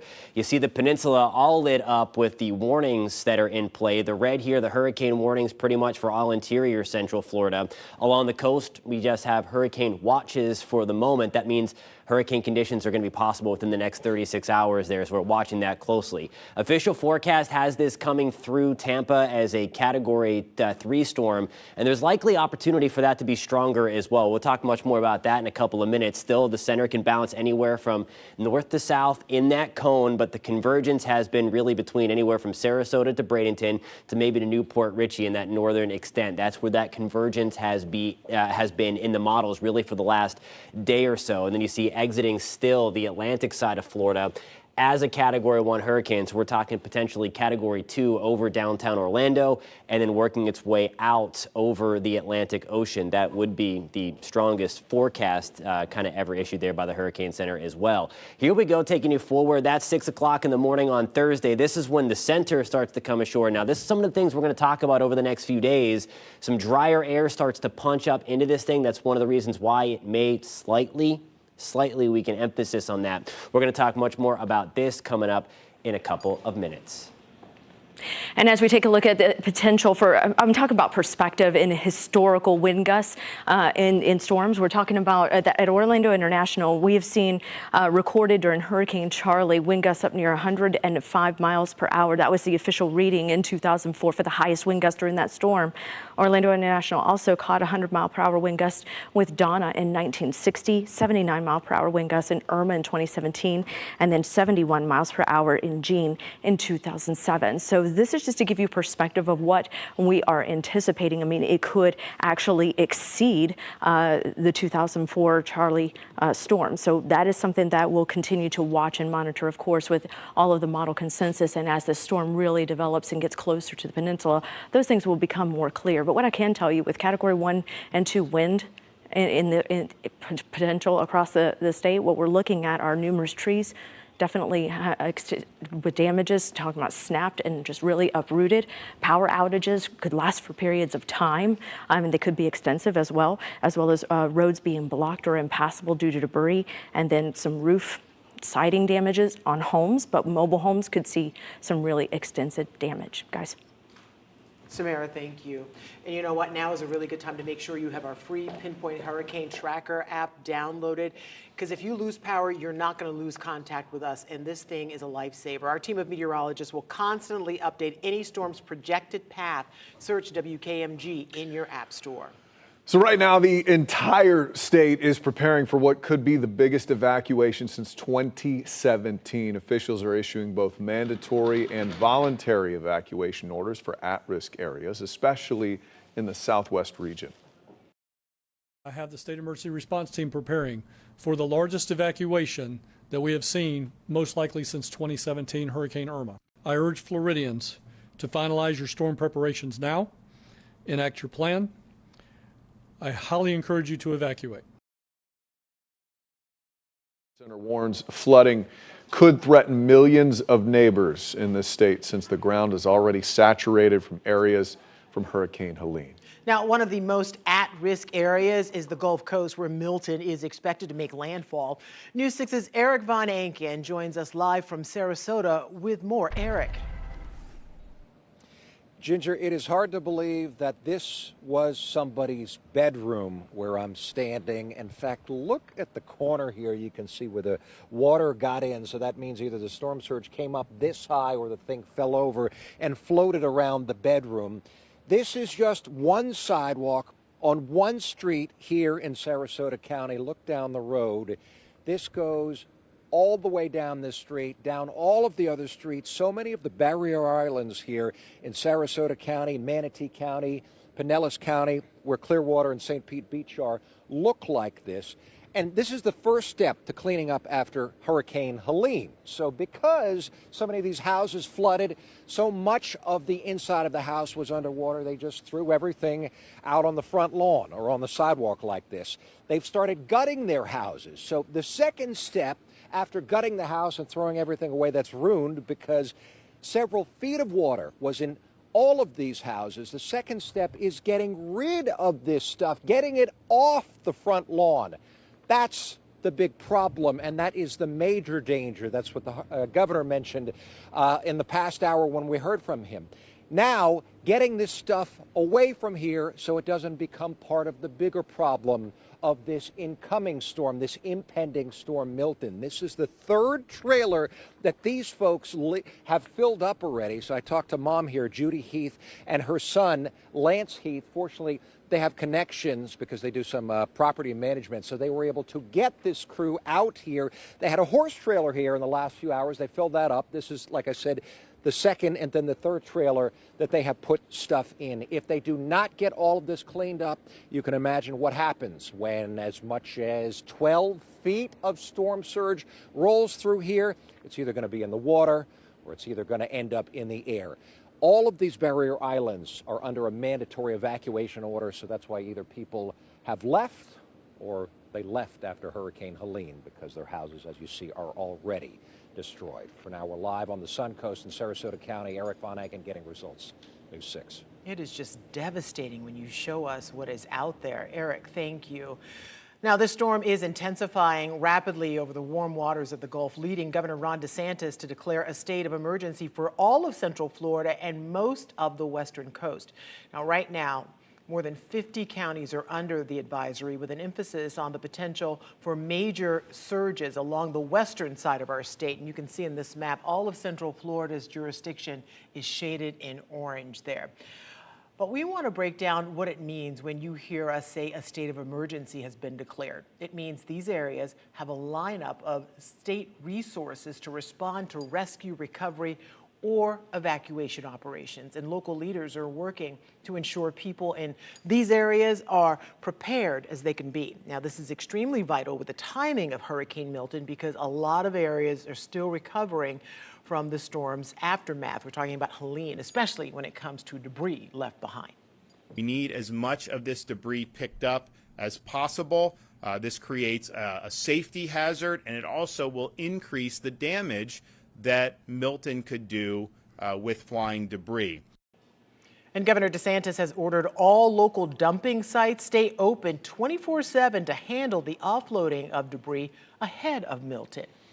Which is a move all Floridians are thankful for. Some neighborhoods like this one in St. Pete, and you just saw from Eric Von Aken, they're loaded with debris on that side of the state from Hurricane Helene. Tons of furniture, belongings, all ruined by flood water. And with this debris set outside, these become extreme hazards in the high winds we will see from Milton.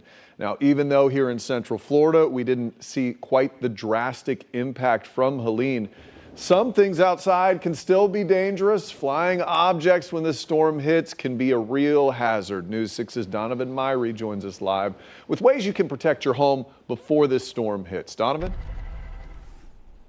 Hey, Matt. Hey, Ginger. At 5 o'clock, we talked about the things that you need to take from outside of your house and bring them into your garage. What did we see? We saw plants. We saw patio furniture. We talked about garbage cans, wheelbarrows, tarp. Okay, hold on to the tarp. Barbecue. So these are things that you should basically bring inside to make sure that they don't end up flying around, as Eric Von Aken was saying. Now I'm going to tell you about two things you might want to make sure you keep outside. And here's the first one.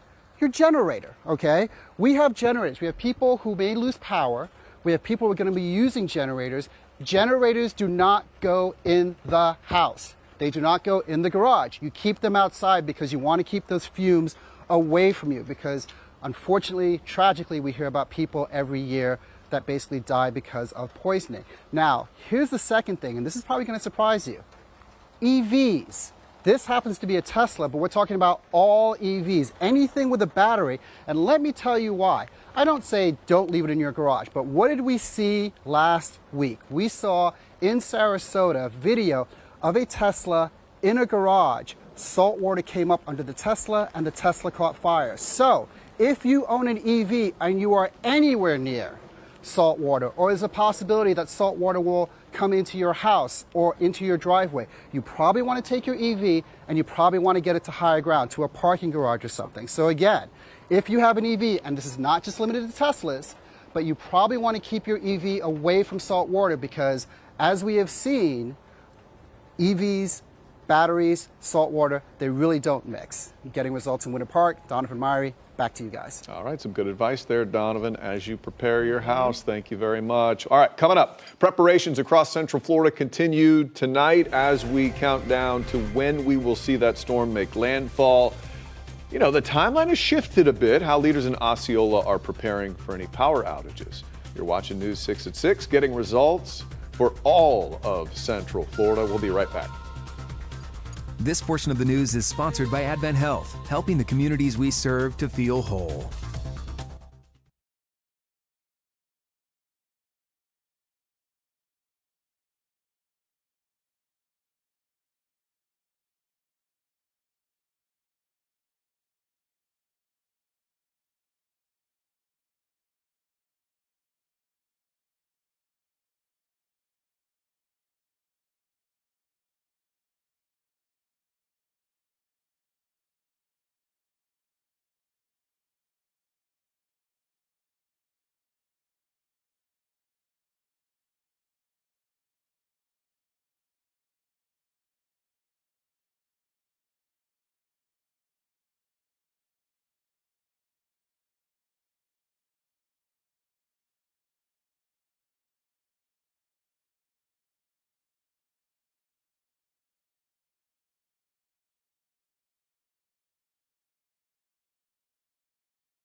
We are continuing to track Milton's path and the storm impacts we will start to see in our area. In Kissimmee, officials said crews from Minnesota are headed to Osceola County to help with power restoration there. Yeah, so today, Osceola County leaders laid out the resources available. News 6 investigator Mike DeForest joins us with the update for people who live there.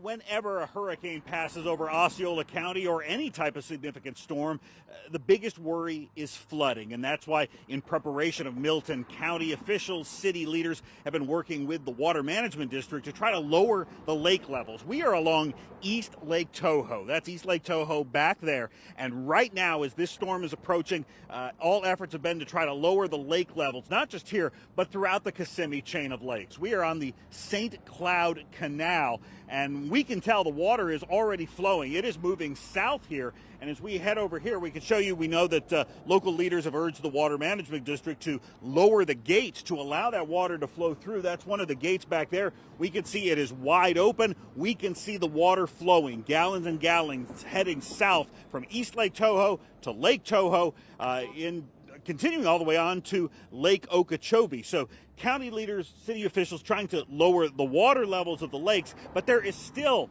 an increased risk of flooding when these hurricanes come, as county officials warned today. Currently, there are no evacuations in effect for Osceola County.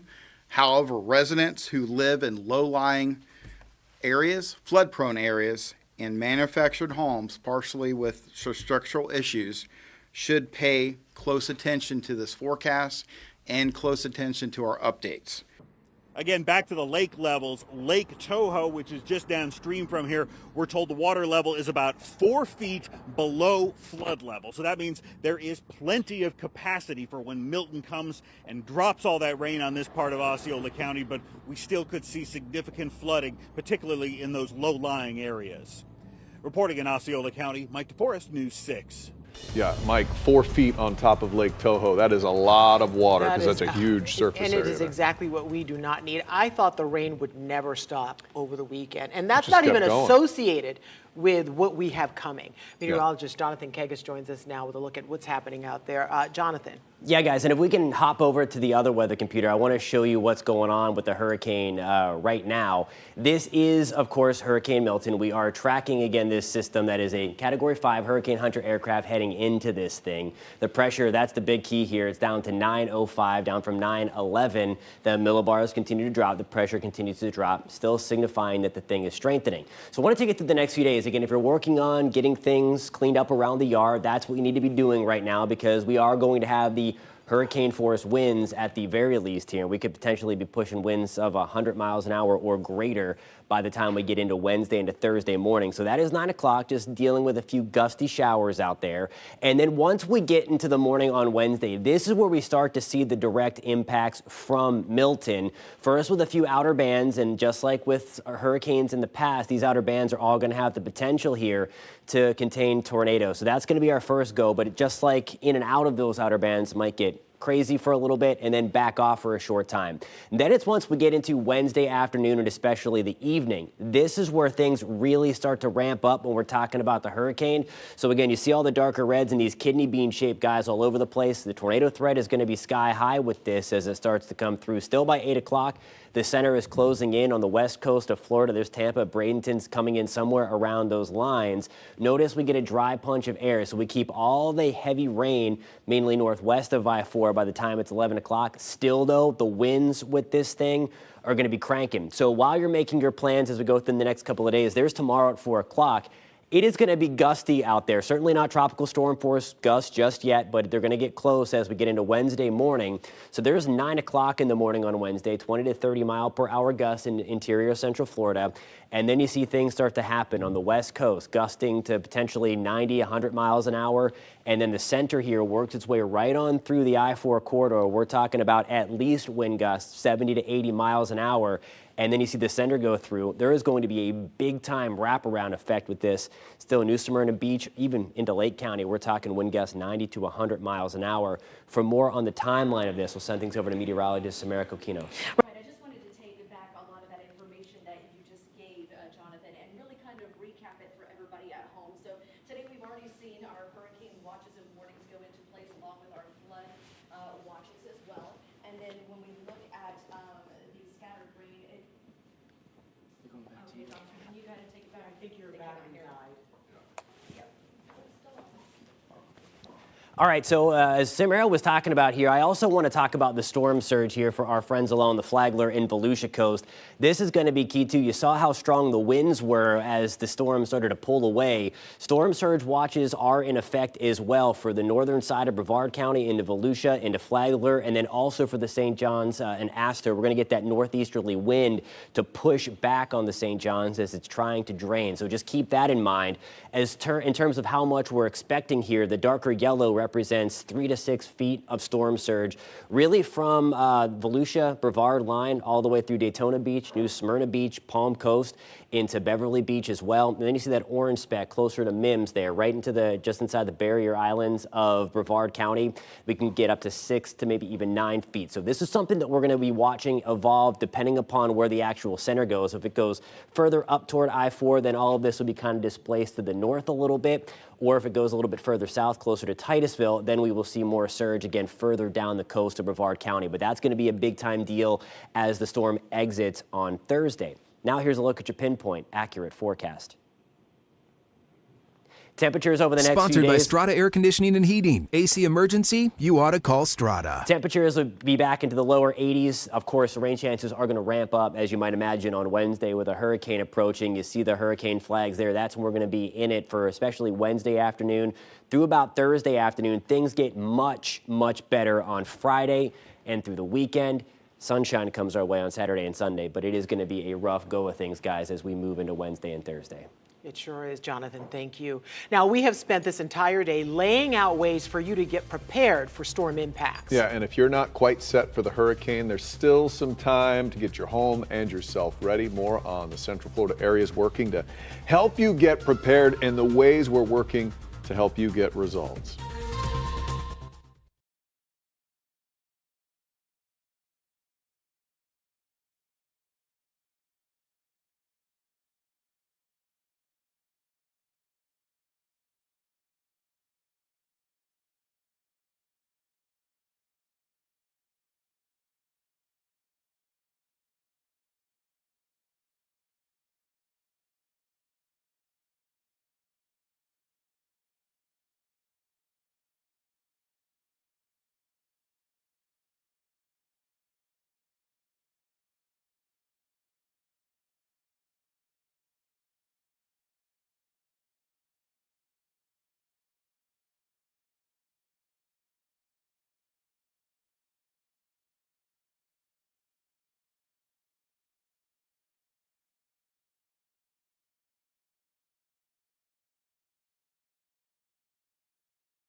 Welcome back to News 6, everybody. We are bringing you live coverage on Hurricane Milton's path toward Florida.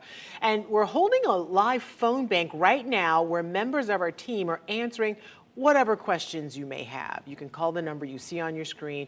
If we can't answer your question in that moment, We will do our best to write it down and then find the answer to you. And guess what? They'll call you back. We'll be answering your questions until 7 o'clock tonight. And I tell you, a lot of people who are new to town or people who have never been through something like this, which would be all of us right now, have a lot of questions. And if it's a question you're afraid to ask some old Floridian, you can call a stranger and you don't have to be embarrassed. They won't judge you. Yeah. We've been working to get you results all day when it comes to preparing for the storm. And Central Florida leaders are doing the same to make sure your home is protected against flooding. Counties and cities across Central Florida have sandbag sites open right now. We've seen lines today at locations in Winter Park, Sanford, and other parts of Orange County. Several locations will still be open tomorrow if you can't make it to one of those. We have complete county-by-county lists of Central Florida sandbag locations. You can just go to clickorlando.com. Preparation and safety are the top priorities heading into the hurricane this week. Taking care of yard waste is one of the top priorities right now. We told you before how officials across the state are trying to pick up the debris as fast as possible to ensure that there is no danger to your homes or your neighbors' homes. Officials are also warning people about the risk of power lines that may be down during the storms. Officials say if you see a power line move, as far away from it as you possibly can, and do not touch water near that line as it could be full of electricity. They say if you find one that is down, call 911 immediately. It's pretty important. All right, coming up next on News 6, evacuation orders could come tomorrow for one Central Florida area. But as this part of the coast is preparing for the worst, some neighbors wonder, what does the evacuation order really mean? That's coming up.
Yeah, getting there. Almost. Yeah, mic check, mic check. We're in Flagler County.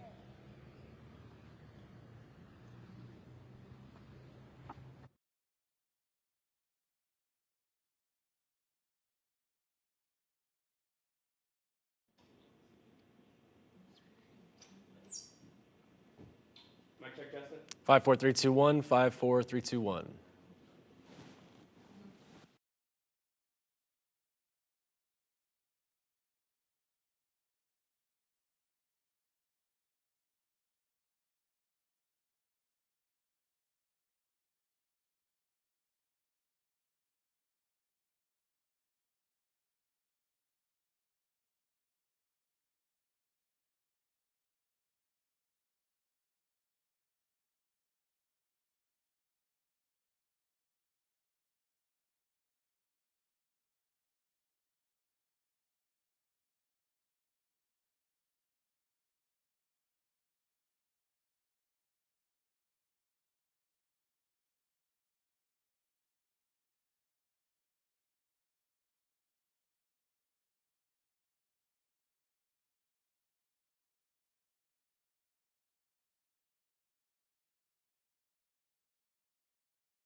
Live from clickorlando.com, News 6 Plus, and WKMG. We're getting results in your neighborhood now at 6:30 p.m. Good evening. This is News 6 at 6:30, getting results. Thank you so much for joining us. I'm Ginger Gadsden. And I'm Justin Mormouth. We have our team of meteorologists taking you through everything to know about Hurricane Milton and the impacts that it could have on Central Florida. Let's start with meteorologist Jonathan Kegas pinpointing the very latest. Jonathan. Hey guys, yeah, we are watching this thing, and of course, when it looks this good on satellite, that's not a good thing for us. That's 5 o'clock advisory here, still moving east now, due east at about 10 miles an hour. The pressure is what we are watching significantly here as that continues to drop. Until that starts falling, we're going to be watching this thing strengthening. We do have a Hurricane Hunter aircraft on route now to investigate to see what is going on. But where you see these pink colors popping up on the last scan, that means that the cloud tops are continuing to get colder, and those colder cloud tops mean that we're talking about more intensifying storm. So this thing's still likely going to intensify further. It is forecast to do so from the Hurricane Center up to 185 miles an hour. That might not be enough, but then it will gradually start to come down a little bit. I want to caution when you look at the forecast, quote unquote, weakening here, because we're still talking about a major hurricane. Again, this might be shifted upwards here when you look at the latest model guidance, but nonetheless, likely going to come in somewhere between Sarasota, Bradenton, and then maybe as far north as Newport Richey, somewhere in that ballpark here. Of course, the official forecast with the forecast error has it really coming anywhere in between that cone. Remember, that is just the center. One of the things that we can confidently say, and again, the track is pretty confident, there's still some wiggle room in there, but it's going to be the opportunity and likelihood for this thing to really grow. And you see that again with the wind field right now. It's a very tightly packed storm, so it can strengthen very easily. It can also weaken very easily, but as it gets closer to Florida, it's expected to expand. That means its wind field is going to get bigger and the impacts extend further out from the center. For more on that, going to send things over to meteorologist Samara Kokinos. Thank you, Jonathan. And as we take a look at the active watches and warnings in place across Central Florida, you'll notice that Marion County, all the way into going into portions of Volusia, as well as Orange, Seminole, Osceola, Polk, Lake Sumter. All of these counties, so from about I-4 going back to the west, when you get into that Volusia County area, all under the hurricane warning. But notice our coastal counties and the good portion of northwestern Volusia still in that hurricane watch zone, all the way down into Brevard County as well. So we're definitely going to see all of this shift, and we'll be under hurricane warnings for the coast as this system progresses. But we also have flood watches now in place for all of Central Florida. We have seen a substantial amount of rainfall, not only in September, but just in the last few weeks, okay? And then on top of that, what we're going to see is continuing bands of tropical moisture dumping rain on already saturated ground. So that's why we have that flood watch in place all across Central Florida. It's not going to take much rainfall, and with the rainfall that we're anticipating, anywhere between about 4 to 8 inches, it looks like that could happen very, very quickly. So the severe risk, I do believe we're still going to have the severe weather potential as we head into Wednesday. It looks like the northern half of Central Florida is going to be under that slight risk, and the southern half under that marginal risk. But we'll be back to give you more details on what to expect as we get closer to this. And of course, we'll be honing in on those details over the next 24 to 48 hours as we get closer to that landfall point. Guys. Right. Samara, thank you. Now, Milton may have its eyes set on the west coast of the state, but the east coast is also bracing. More than 50 counties are under a state of emergency right now, and evacuation orders could come tomorrow for the barrier islands of Flagler County, and that is where we find News 6's Eric Sandoval. He is live there tonight. Eric, what kind of impacts are we already seeing in that area? Well, Ginger, I think Samara said it best just a couple minutes ago. All of Central Florida has already seen a lot of rain, and I want to show you right behind me one of the areas. This is just one of the areas here in Flagler County that has standing water. And this storm is going to make these conditions a whole lot worse. No matter where you drive in Flagler County, you're bound to see this. Big puddles caused by weeks of rain. So we've had a ton of rain. Right. Last week we maybe had a couple dry days, but a week before that we had an entire week straight of rain. Jonathan Lord is the director of Flagler County Emergency Management. He says that rain has loosened tree roots, and he fears this area could see a lot of trees down. I want to show you what the people here in Flagler County are already up against before the storm hits. Take a look out here. The waves are already getting kicked up by the wind.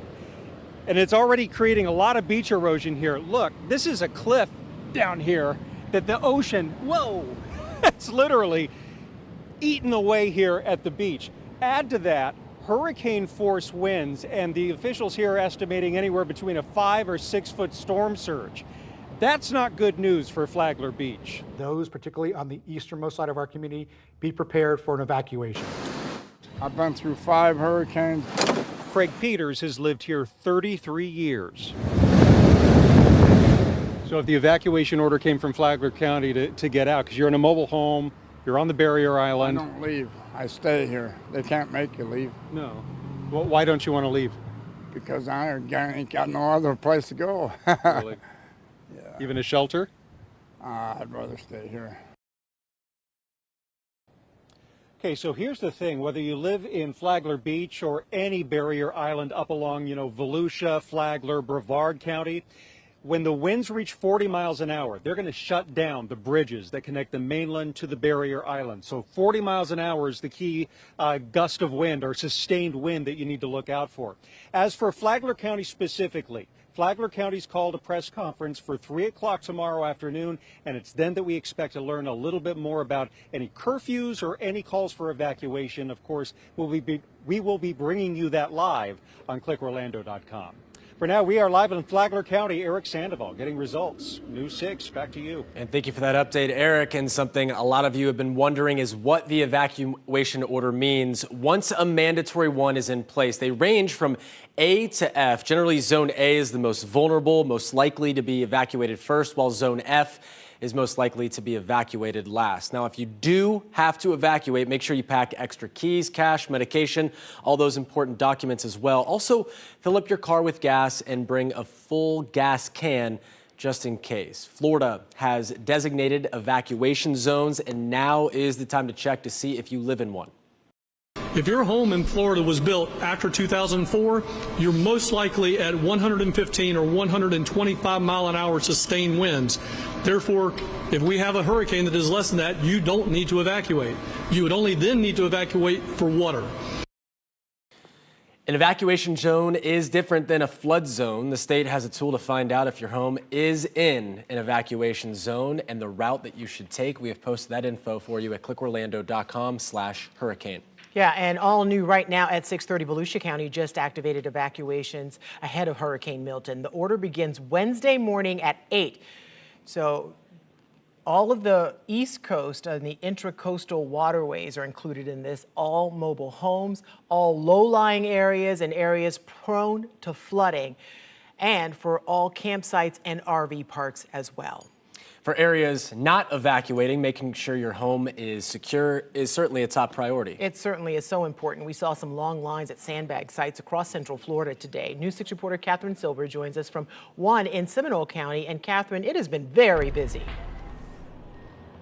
Yeah, absolutely. We are here at the Sandbag site at the Boomba Sports Complex near Sanford. And take a look at this line. I mean, it is just all brake lights. And the line just keeps going all the way down the street. In fact, I just spoke to one gentleman who told me that there's a line of cars about half a mile down Lake Mary Boulevard here.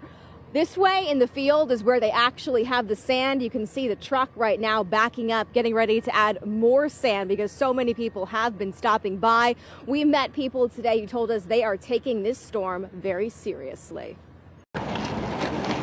This is Herb Castellini. He says it's time for his daughter, who lives in St. Pete, to pack up and evacuate. She's got a hotel in Orlando. As his family prepares for major impacts from Milton. I've already moved everything inside, grills, patio furniture.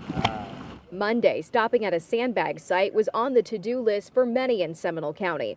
So many people live on or near the water here. What are your concerns with this storm coming our way? Mostly flooding. We have a stream in the backyard, so yeah, it already flooded the last time just a little bit. After Ian is very concerning, how the amount of water we got from Lake Jessup.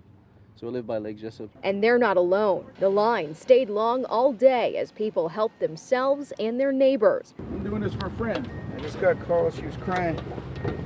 So she's 90 years old. The ground is already so saturated. We are at historic groundwater levels already, and if we get, an excessive rain event, we're going to have flooding. We know that, and that's why we've got the evacuation orders already drafted. Seminole County is already loading gear and getting shelters ready to open, clearing out debris that could end up clogging storm drains. This certainly reminds me of Charlie 20 years ago. What does your gut tell you about this storm? So this does look like a Hurricane Charlie for us, which was Category 1 when it came over Seminole County. The difference between this one and Charlie is this is a longer duration hurricane for us. This one we're going to have hurricane force winds for quite a few hours potentially. So we're going to have power loss, we're going to have communication issues. We're going to have a lot of debris. Emergency Manager Alan Harris says they are ready to respond, and people should get ready too. We got a little bit of an extra window with this hurricane track slowing down a little bit. So what we thought was going to happen tomorrow night, now it's into Wednesday. So use those few more hours. Yeah, take advantage of that time. You can see people here certainly are. You can get a glimpse into one trunk even that is just full of sandbags. This site will be open tomorrow morning starting at 8 o'clock and close at noon. If you do plan on swinging by, make sure you come by early because it has been busy and it's also been very wet and muddy. So prepare for that as well. Right now I'm live in Seminole County. Catherine Silver, Getting Results, News 6. Yeah, it's just nice that people are taking this warning seriously and heeding it, Catherine. Thank you for that. And those lines have been going all weekend long too. No, they have. And she had some great advice. 8 a.m. Get there way before that. First. Yeah, be there first. And it's also nice to hear that people are helping other people. That's what we all need. Don't forget that. We all need that right now, so check on your neighbors. And as those long lines reveal, flooding is definitely a concern for all of Central Florida. Yeah, coming up, we get to see exactly how one Central Florida community is bracing for the water and how neighbors are weighing in to make sure they stay protected. Brought to you by your local Toyota dealers. Toyota, let's go places. It's Central Florida. You know weather is always changing. Traffic's no different. It could be changing minute by minute. We're just trying to make things easy. How do you dress the kids? Should you bring the umbrella? Which roads to avoid and how I can get you guys to work safely. And we're both Floridians. I've been patrolling these streets for well over 10 years as a Florida State Trooper. I've been forecasting for about a decade. Why not get your information from two people who have lived it? And loved it. You gotta watch before you go. The new and improved News 6 app is here. We've updated everything and added new features to make it even better, like a more customizable home screen where you can log in and see the stories important to you at a glance. Stream News 6 and News 6 Plus live anywhere, anytime with picture-in-picture playback while you're using other apps on your phone. And now, the More For You section, which offers even more options for you to choose from. Download or update your app today. The new and improved News 6 app. Some would say it's a meteorologist's job to be here during the afternoon showers and major storms. But we disagree. It's not just a job, it's our passion. We work hard analyzing the most advanced maps, radar, and data, bringing you a blueprint so you can take on the day with the ones you love. Getting results by keeping you safe. That's our passion, and that's just what we do. It's really about getting the truth, trying to dig down and figure out how this story impacts you. These stories matter not just to us, but to the entire community. We want to make sure you have everything you need to know, that we answer all of your questions. Now we're breaking down the whole story, what matters to you, and getting the answers you want. Because that's what you need to know before you go to bed. News 6 at 11. When you're faced with severe weather, stay protected with the new 6 Pinpoint Weather app. Powered by the most experienced weather team in Central Florida. Get severe weather alerts, check what's coming your way with interactive Futurecast, and know when storms are leaving your area down to the minute with our Storm Tracker radar. Keep your family safe with the power of the Pinpoint Weather team at your fingertips. Download the new 6 Pinpoint Weather app now and get results. In Volusia County, people who live in Edgewater are preparing for more potential flooding from this storm. Flooding has been an ongoing battle there, especially in the Florida Shores neighborhood. News 6's Molly Reed has the latest on the work to prepare for this hurricane. Even before Hurricane Milton became a storm, the city of Edgewater here was getting ready to declare a state of emergency because of the ongoing flooding. That's why the residents in city here are now on even higher alert. Now, on the other side of this dirt berm city crews built today is several feet of flood water. I was here just last week on Thursday. This is what it looked like. This was after just 2 to 3 hours of steady rainfall overnight. This is what's happening all over the Florida Shores neighborhood here. There isn't many places for the water to go after even smaller thunderstorms. While the city is focusing on long-term goals to address the flooding issues here, right now today they are switching gears to try and prevent any severe flooding from a hurricane. I have to say I am nervous. The city of Edgewater is preparing for the worst and hoping for the best. They're making sure everything is flowing correctly. They're cutting down trees on top of roadways to make sure we're not going to have that problem in high wind. They're making sure culverts are flowing. They're going to homes. They're making sure that there's no canal washouts. Mayor Diesel Depew says crews are working around the clock right now, going hand in hand with long-term efforts to fix the flooding. I'm glad we have a change in city management. He has a wonderful plan. Right now we have 2 8-inch pumps that is going out at Duck Lake outfall and creating an outfall at retention areas that do not typically have an outfall to get to the lagoon. And on top of all of these recent issues, many residents here in the area are just now getting back on their feet after the historic flooding from Hurricane Ian 2 years ago. I ran into Nick Perry filling sandbags today. I spoke with him right after his home flooded in the 2022 hurricanes. He was one of dozens today getting creative to keep their homes safe. Tarps and some flashing tape, so we're going to seal off around the sliders that way. After surviving a flood with Ian and just kind of worried about Nicole, I feel like I need a prep, because if I don't, that would just be another disaster I don't want to deal with. Now, the interim city manager here was supposed to unveil his long-term plans to address the flooding issues at the regular city council meeting here tonight, but that meeting's been postponed because of the storm. Now, the city is still going to declare a state of emergency, which is in addition to the governor's state of emergency at a special meeting here tonight. In Edgewater, Volusia County, I'm Molly Reed, getting results, News 6.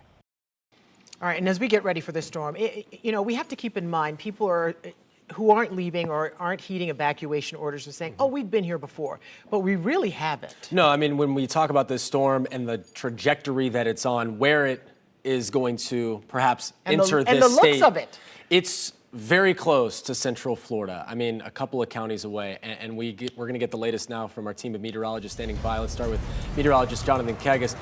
Yeah, the track on this, Jonathan, is not something that's seen in 100 years? Yeah, since like 1888. It's been a long time, and really that was, at least from developing in the Bay of Campeche, it's more like 1895. So I mean, it's been a very, very long time. Nobody alive has seen a hurricane like this, with its path coming in due east. Of course, Tampa did have a landfall in 1921, but it still was in the Western Caribbean and hit at a different angle. So this is pretty much your worst case scenario for the Gulf Coast of Florida when you have a storm going perpendicular into the shoreline. A couple of things to note here. We're going to be waiting for this to potentially update. Hurricane Hunter aircraft in there right now potentially have found a pressure dropping to 898 millibars.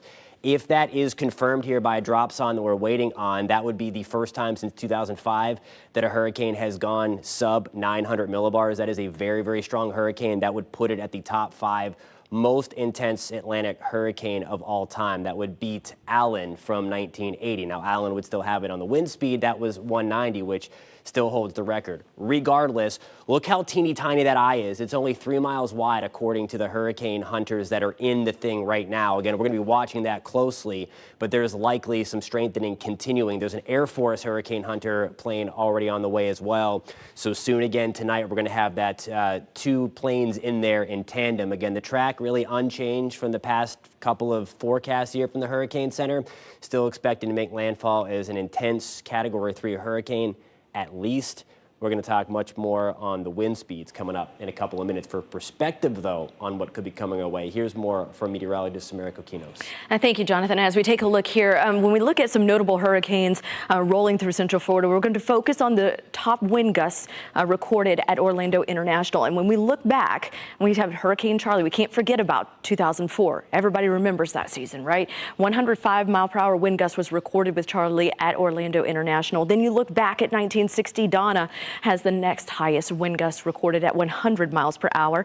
And then we take it back to 2017. That was Hurricane Irma. I was here for that one. I remember that. It was my first time here at WKMG. I came in for that storm. 79 mile per hour wind gusts they're recorded at Orlando International. And then you look at 71 mile per hour wind gusts with Gene in 2007. So we're looking at a very strong storm that is going to have substantial impacts here in Central Florida. When we talk about Category 1 or 2 wind impacts, this is the kind of stuff that you can expect.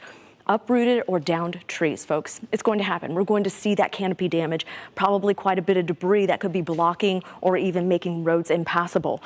Keep in mind, too, extended power outages are likely and are becoming even more likely as we get closer to the time frame of landfall. Also, roof and siding damage on standard homes, but when we're talking about mobile homes, we could see some really significant damages. Jonathan? All right, now we're going to take a look at your pinpoint accurate forecast. Your forecast is sponsored by Florida Lottery. And it's important to note, Samara showed that perspective there because we could be talking about the upper echelon, this hurricane rivaling some of the worst that Central Florida has ever gone through. Again, not to be hyping that up or anything like that, but again, this is pretty much a worst case scenario track for Central Florida. The water is much closer making landfall than any hurricane that we have seen come through Central Florida. Again, since the 1800s, Charlie came in much further south and had much more land to go over, although that was a much faster moving hurricane than what Milton would be. Rain chances go up considerably on Wednesday through Thursday, of course, as the hurricane makes landfall and impacts us. The weather obviously much nicer behind the hurricane, but we are watching for, unfortunately, significant impacts coming through as a major hurricane likely making landfall somewhere around Tampa on Wednesday night, guys. All right, thank you, Jonathan. And News 6, we'll be right back. Some would say it's a meteorologist's job to be here during the afternoon showers and major storms. But we disagree. It's not just a job, it's our passion. We work hard analyzing the most advanced maps, radar, and data, bringing you a blueprint so you can take on the day with the ones you love. Getting results by keeping you safe. That's our passion, and that's just what we do. It's the latest stories that matter to you. That's what you need in the morning. Exactly. You're walking the dog, getting the kids ready. You want to know what's happening in your neighborhood. Plus the traffic situation. So we're seeing those slowdowns right around 5:35, so please be careful. And of course, is it going to be raining? We're looking mostly dry this morning, but the kids do not need the rain gear for now. You wake up, you can get what you need before your day begins. That's what News 6 Morning says every day. We've got your back. You got to watch before you go. Want the latest and most pinpoint accurate updates going on in the tropics? Then download the free News 6 Hurricane Tracker app. Sign up for push alerts with the most recent storm watches and warnings. Get instant live storm track models and local radar, all to help you prepare for what to do before, during, and after the storm. Tracking the tropics with News 6, and it's all in the palm of your hand. Just search WKMG in your app store. It's really about getting the truth, trying to dig down and figure out how this story impacts you.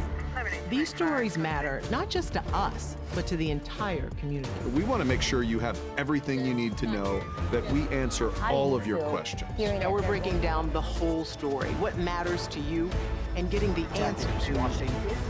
Because that's what you need to know before you go to bed. News 6 at 11. When you're faced with severe weather, stay protected with the News 6 Pinpoint Weather app. Powered by the most experienced weather team in Central Florida. Get severe weather alerts, check what's coming your way with interactive Futurecast, and know when storms are leaving your area down to the minute with our Storm Tracker radar. Keep your family safe with the power of the Pinpoint Weather team at your fingertips. Download the News 6 Pinpoint Weather app now and get results. All right, taking a look now at Hurricane Milton's path as the storm continues to churn in the Gulf of Mexico, still some 400 miles away from Orlando. Milton grew into a powerful Category 5 hurricane in less than 24 hours. Rapid intensification. Take a look at the satellite imagery here. That's Milton's eye wall with several lightning strikes right there in the middle. The storm is expected to hit Florida's Gulf Coast, potentially the Tampa Bay area, likely late Wednesday, very early Thursday. This is the same area that took a hit from Hurricane Helene's storm surge, up to 5 feet of storm surge in the St. Pete area. And as we've been telling you, this one is an intense storm, something perhaps we haven't seen in a long time. And several people across Central Florida and the rest of the state have been rushing out to get supplies ahead of the storm. Yeah, and many stores are out of essential items like water. News 6's Ezzy Castro went to the Publix in College Park to speak to shoppers. She's found one woman who was grabbing a few more things as she and her family prepare to ride out Milton at home. How was it inside doing your shopping? It was good for right now. It's slow, but you know, a lot of people may have to work this morning, but it's going to be like, you know, more quieter later. So maybe they'll have more stuff on the shelf later on as the trucks may come in.